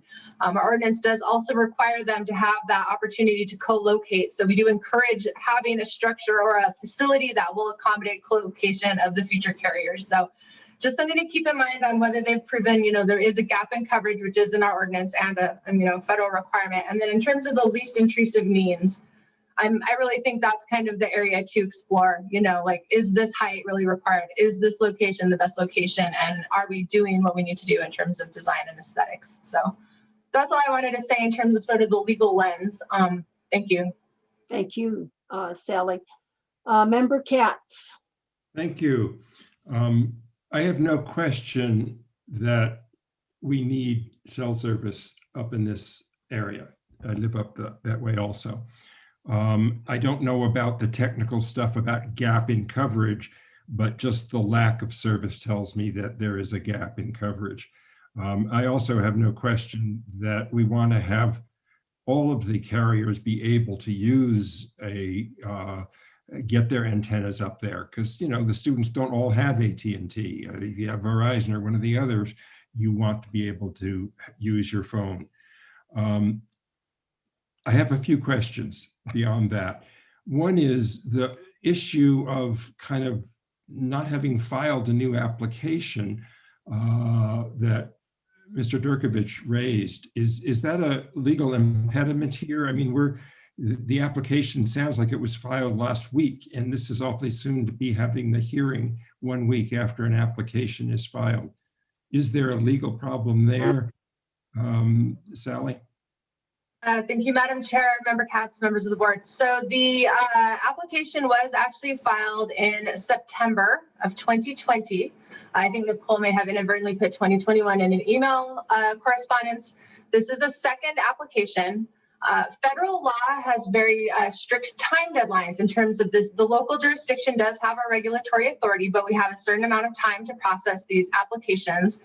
Courts have said even things like the first initiation of the city in terms of like, we're thinking about doing this. That's like, once we start getting written communications requests to build telecommunications facilities, the city does have an obligation to start processing it.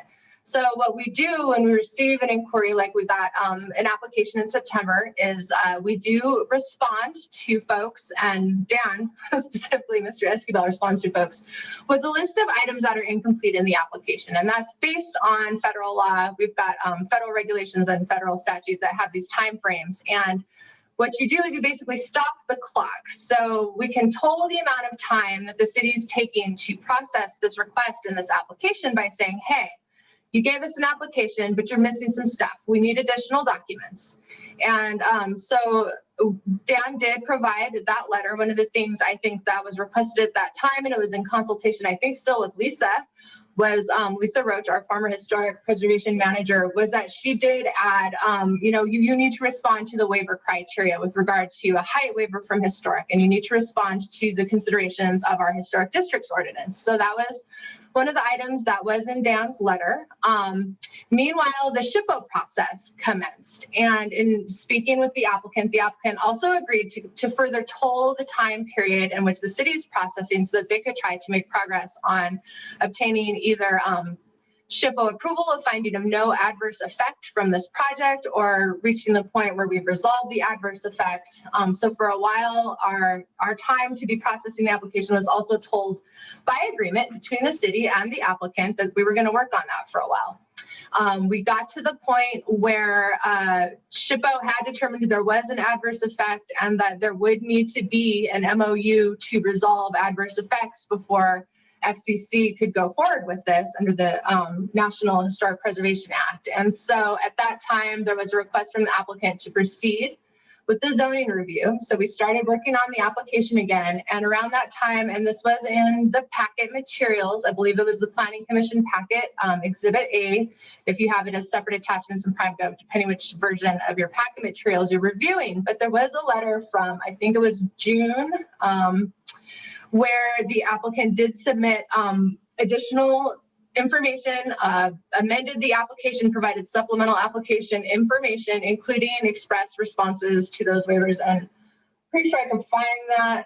It's actually in the same one I was sharing recently. So we did receive a letter earlier in time. And I think, there was the supplemental communication that was received recently that has been referenced, but that is really part of the same, it was the supplemental information that was provided by the applicant at Nicole's request to assist in your review. So that was actually part of the second application. The other thing that's a little tricky is under federal law, it's really contemplated that we'll process this as a single application. It's not a perfect fit with our ordinance and our normal procedures, because normally we would have a separate application if you want H-Board review, a separate application if you want Planning Commission review. Because the way we have to review this kind of as a single request by the city for all of our zoning review, we've basically taken one application. It was the new one that we got in September of 2020. We processed that through Planning Commission. We've given it a separate number for H-Board review just for tracking purposes in our permitting system and our EnerGov online system where we track our case management and everything. But it's really sort of one application that requires review by both Planning Commission and H-Board. We are treating this as a second application. It has some differences from the previous application, similar location, lower height, different design, and still needs some SHPO sign off and an MOU. So the short answer is there's nothing to stop us from proceeding tonight. My opinion is there is nothing to stop you from proceeding tonight, and we're doing our best to sort of harmonize federal law procedures with city law and procedures. Okay, the next question I have is there's several times been reference to the search area or the search ring and statements that it's shown us someplace. Can someone show us a graphic that shows the search ring? Mr. Escabel, are you able to do search ring, or perhaps Mr. Milks? I'm not totally sure where that is in our, or I can look for it. Yes, let me pull it up. It is in the packet. Okay. So everybody has a copy of that search ring. Can we get it up on the screen so we can see what it covers? Yeah, let me find it. It's quite a large packet. It's in the applicant's materials. I'm looking as well, Dan. I'll let you know if I find it first. Well, I have to go into my drive. Is it the one with the rainbow? No. We're getting into the technicalities. I'm not very good at that part. I agree that the real question, there's no question that service is needed. There's no question that antennas are needed. The real question is there is an alternative location. And that's why the search ring becomes important. I've got the map with all the colors on it, but I'm not sure. I would think this would be a map that would have a ring drawn around the area that would work. I mean, I don't believe for 1 second that this spot on the ground is the only place that we could put an antenna here. But I don't know, I'm not a scientist. There is constant talk about search ring. It's alleged that there is such a thing. I don't know if this is the best documentation. I'll let others speak to that. This is, No, that's not it. I found it. okay. That's the propagation study that shows the lack of coverage and what the new site will cover. So that's very important to your question as well. No, it's not. What's important to my question is the ring around which Okay, there's the ring right there. that could be done. Can we get that a little bigger so we can see what that covers? Oh, yeah. Okay, there it is. Unfortunately, it's not a very good search ring. The search ring is mainly for the telecommunication. It is in the ordinance that they show us where they're looking. So that search ring looks like it covers pretty much the entirety of the St. John's College campus. So the next question that occurs to me is why St. John's made it very clear through all of the witnesses that testified how important this is. Why can't we do a St. John's Methodist Church chimney on one of the St. John's buildings? It wouldn't be visible. It is in your damn search ring circle. It could do it. I'd like to address that, Commissioner Franz, because we've heard that question for 2 years now. There's a mountain to the south of St. John's College. St. John's is Wait. Before you start off, that's the search ring. That's the search I ring. wanted a search. You say that's the search ring. That includes those buildings. It may not be perfect. You may not get all of those buildings south of St. John's. You might have to do something somewhere else to help them. But this is the search ring that reaches the St. John's Methodist Church. St. John's College has 250 acres, 250 acres of land in Santa Fe. That's the majority of the entire ring. You're correct. Los Miradores is also part of the search ring. We approached Los Miradores and asked them, would you like us to put the tower in your community, on your homeowners association? Would you like it to go somewhere in your property? They responded, no. So this discussion of, is there a better location? We've had this discussion, and there is no better location that we have a viable landlord because we don't have eminent domain. So therefore it has to be negotiated. St. John's wants this. I think the city and SHPO need to sit down with St. John's and say, you're complaining that your students aren't coming here because they can't get cell service and that people are hurt. How about we do a chimney on top of one of your buildings, your library or whatever, like it was done on St. John's Methodist Church? I mean, it takes a little negotiation and it takes a little bit of perhaps pressure on St. John's, but that's what's not been explored. That's why we don't have. It has been explored. Least intrusive. It does not meet the coverage objective, and they will not build a site on any of the rooftops. We went to every single rooftop. We went to every single dorm room. We went through, I think, 9 or 10 different locations. It will not work. Therefore, they will not build it. This is the site they will build. Work. Excuse me? The search ring tells me it'll work. Well, you also have to have a willing landowner, and it has to meet Yes, that's what I'm specific talking about. propagation study. The propagation studies from our client do not represent that going on a rooftop will meet the coverage objective, will communicate with site 246, which is the St. John's Methodist Church. It will not. This isn't the search ring, right? Show me the search ring. What sites in that area will do it? That's what I'm getting to. Do we have someone from St. John's here, as I had requested? I don't think so, Frank. I mean, I just don't know how we can decide this because there are alternative sites. Obviously, you showed me a search ring that shows most of St. John's College. The problem is they won't say yes. Well, we need to talk to them. The city needs to talk to them. SHPO needs to talk to them.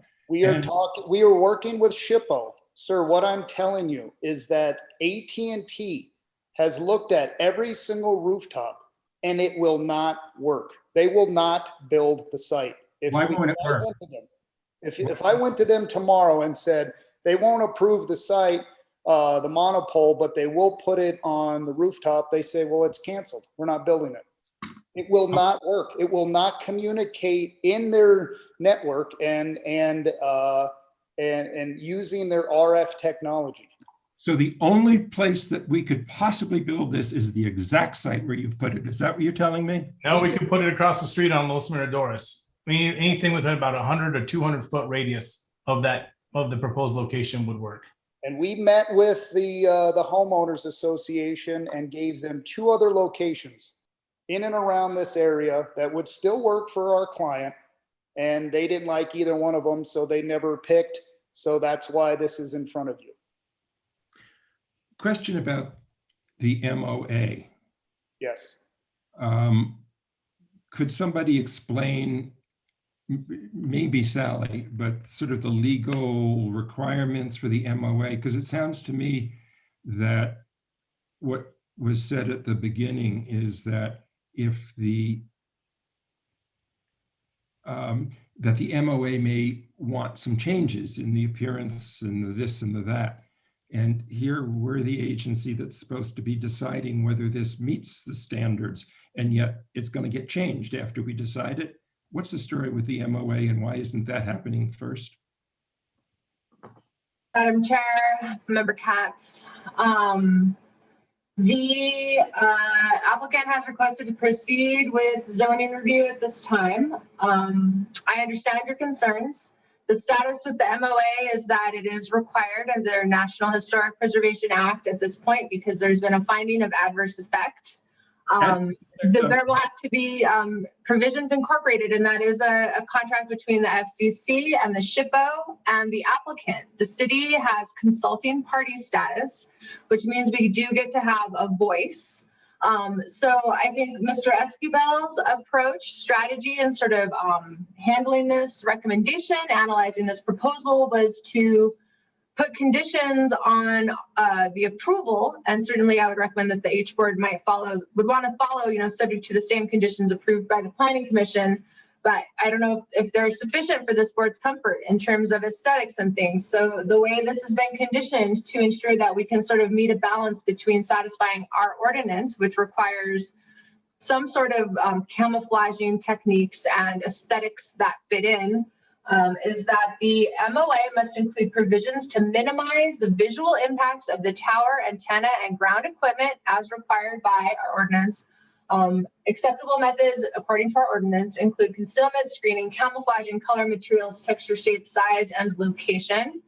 And so it's basically, if this H board, if you either want to put a condition that we're only okay with this if the aesthetics is X, I think that could be a condition. If the condition is that we will defer to whatever is reached in an MOA with the SHPO, with the city acting as a consulting party, and we recommend that the city in consulting does X, that's something that you could do. If we simply are not comfortable approving this because we are not sure exactly what it's going to look like, and we think that's within our purview and required by ordinance, I think that is also an option for the board. So, could you clarify for me what it says there's an adverse effect, and what's the adverse effect on whom, from where, and what? It's an adverse effect on the federally listed historic property of St. John's College, and I could go directly to what we have to rely on is the letter from Andy Wakefield at the Department of Cultural Affairs. He says, SHPO finds the tower will result in an adverse effect to the National Register listed St. John's College due to the tower's inconsistent design with the property's setting, including its architecture and landscape design. So in the same letter from Mr. Wakefield, he says, let's see, we recommend that you first determine whether the tower's design or location can be changed to reach a no adverse effect, which then would mean we don't need an MOA. After all, if this is not possible, the proponent, the applicants here, must develop a memorandum of agreement to resolve the adverse effect. And there's an FCC nationwide programmatic agreement that kind of goes through the process of how these MOAs are reached. There's a template that we can use. And I'm not sure the status of that, but they did recommend that prior to developing a plan to resolve the adverse effect and develop the MOA, we strongly recommend that you set up a meeting with our office and interested consulting parties, so that is the city, to determine how best to proceed with the MOA. So. Well, if it's an adverse effect on St. John's style, it certainly is an adverse effect on the whole neighborhood style, and almost more so for the whole neighborhood, because as the people testified, they will see it more. I guess what I come down to is what I said at the beginning, that the real issue is there another alternative location?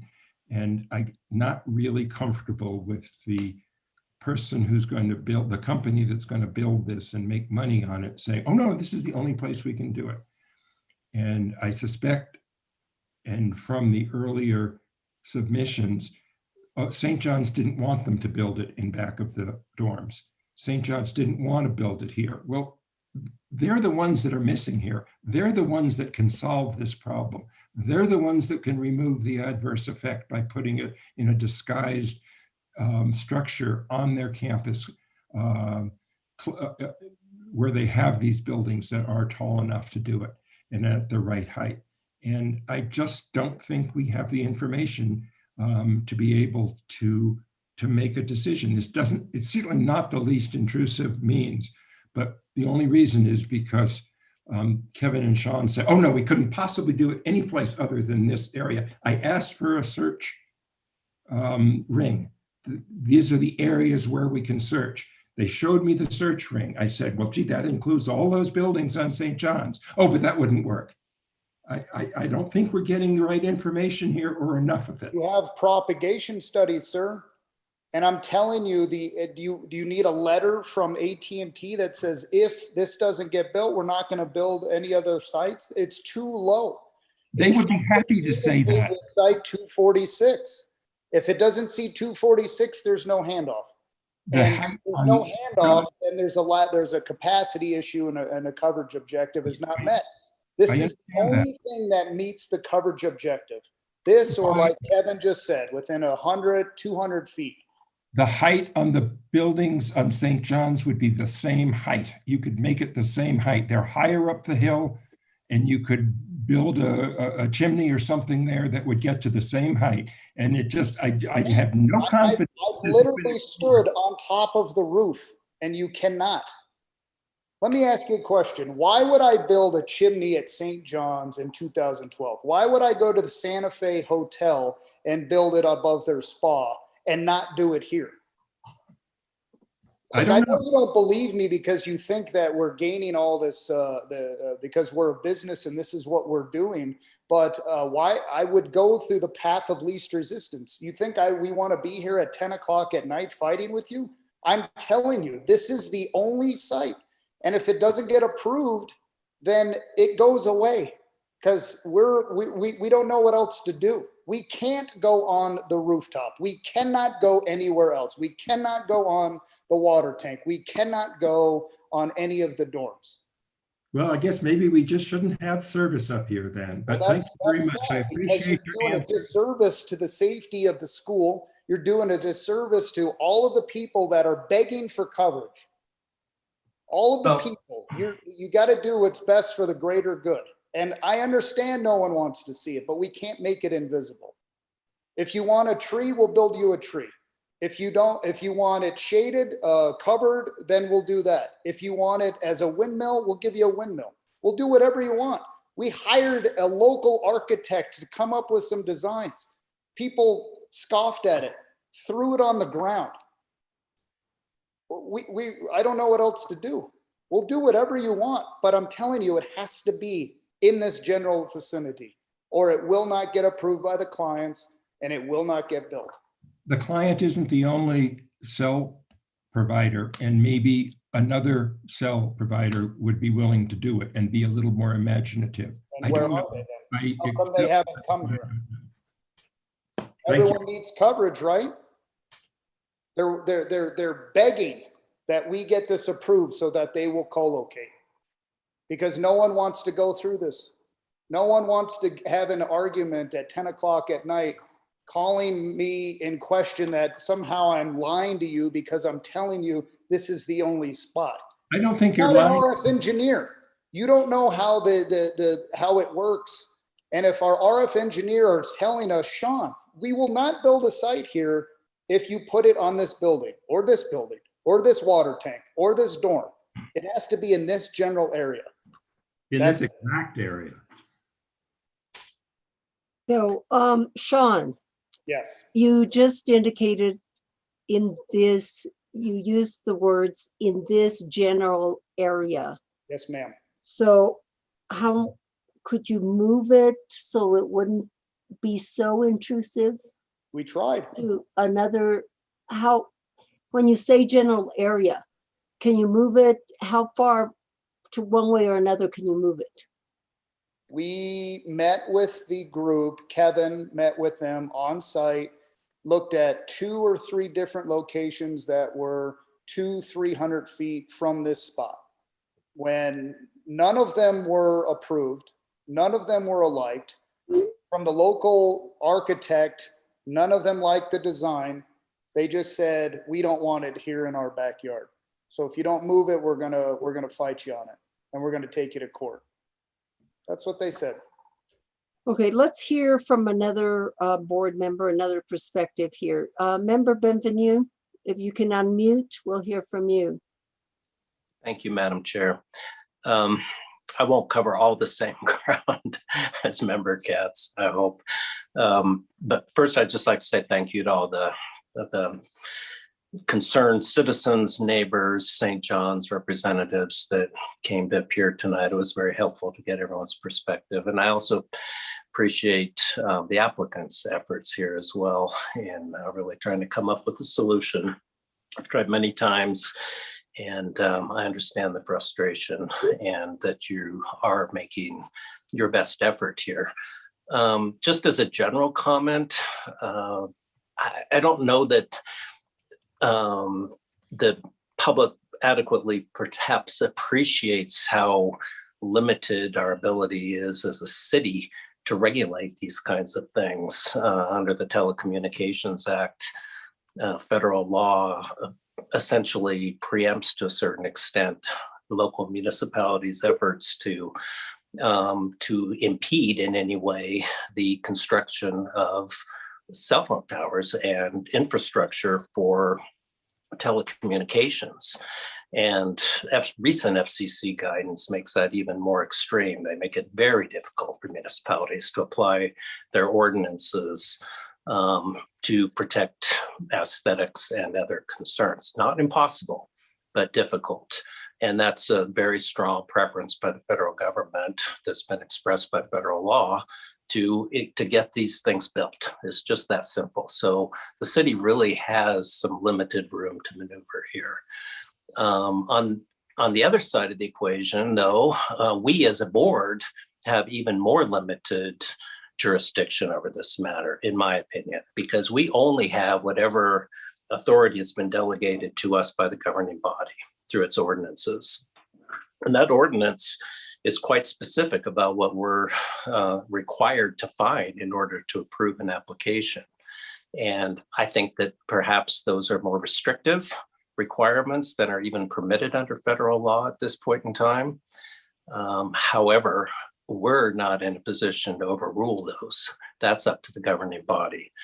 So we really can, our hands are tied to only apply what the ordinance says we have to decide. And that's two issues. One is whether or not all alternatives have been considered to our satisfaction. And the other is whether or not the waiver requirements for a height exception have been met, in this case, by conclusive evidence presented by the applicant. So taking that first question first, that's what Member Katz, I think, was mainly focused on, the alternatives. And I share a huge frustration that this is really St. John's property, and it's primarily a St. John's concern, and rightfully so. I understand their concern, but until tonight, they have never appeared before us or even submitted a single document to indicate what their position was on this. And I've never understood that. And I'm glad we had some people testify tonight, but it would have been nice if we have someone here actually as an applicant that we can ask questions to.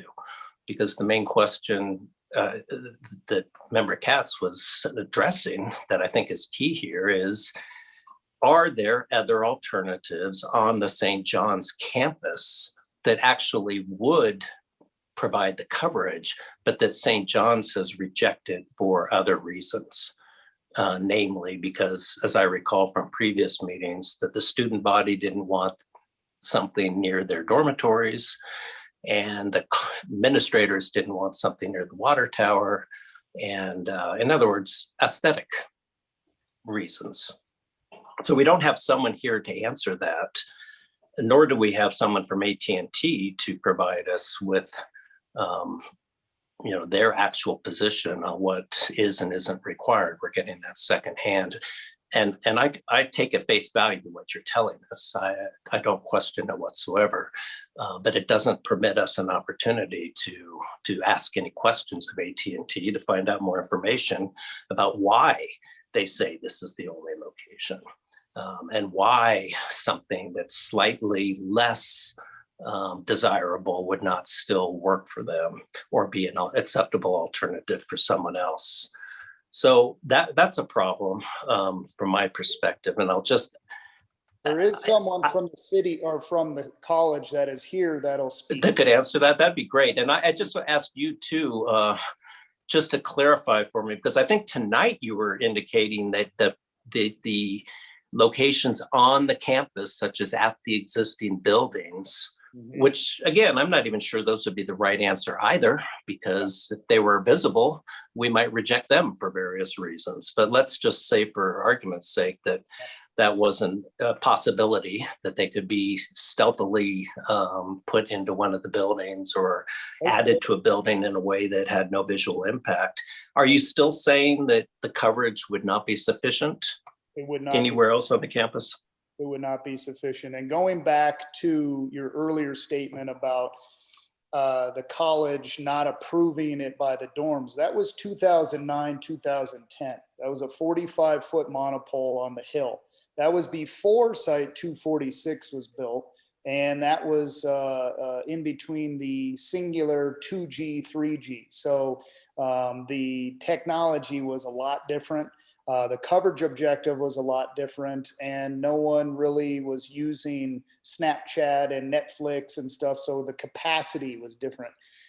Fast forward 11 years later, when the new technology comes out, the search ring that you saw before, and the RF engineers saying, okay, Sean, it needs to be right in this area. And I said, well, I don't know if this is going to work. How about on the water tank? Nope, it's too high, it shoots over it. How about any of these buildings? And as they ran the propagation studies, this is how it works.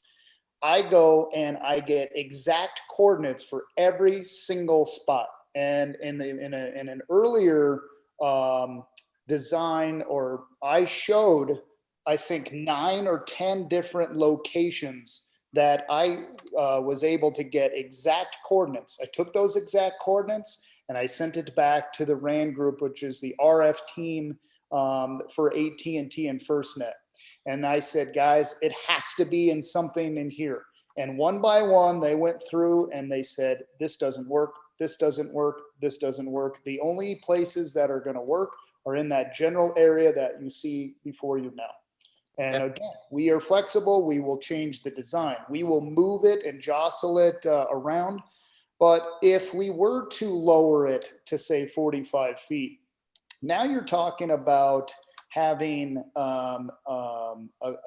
going against your own ordinance, because it technically wouldn't be co-locatable, because the next carrier, whether it's Verizon, AT, or T-Mobile or Dish, they're not going to go at 25 feet because there's no way that they're going to meet their coverage objective. So we're trying desperately to build one site as small as possible to accommodate everybody. All right, let me stop you there. So if I understand your testimony, and I know you're under oath, and I just want a record here. I'm not trying to put you on the spot for any reason other than I just want to know what the facts are. And it's going to be unrebutted because we have no one on the city's side to say otherwise. But it is your testimony that this is the only location that would technically work, not just the only location that you can find that St. John's will approve on their property. Correct. Okay. All right. So I from my personal perspective, that actually does satisfy the standard that the record reflects, that there are no alternative locations. So the other prong is alternative designs. That it does seem like we're just basically all agreeing there are alternative designs, because you're in the process, you're saying you're open to alternative designs, and you're actually in the process of negotiating an alternative design with the state, if I understand you correctly. With SHPO, if this is approved tonight, which I hope and pray you do, we will still, and you will still, and the city of Santa Fe will still have a consulting party with SHPO, and you and myself and the SHPO group will sit down, or I guess we wouldn't sit down, but we would have another video conference and say, okay, what are some alternatives? And, we are going to be as flexible and do whatever you ask us to do. Okay, so that's good on the one hand, and it's bad on the other, because we don't know what we're approving if we were to actually approve something tonight, other than perhaps the site. I suppose there could be a partial approval under your scenario. So let's talk just a minute about the alternatives. I know it's not a height. I know reducing the height doesn't seem to be one of the available options. What about I did hear Mr. Winter suggest sheathing as an option, and I'm thinking you're probably suggesting something like the Fort Marcy Tower, the ballpark there, the sheath. We built the Fort Marcy Tower. We do not own it. We think it's, Fort Marcy. No. The ballpark. The ballpark has one of their lights is sheathed as a stealth cell tower. Yeah, and it's exactly this high. It's 65 feet high. Yeah, so it's made out of fiberglass. It's a circular design, and it covers the antennas. And we are absolutely willing to, put that on the site to cover it and make it a condition for a building permit, as well as a condition for the other carriers, so that it would all match all the way down for all four carriers. Yeah, we do that all the time. Sorry to interrupt. We just built one in Corrales. It's got a shroud in Rio Rancho, 65 feet away from homes. We built 3 or 4 of these here recently because it does have a tendency to shade the antennas to cover them. So I guess what I'm wondering is, the sheathing on the Fort Marcy tower is, it's not that much thicker than just the light pole. So I guess what I'm wondering is your antenna in your drawings, would they have to be that large, or when you sheathe, do you have a different antenna arrangement? It's a good question. We would do a different antenna arrangement. We would minimize the separation, but we're still looking at about a 7-foot diameter circular shroud. That's about the dimensions. You can fit all those antennas at 3 sectors into that shroud. All right. Okay. And let's just deal briefly then with the second issue, which is probably more problematic from my perspective, which is the waiver on the height. This is where I come back to the preamble I gave, which is that we're an agency of limited jurisdiction. We only can do what the governing body authorizes us to do.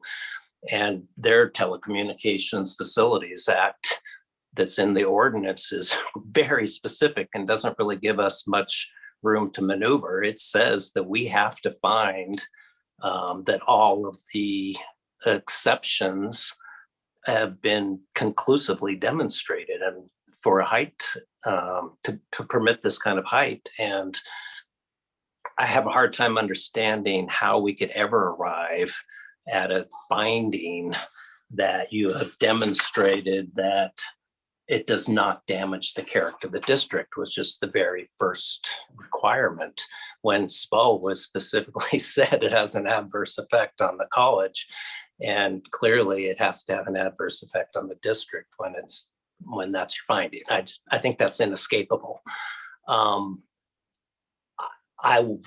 there's no real room for overcoming that in our ordinance. It doesn't later say unless you find that there are good reasons to approve it anyway. It says we have to make that finding.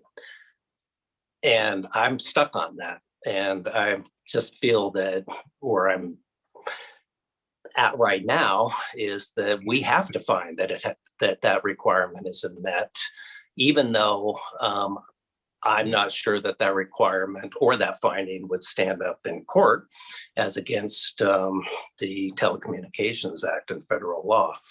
But that may be a decision that this governing body needs to make rather than us on an appeal. So that's unless Assistant City Attorney Paez or Nicole Thomas can help me out there. I'm just not sure how we can reach any other finding. Madam Chair, Member Bienvenu, I understand your sort of discomfort with the potential conflict between the ordinance and federal law. And we do have certain parts of our land use code that unfortunately are out of date and out of step with evolving federal requirements. My recommendation is that if the board finds that a certain factor in the ordinance, if read real explicitly, would conflict with federal law, is preempted by federal law, if you make that finding, I mean, in my view, I think it's appropriate to say this particular factor, we need to read it in accordance with federal law. Federal law says we can't prohibit the provision of coverage like altogether. And if you're saying, any visible telecommunications facility that's not completely camouflaged is a damage, and they're saying, and you believe this testimony to be true, that the only option is some sort of visible telecommunications facility, then I think it's probably that that one factor in our ordinance may be preempted by federal law, in which case I think the city's interest is to follow federal law if you believe it is preempted. And I think certain parts of our ordinance probably do go a little too far. Yes, it needs to be revised. Unfortunately, our legislative process and our capacity to amend our land use code has proven to be slightly behind the times in a couple of areas, and our telecom ordinance is probably one of them. So I'll leave that to your decision, but that's my recommendation. No, that's very helpful, because I, from my non-legal legal perspective, agree. I don't think that provision would stand up in court under current federal law. So that is helpful to know that you think that the board actually has the ability to disregard that as preemptive, which I suppose someone could appeal that finding as well, if that were a finding that the board reached. Those are all my comments for now. Thank you.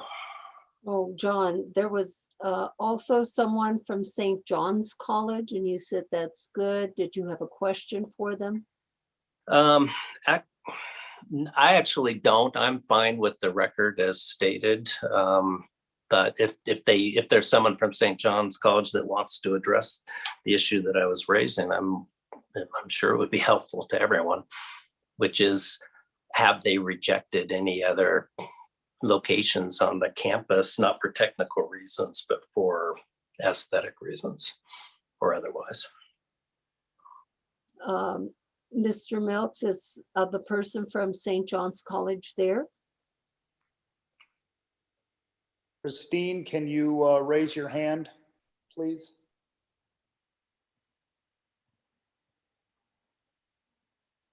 She's the executive director of campus. Madam Chair, I've promoted Christine Wavara to the panel. She was previously part. One in, correct? Yes. Okay, so is she there? Can she hear us? Hi, everybody. Yes, I can hear you. Can you hear me okay? Yes. You heard the question that needs to be answered in terms of a location, other locations. Yes, have been absolutely. discussed, and Why were they rejected? Were they rejected for aesthetic reasons? Were they rejected for technical reasons? Why were they rejected? They were rejected based on the inability to meet the technical requirement. You must believe that, you know, the entire community of St. John's will also see this very large, you know, antenna. And, you know, as we're located up on the hill, we may have more visibility than even some of the others who are expressing discomfort with this. And we recognize that it's not going to be pleasant, but it is something that we're willing to sacrifice because we know how important it is for the community. And so, no, we have not rejected other sites that, you know, for any aesthetic reason. They just haven't been sites that have been sites that would work for the technology requirements. Thank you. There might be other questions from other board members. I see that Member Roybal has had his hand up for a while, and then I'll go to you, Member Katz. Member Roybal? Thank you, Madam Chairman. First of all, I too very much appreciate all the testimony and everybody's come forward tonight to give us their input and the information. This is a very hard, you know, as a board member, because our whole thing is about design, streetscape, and exceptions. And unfortunately, none of those have really been met as far as what it does to the streetscape, what it does to the exceptions, and then the design options. I was surprised to know that there is quite a few other design options that would be available that were not presented. So we spend a lot of time listening to everyone, and I don't think we got anywhere where we need to be. But again, so much has been covered, and I guess we all appreciate everybody's input, and the need is there definitely, and we understand that. But you know, sometimes I guess we can't have what we want. But again, appreciation for the need and appreciation for everyone that testified tonight. And I don't have much more to add. I think a lot's been covered. So that's my little intake on it. Thank you. Thank you, Member Roybal. Member Katz? Thank you, Madam Chair. Ms. Guevara, my question is whether St. John's, if it worked, would be willing to have an antenna, you know, enclosed in some disguising thing on the buildings, the main buildings at St. John's. Absolutely. When we were originally approached with this idea, that was what our hope was, that indeed would be a possibility. You know, Sean has mentioned the water tower. He's mentioned, you know, multiple buildings throughout campus that we were very hopeful would work because it would offer an opportunity for some disguise of the antenna. And, you know, unfortunately, that's just not an option.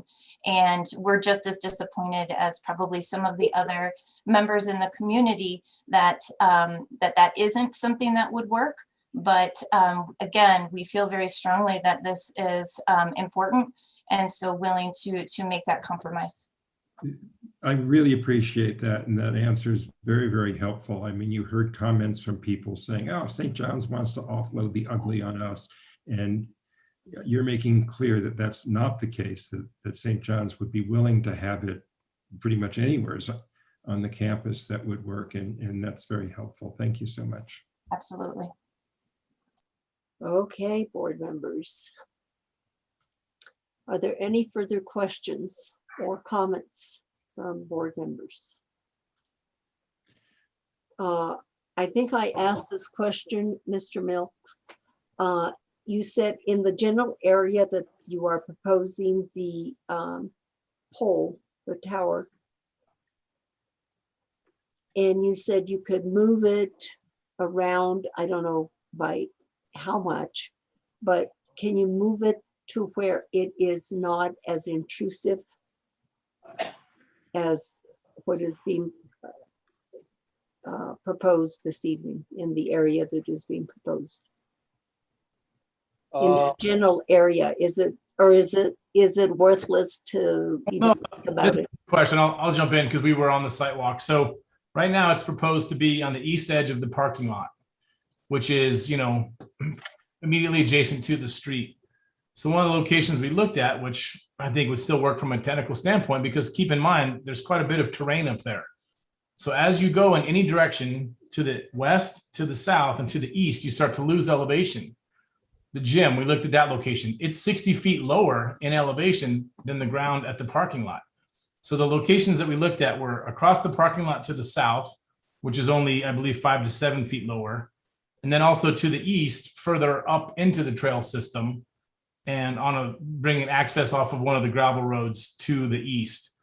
And so the parking lot location is probably 150 feet away.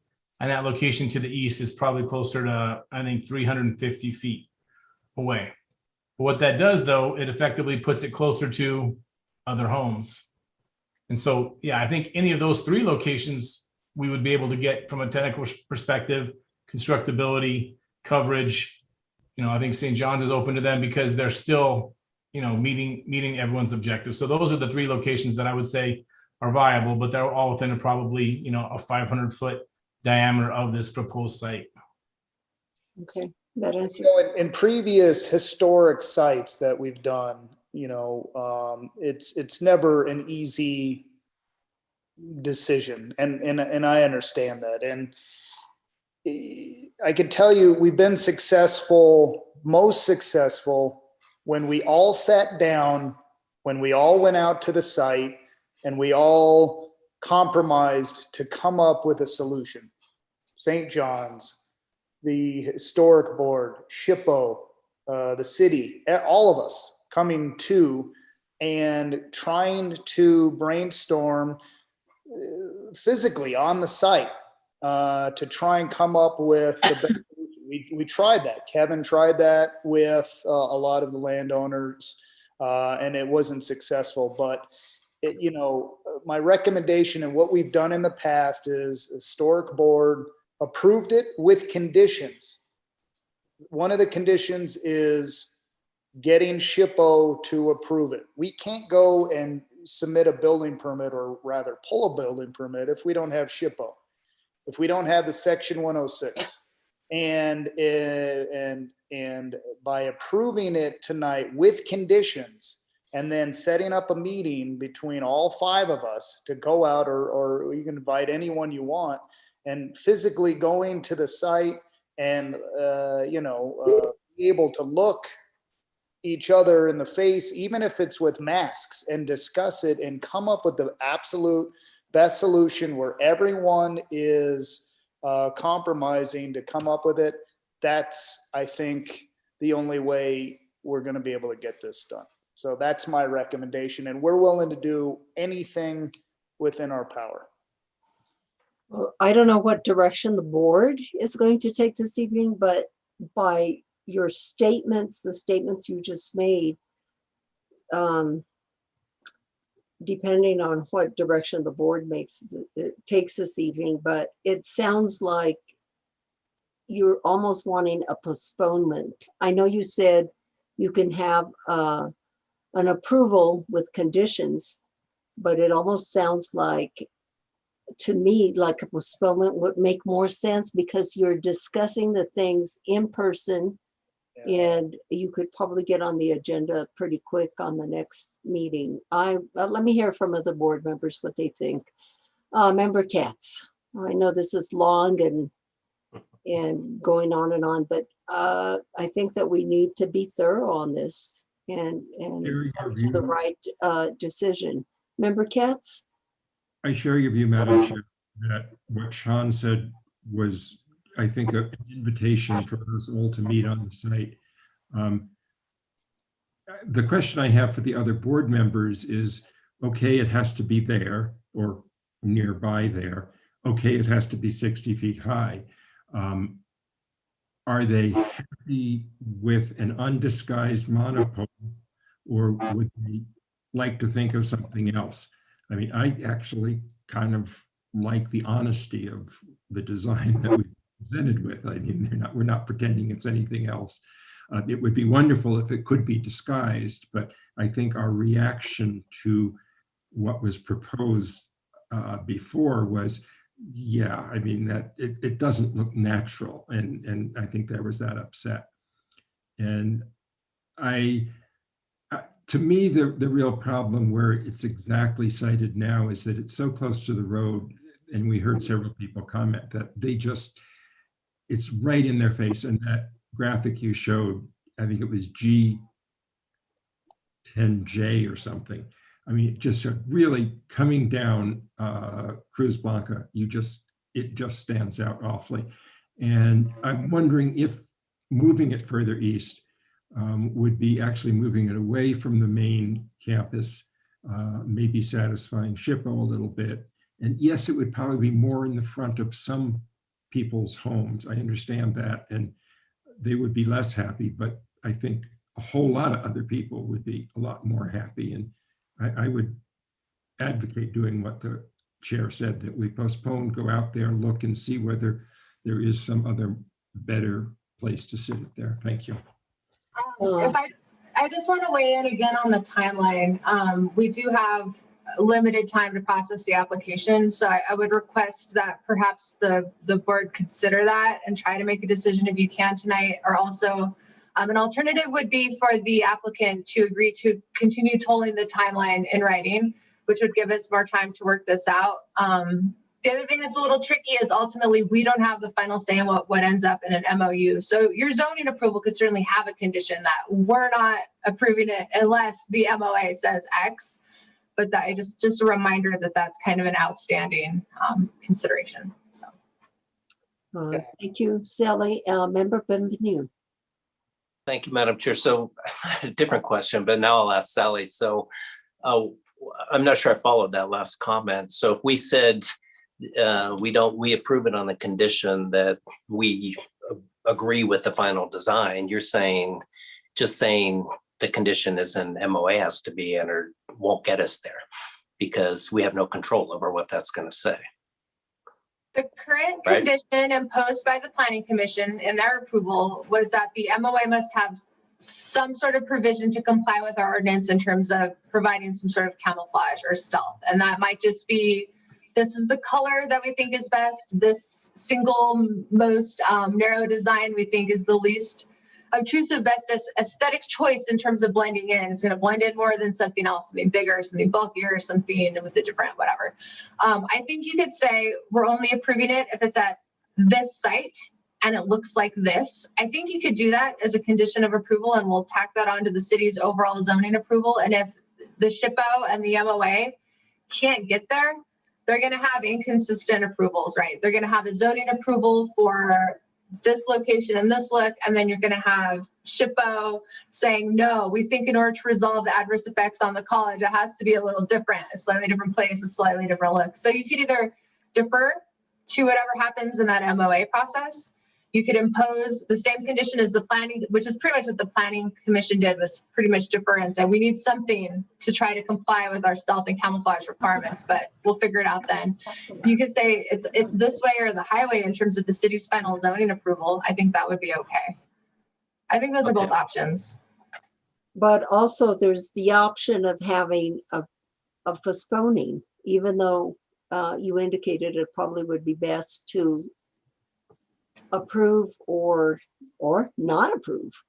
But for me, and I think maybe other board members, if you physically go to the site and you look to see, I think one of the big problems is location. So if it's moved, even if it's 150 feet this way or 350 feet this way, maybe that'll make the big difference. And in trying to get this application approved, the many times that you've been before us, the many years that have gone by, and maybe that to me, to actually go to the location and look and see where that would be best suited, that's my opinion. But let me see what board members want to do. I had one other question on this topic for Ms. Guevara from St. John's. There was some testimony that nearby property owners are still in discussions with St. John's about alternative locations that they thought could be fruitful. Is that the case from St. John's perspective? Not that I'm aware of or privy to. Okay, Come on now. all right. No. Thank you for that. Okay. I don't have any other questions. We need to make a decision here, Yeah, though. okay, so Um, board members, I will entertain a motion at this time. Member Benvenu, you have your hand up. Is that hand up from the last comment or hand up for motion? It was from the last comments. I'll see if anyone else wants to run after it, but I will try if no one else wants to. Okay, anybody else wanting to make a stab at a motion? Madam Chair, I wonder if postponing it to the next meeting and having us all meet in the interim would be such a burden, such a time struggle that we couldn't just take another 2 weeks. Sally, applicant. That you're saying, Frank, that you go with a postponement and we do meet, or it's a burden to do that? I would like to postpone it so we could meet. And have it A possibility that we'll be postponing in a number of other cases. Of course, that's at the board's discretion. The governing body's procedural rules state that cases that aren't considered by 11:30 at night will be postponed unless there's a specific motion to continue them. We're on case 3 out of 14 tonight. So in terms of the big picture, I want to point out that as we approach an end of this hearing, we also have, I can't even count anymore. I think there's another 11 cases that will need to be either postponed to the next meeting, postponed to a special meeting date, if this one is also postponed. And we already have a pretty full agenda for that night. Those cases will also get bumped. So it becomes so I just want to note that practical concern for your consideration. I do appreciate that. I know what all, of course, I've read the packet from what the other cases are. This one has such a much greater impact on the city and on so many more people that I think taking the 2 weeks would be worth it. And with that in mind, I would move to postpone to the next meeting and have a meeting of the board with the applicant, with St. John's, with SHPO, and with whoever else would be there in the interim. Is there a second to this motion? Member Roybal? I'll second that under the condition that we have a special meeting just for this, so we don't get sidetracked with other cases. It doesn't make sense that we would do this again and then get 11 cases and be 2 hours with one case like we were tonight. So I just want to note, as you're discussing the motion, that in terms of doing a site visit, we would need to do that as a publicly noticed site visit. We would have to meet our normal notice requirements. We'd have to put up a special meeting on PrimeGov. We would be inviting the public. I can't speak as to whether SHPO or anyone else would be able to accommodate the same schedule. I don't think we would be able to have Nicole there, as she is in South Lake Tahoe physically. I'm out of town for 10 days in the next 2-week period. So it may be difficult to arrange. Okay, I withdraw my motion. Make a motion. Why would you do that? I mean, it is, that's, excuse me, I just have to say this. I would not withdraw the motion. I just think that this case is of utmost importance and that we need to physically look at that site. That would really be helpful to all of us. And we, applicant, I think we're bending over backwards to try to help you. I really do think that we listened to what everybody had to say, to the people that were speaking for the project, the people that spoke against the project. And I think it is our obligation to go to that site. And if Sally is saying, well, we're trying to, I've got to put the, give notice that we're going to have a site visit. Well, if it means. That's why I suggested what we've done in the past. You approve it with conditions, and we put your conditions after we meet, whether it's tomorrow or 2 weeks from now, and you say, Sean and Kevin, we want you to move it over here, and we want it a stealth with the stealth over the antennas. That we will agree that will be in the MOA with SHPO, and it'll be a conditions of approval. That way we don't have to sit in another hearing for 4 hours and go through this. We will come to an agreement and take your direction and put it into the MOA and the conditions of approval, and we'll agree to anything you say. I guess my concern about that, Madam Chair, is that's very tempting, and I think that John will probably craft a motion that will achieve that. But what I'm hearing you say is that we can approve the tower with the condition that it be in the location that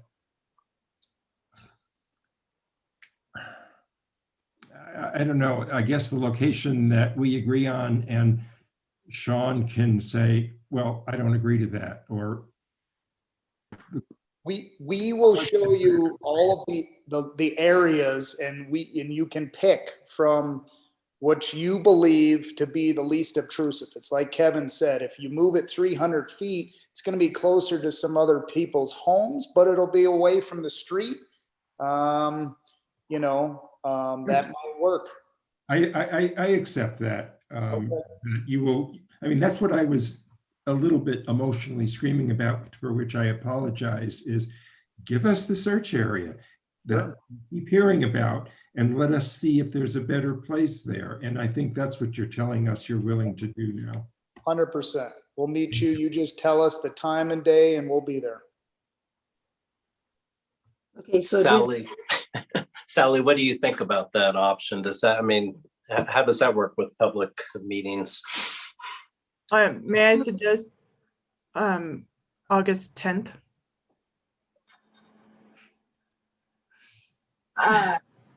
August 10th, like at noon, Nicole? Is that a H-board day, perhaps, a Tuesday?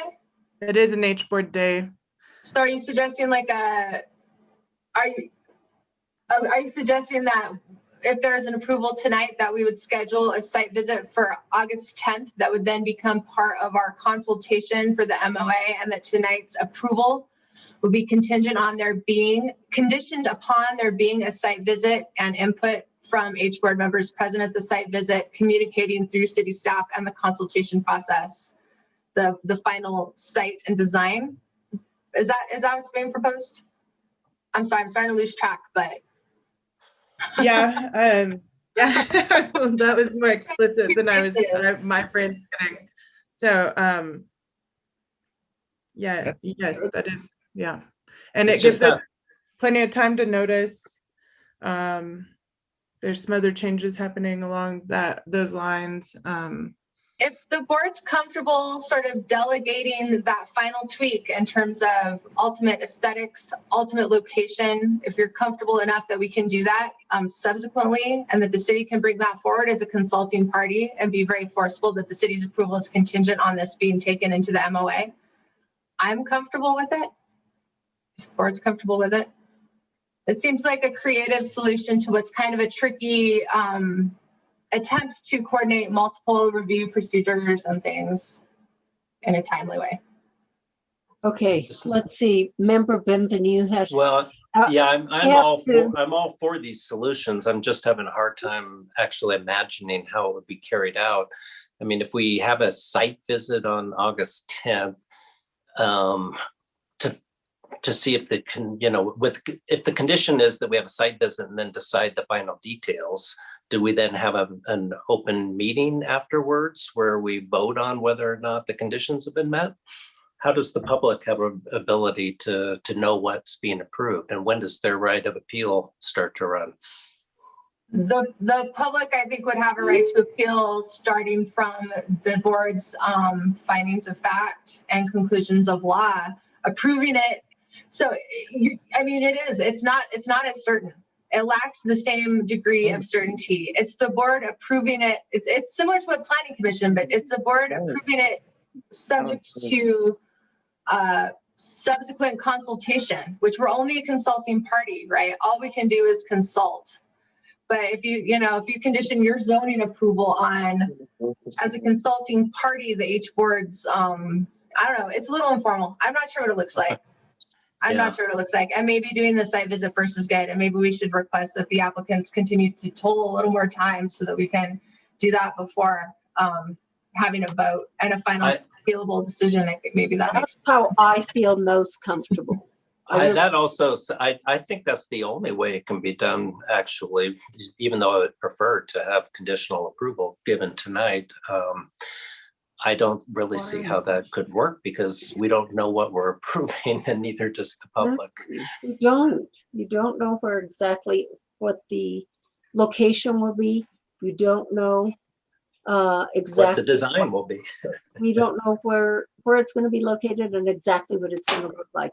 I think I would move then to postpone to the date certain, and for this, the applicant to take into consideration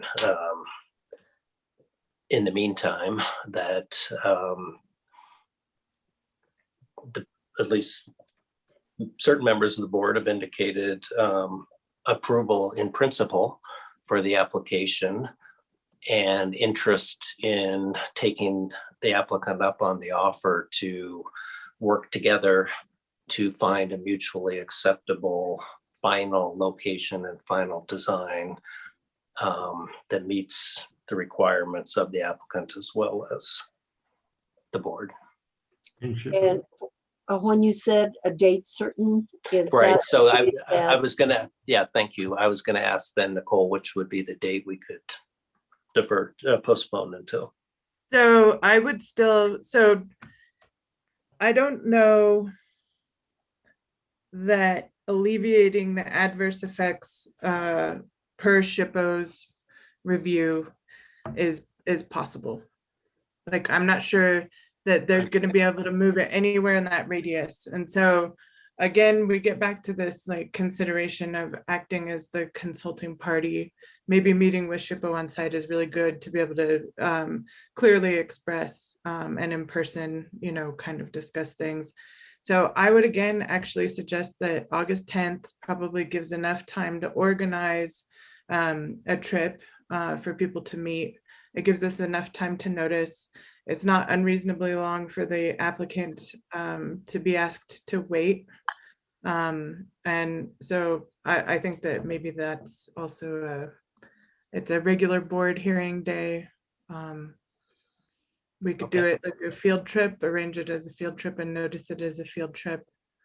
And again, we'd have to just coordinate with SHPO and others, I guess. Thank you, Nicole. I would second the motion. Okay, and Buddy, did you have something? Were you No, gonna? I was just going to second the motion to postpone. Okay, thank you, Buddy. Frank jumped in there, so he seconded it. Can we have a roll call vote, please? Yes. Member Bienvenue, Yes. Vice Chair Katz, Initiative. Yes. Member Roybal. Yes. The motion has been approved. Thank you very much. Thank you to everyone that commented that on this project. Let's see if we can't come to some sort of a conclusion after we have our field trip and then our next meeting. Good evening. I think we've got Member Guida back, and I might encourage at this time, again, I want to note that we've got 11 more cases, and it may be appropriate at this point to maybe cut some of these folks loose if you don't think it's feasible to get to them. So maybe think about, can we do 3 and postpone the rest, or how would the board like to proceed? I'll defer to you, but I do think it's appropriate, if possible, to maybe make a decision to send some folks to the next meeting date certain of the 20, I guess it's the 27th. 7th, yeah. Due to the late hour. So I would just offer that suggestion. Yeah, that's a good suggestion, actually. We have cases under new business, 2, 3, 4, 5, lots of them that are historic review cases. But as you well know, sometimes we get, those cases get involved as well. So let me quickly get some input from other board members, How many cases do you think we ought to? It's already going to be 11 o'clock. So how many cases do you feel that we should go through? Maybe the next 3 or 4, and then notify the rest of the people. Then we'll have 1, 2, 3, 4, 5, 6, 7 more cases. Buddy. Yeah, Madam Chairman, in all fairness to all the people that have been waiting all night, I think we should cut the cases maybe to another 2 or 3 and then let everybody turn loose. Because now at 11, and I think we have a deadline of 11:30, if I'm correct, that as far as how long the meetings can last, if that's what I heard correctly from Sally. Okay, so you say 2 or 3 cases, Member Benvenue That sounds fine to me. I think we could do 3. and Member Guida.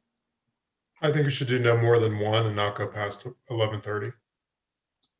And just to be clear, the rules do allow you to extend it. It's just, if we're following the governing body rules, you only go past 11:30 with a motion to suspend that rule and extend. So it is at your discretion. However, that might be a reasonable. Member Katz? Yeah, I would say let's turn everyone loose, but to the next 2 and see if we can do the next 2 within the half an hour. Okay, so we do, okay. Shall we do, we will do case, the one on Grant Avenue and the one on Cerro Gordo. Okay, and then the one starting with Don Cubero and forward, would you notify them that those are going to go to another date? So I would recommend actually making a formal vote, if you don't mind, just on the motion to postpone to a date certain the cases that are H 4 through 12. And if you want, I can read out real quickly addresses or applicants if that's helpful to make sure folks know. I think they're probably all in our attendee, but. Okay, I will entertain a motion from a board member at this time. Weedham moves to postpone cases 4 through 12. Oh, Buddy will second that. Roll call vote, please. Member Bienvenue, Yes. Member Guida, Yes. Vice Chair Katz, Yes. Member Roybal. Yes. The motion has been approved. And just for the record, I want to say that's a motion to postpone. I think we all knew this, but to July 27th, the next regularly scheduled meeting begins at 5:30. And is it helpful for me to alert folks more specifically, do you think? I suspect they're all listening in. And The applicants. in dismay and or relief, perhaps, yeah, if staff wants to, or I could just quickly read through them. I don't know if it's helpful. Why don't you give out just the addresses? Okay, so the cases that we're postponing are 844 Don Cubero, 620 Garcia Street, 905 Don Miguel Place, which is for 2 cases, 335 Camino Cerritos, 848 Don Cubero, 701 East Alameda, 608.5 Camino de la Luz, and 206 Mackenzie Street. And apologies to everyone who had to sit through all of that to be postponed. It's unfortunate, but I think that's how it went tonight. Thank you, Sally, and my apologies to all the people that we had to postpone, but sorry, that one case took a long time, obviously. So we will go on to case 2 under new business, which is located at 123 Grant Avenue. That's case 2021-003830. And this is Daniel. Daniel, are you still with us? Yes, ma'am. Barely? Would you give us your report, please? Yeah, we are dealing today with 123 Grant. I think you will all be familiar with the structure. Are you sharing my screen? Yes. Yes. This is the 19,000 square foot former Safeway building constructed in 1966. Here are three views of the building. This is the original construction on top with a sort of a generalized Southwest appearance, generalized Pueblo Revival appearance. I had a portal here. That was then enclosed. Here you can see they put a wall but left the posts, and then they removed them again. Here is a close up again of what I hope to be exactly the same shot. The short story is that this building has seen a lot of change.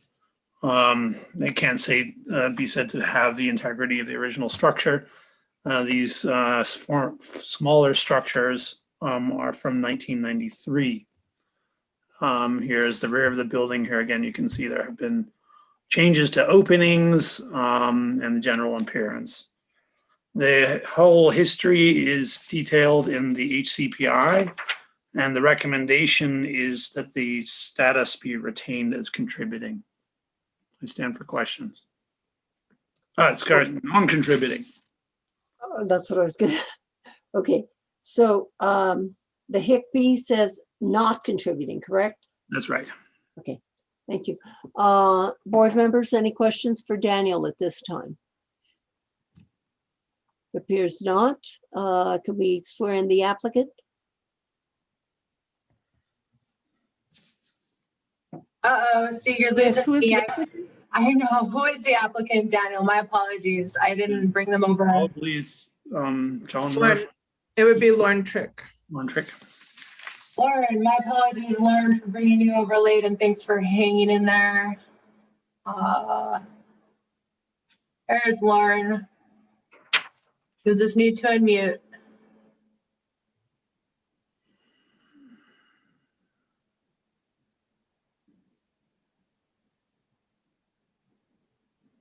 Lauren, are you there? Are you able to unmute on your end?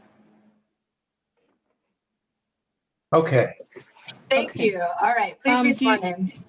sorry about that. I That's kept clicking on it, nothing would happen. Okay, I'm going to go ahead and swear you in. Do you swear under the penalty of perjury that the testimony you're about to give is the truth, the whole truth, and nothing but the truth? I do. Thank you. So Please state your name and address for the record. it's Lauren Trick, 436 West San Francisco Street. And hopefully I still have my team here. Believe John Murphy is with us in case you have questions for him, the author of the HICP and our architectural historian. And we also have Cody Hartley and Jennifer Foley, who are the museum director and associate director, in case you have questions for them.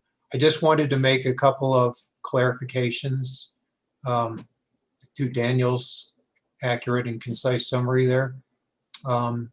The original Safeway with the large plate glass windows and automatic entrances that you saw in that upper photo, that rather slender portal, that is all now gone. Portal, storefront, the whole works. The portal that you see today is a reconstructed, heavier new portal. New construction, different posts, different corbels, different decking, etc. It has been propped up on a raised sidewalk, raised brick sidewalk, unlike the original store. Also wanted to point out the fact that the entire south facade, that portal was not original. The original store configuration had nothing on the south side but a truck ramp and a loading dock. And there's now been that's been demolished, and then there's a new portal with raised sidewalk on the south side, and the loading dock was enclosed and added on to. I think Daniel mentioned this, but the entire east side originally, the Sheridan side, was blank except for an exit door. So all of the facade, all of the openings that you see, other than one door at the extreme right end, are more recent, non-historic additions. And then, of course, the north side is a blank wall, always has been. So that's the one part of the building that is unadulterated. So And one other thing I wanted to mention was the window scheme. So originally this big plate glass storefront system across the western facade, which is now gone, has been replaced by these punctuated aluminum clad wood sash windows, residential windows. So it's completely changed the character, the look and feel of the building on all three sides, west, east, and south. As you know, a parking booth and dumpster enclosure were added. That was also in the 90s. So in conclusion, there's just quite substantial modifications and additions that render the original grocery store retail style unrecognizable today. So that's just a little bit more detail to what Daniel said. Okay, thank you, Lawrence. So you agree that this should be non-contributing? I do. All righty, let's see if anybody has any questions for you. And it appears, yes, Frank Katz. Wanted to confirm, if I might, that all of those portals were non-historic. That's correct. That's correct. Thank you.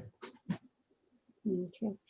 I'm going to open it for public comment. If anybody's left to comment.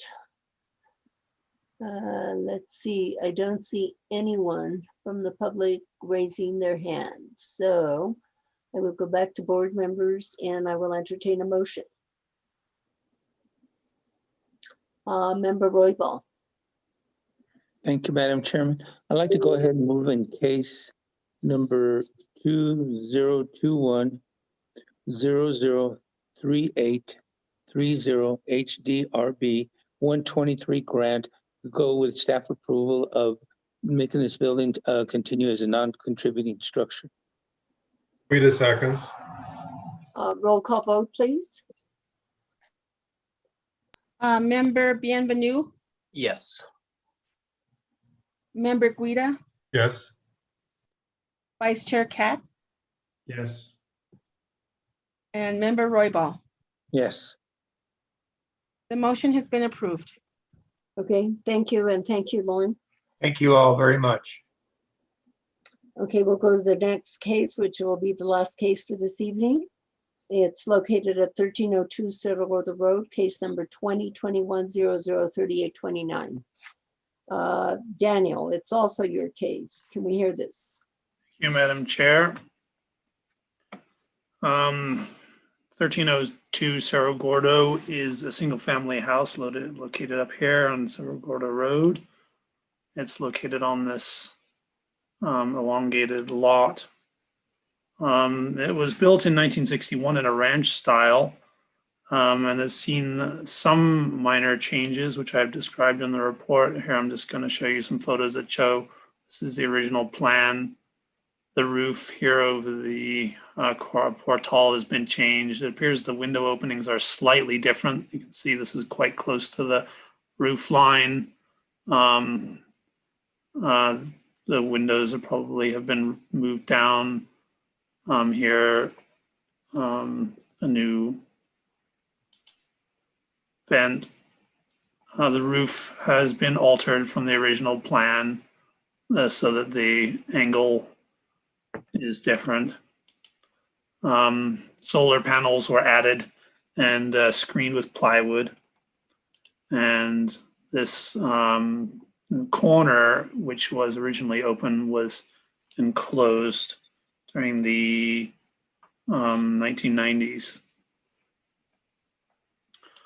So, and also this original fence, which now looks like this, has been changed to a wall.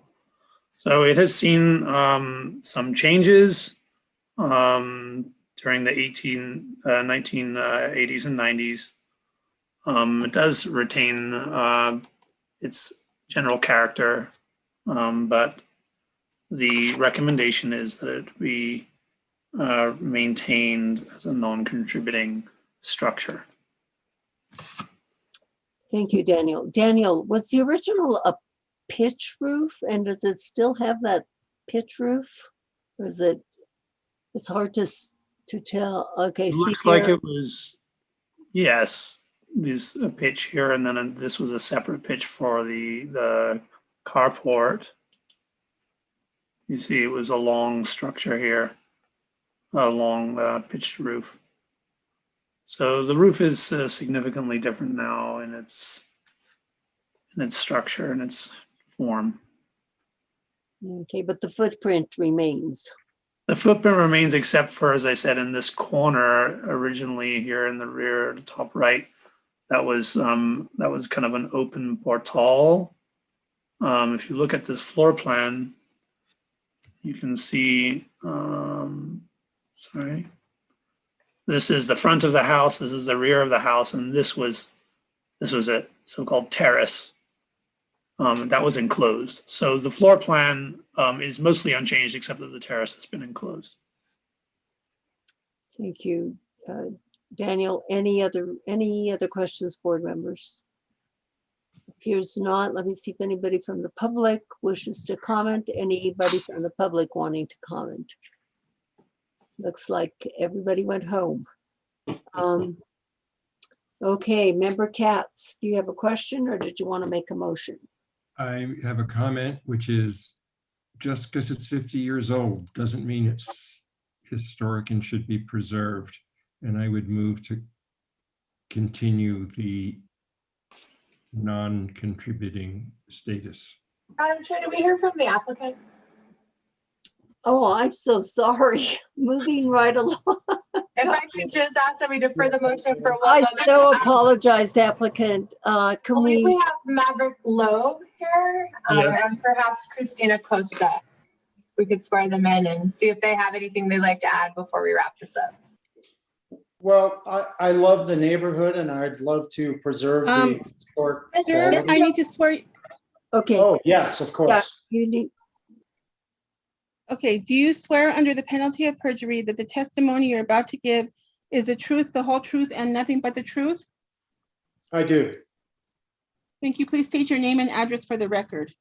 Yes, Maverick Loeb, 108 Placita Helcon, Santa Fe, New Mexico. Okay, go ahead, sir, Thank with you. your comments, and I apologize for. Well, I've lived in Santa Fe for over 30 years now, and originally, when I moved to Santa Fe, it was on Cerro Gordo Road. It's very dear to me, and I'd love to preserve the historical nature of the neighborhood, and that is absolutely my intention with this home. And that's my hopes that I can bring it to a historical type of home befitting of Cerro Gordo. Thank you, sir. Is that all you have to say?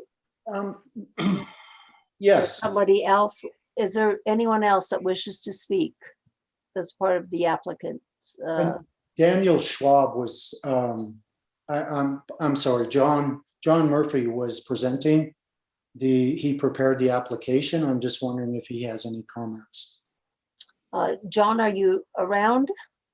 I apologize. I had thought he was here just for the last case. I'm bringing him back to the panel. And Mr. Murphy, we can certainly swear you in. Is he here? Yes, I'm here. Hi, John. If you don't mind being sworn in, and unless Yeah. you say you have nothing to add, but. Well, Do just you swear me in. under Yes, do you swear under the penalty of perjury that the testimony you're about to give is the truth, the whole truth, and nothing but the truth? I do. Hi, Thank you. Please John. state your name and address. for the Oops, record. excuse me. Sure. John Murphy, 2833 Plaza Verde, Santa Fe, New Mexico. Oh, Okay. Yeah, I mean, I don't want to take up your time, and I liked where Frank was going on this. It is a very rudimentary structure. It doesn't really serve well as representing traditional or vernacular construction, nor does it represent a ranch house in any shape or form. I think the carport is very intrusive, and it forms almost 1/3 of its front facade. And it kind of brings on that violation even more in that the cars don't park perpendicular to the house, but they park parallel. Daniel was right to show that there were some changes of windows Historically, at the rear, as he indicated, was this terrace or open porch that was nicely cut out underneath the existing gable that was boxed in their 90s with these inappropriate windows, I think. And so there's not much design or interest in the building. It is 50 years of age, and its overall maybe footprint has remained, but other than that, there's not much there. Thank you, John. Member Benvenu. Thank you, Madam Chair. Yeah, I was just going to also add that this is a non-conforming structure, and we addressed that issue a while back, and it continues to be my view that even if a property is over 50 years old, if it's non-conforming, we have a specific provision in the ordinance that applies that says that it shall not be altered except to bring it into conformance unless it has some special architectural or historic significance, which this clearly does not. And I think it's just important that we not go down the path of just protecting buildings just because they're 50 years old or more when they're non-conforming. Thank you for your comments. Somebody ready to make a motion? Well, I will remake my motion Okay, on 1302 Surrey-Gordo Road that we give it non-conforming status or continue its non-conforming status. I don't know which is the situation. I think it's officially non-contributing. Yes. Non-contributing. Thank you. It's getting late. And who seconded? Wait a second. Okay, yeah. Okay, roll call vote, please. Member Guida, Yes. Member Bienvenue, Yes. Vice Chair Katz, Frank, are you still with us? Yes. Okay, okay, and Member Roybal. Yes. The motion has been approved. thank you very much. As stated, the rest of the cases are postponed for another date, for the date of July the 27th, 2021. So we'll go to discussion items. Anything under discussion? Good night, everyone. I get, Madam Chair, I have a discussion on it. yes, well, hold on. Matters, do you have something from the board or? From the board. Okay, so there was nothing from discussion. We'll go matters from the board, and Mr. Guido, you have the floor. Thank you, Madam Chair. Madam Chair, I appreciate your comments about the desire to be thorough in these cases, and I wholeheartedly agree. It was certainly not my intent to suggest that that we should cut off or not hear from my colleagues on the board. I do, however, think that we have an equal obligation to be succinct and process cases in a timely manner. And that's not just an obligation to get through the workload, it's a fundamental aspect of equity. There are people who are applicants who may not have the means or the time to sit through multiple hearings, and certainly not ones that extend into the night. Those applicants often pay expensive consultants to represent them. This process is expensive to begin with and can be made more expensive by the board not being efficient with its time. There's a matter of equity with the public as well, that COVID has made some things, and these remote meetings have made some things more accessible, but the more meetings we have and the longer they extend into the night, that makes it more and more difficult for the public to participate in this process.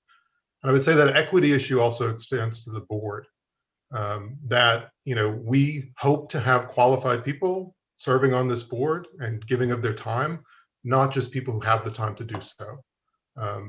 And so I would really encourage all of us to be as succinct as possible. It certainly is the case that we should be hearing all comments, and we certainly do so with the public. Maybe a time limit is a good idea with board comments. Maybe more preparation is a good idea. I think we lose a lot of time to hearing a case presented, having it presented again by the applicant, by the board perhaps not reading and doing their homework as best they should, and often kind of recovering ground that we may have heard before or that may have already been explained. And so I really think this is a really pressing issue for us as a board. I know that there's a lot of tension in the public and with our community, both in the design community and with those who live in historic districts, about this board being troublesome. We heard some of it tonight, but that's where I'm coming from on this. I'm not interested in shutting down conversation. I'm interested in doing better service to the city and to the public. Anthony, I totally appreciate your comments. Thank you very much for that. I'll tell you, every time I adjourn a meeting, I think, God, that could have been a lot more efficient. And how can we do this more efficiently? I question myself, in running the meeting. I want to be more efficient, but I also think that we have to be thorough. And whether it's someone from the public that is speaking, or it's an applicant or our board members, I do feel like we have different heads there. In Spanish, we say, cada cabeza es un mundo. Each person thinks for themselves. We have different thoughts, different thought process, different ways of evaluating things. You do it this way, maybe the next person does it this way, and somebody else does it this way. You know what I'm talking about? So from my standpoint, I will try to do a better job. I always try to do a better job, but I always think it's really important to be courteous to the public and also thorough. I really do. But I do agree with you. I'm sure that board members here, from the comments that they make, I don't know about them, but I do know that they read their packets. I think that this is a prepared board. I know that I read my packet I really do. I read everything that's in the packet so that I'll be prepared. People see me, my family members. Oh my God, see, you take a lot of time. Yes, I have to be prepared so that I'm halfway educated on whatever case, fully educated on the cases that come before the board. But I will take your words into deep consideration. Anybody else? Buddy? Yeah, thank you, Madam Chairman. I totally agree with Anthony and I totally agree with you. My concern tonight was that many cases would be loaded, knowing that this telecommunication, every time it comes before, it's a 2 to 3 hour. We've gone this before, that many cases would be loaded. It was so unfair to all the applicants that did not get heard tonight. So I think we have to be careful not to overload it. I understand everybody's trying to get their timeline. I would rather have a special meeting. If we get that far behind, have a meeting in between that we could hear the cases correctly. Because again, all those cases did not get heard tonight. It was very unfair to all those people that hung around for hours and hours listening to us. So again, if we can be more efficient on the number of cases that are being presented, that would be my take on that. Thank you. Okay, thank you. Nicole? Yes, Madam Chair, I just wanted to say that the telecom case came to us late and we do have an obligation to put it on an agenda as soon as possible. So that was how that case ended up on this agenda. It was put at the front of the agenda by request of the board. And so that was, all the other applicants were already on the agenda and anticipated coming to the hearing. So that was kind of how this worked out. Generally speaking, we've been talking a lot about agenda and agenda management and how many cases should go on an agenda. And we have some differing ideas that we'll keep discussing, and definitely we take your comment into consideration. Yeah, thank you. Yeah, I agree with Betty that perhaps that hindsight is 20/20, that this that the telecom case should have been just a special on a special session. done on a special day, on a special session, other than the regular meeting, but it already happened and it was on a special meeting and I'm sorry. Madam Chair, Yes, Madam Chairman, the problem is we're going to do it again. If we schedule it for an August 10th meeting, that's a regular board meeting, we might be doing the same thing again. You know, if we spend 2 or 3 hours on one case and we have all these other cases. So again, the suggestion would be an important case like this that to be heard and individually, even if we have a special session just for that. yeah, that could happen. I was thinking since we had so much discussion and then we're going to have the field trip that perhaps, and I can't guarantee, but perhaps that next meeting won't take as long. That's what I was hoping for. I certainly don't think it would either. Pardon? I don't think it would either. Take as long? It won't take much time at all. I think we hashed through the hard issues, and the next part of it would be if agreement can be reached, as I sort of indicated, that would be easy. If agreement isn't reached, well, we know that we don't really control ultimately where it will be in that sense. I'm a little concerned about the timeline with that one. I'm going to propose draft findings of fact and conclusions of law for you to approve that night and perhaps edit and amend on the spot, because I think I didn't see that we don't have a written agreement to toll right now. And we are starting to push towards the end of our timeline. I think we have until a little longer than that, but that's one thing we're going to do. The other thing that I wish we had done if we weren't so kind of tired at that point is maybe specify that the public hearing will remain closed. I think that's probably a fair interpretation because we did make it all the way through public comment. I don't know if you want to open it up to just like public comment related to the field trip or anything like that. I don't know if you want to specify on the agenda. I mean, I think we could consider this one hearing to where we've made it to a certain point in a single hearing that's now postponed and say on the agenda that the public hearing portion has already occurred and we can notify folks of that on the agenda. It would have been better to even specify that as part of a motion. That's something that we can do in future cases if we're postponing after public comment. So Sally, I agree with you. What really took a lot of time is listening to all the technical information that we already listened to. It was very technical about 4-band and 5-band. And we can certainly skip staff reports and applicant presentations and maybe still allow public comment, but encourage people to not provide testimony that's already been provided and only if they have new information. Something like that might be the best. I go for that. I don't think that we should exclude public comment, but tell people don't repeat what you've already said. Okay. You already indicated at the last hearing. Yeah, they're in the record as having spoken. So if it's somebody new or new information they want to bring in, open it. I'll leave that to you. But okay, I think staff's happy to not present again. I differ a little from Buddy's comment. I mean, this is such a technical area, and basically the decision really turns on technical information. And I'm sorry that the city doesn't have an expert who can help us with that. Maybe it's true that there's like a circle of 100 feet in diameter where this can be. I somehow find that a little difficult to believe. And so I'm glad that we had the time on the technical stuff. And I'm sorry that we took so long. Okay. And So good night. that's what I'm saying. Cada cabeza es un mundo. Everybody has different opinions. But anyway, thanks a lot. Thanks a lot, Frank. I've got your home number. I get up at 4 a.m, so I will be calling you. Okay, I'll be up probably. Okay, if there's nothing else or Anthony, you have your hand up? Just one last thought on this, Madam Chair, and I appreciate your comments and Member Royball's comments.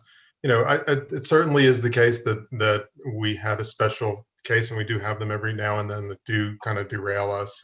But I really don't want to put this on staff. Staff does a tremendous job putting these cases together and being thorough and being prepared for our meetings. They have a caseload to get through. So I don't want to, I really don't want the blame to lie with, there's too many cases on the docket. We spent an hour each on those first 2 cases, and they were things that had already been reviewed. And I think we have an obligation to give ourselves a time limit as well and still remain thorough in how we get through the cases. I'd like for us to be more proactive about that. Okay, thank you, Member Greta. Okay, our next meeting is going to be July 27th. Be prepared, friends and neighbors. And guess what? We are adjourned and it is almost 11:30. Have a nice evening and we'll spot you in the comics and also here at the H board. Good night, everybody. Thank you.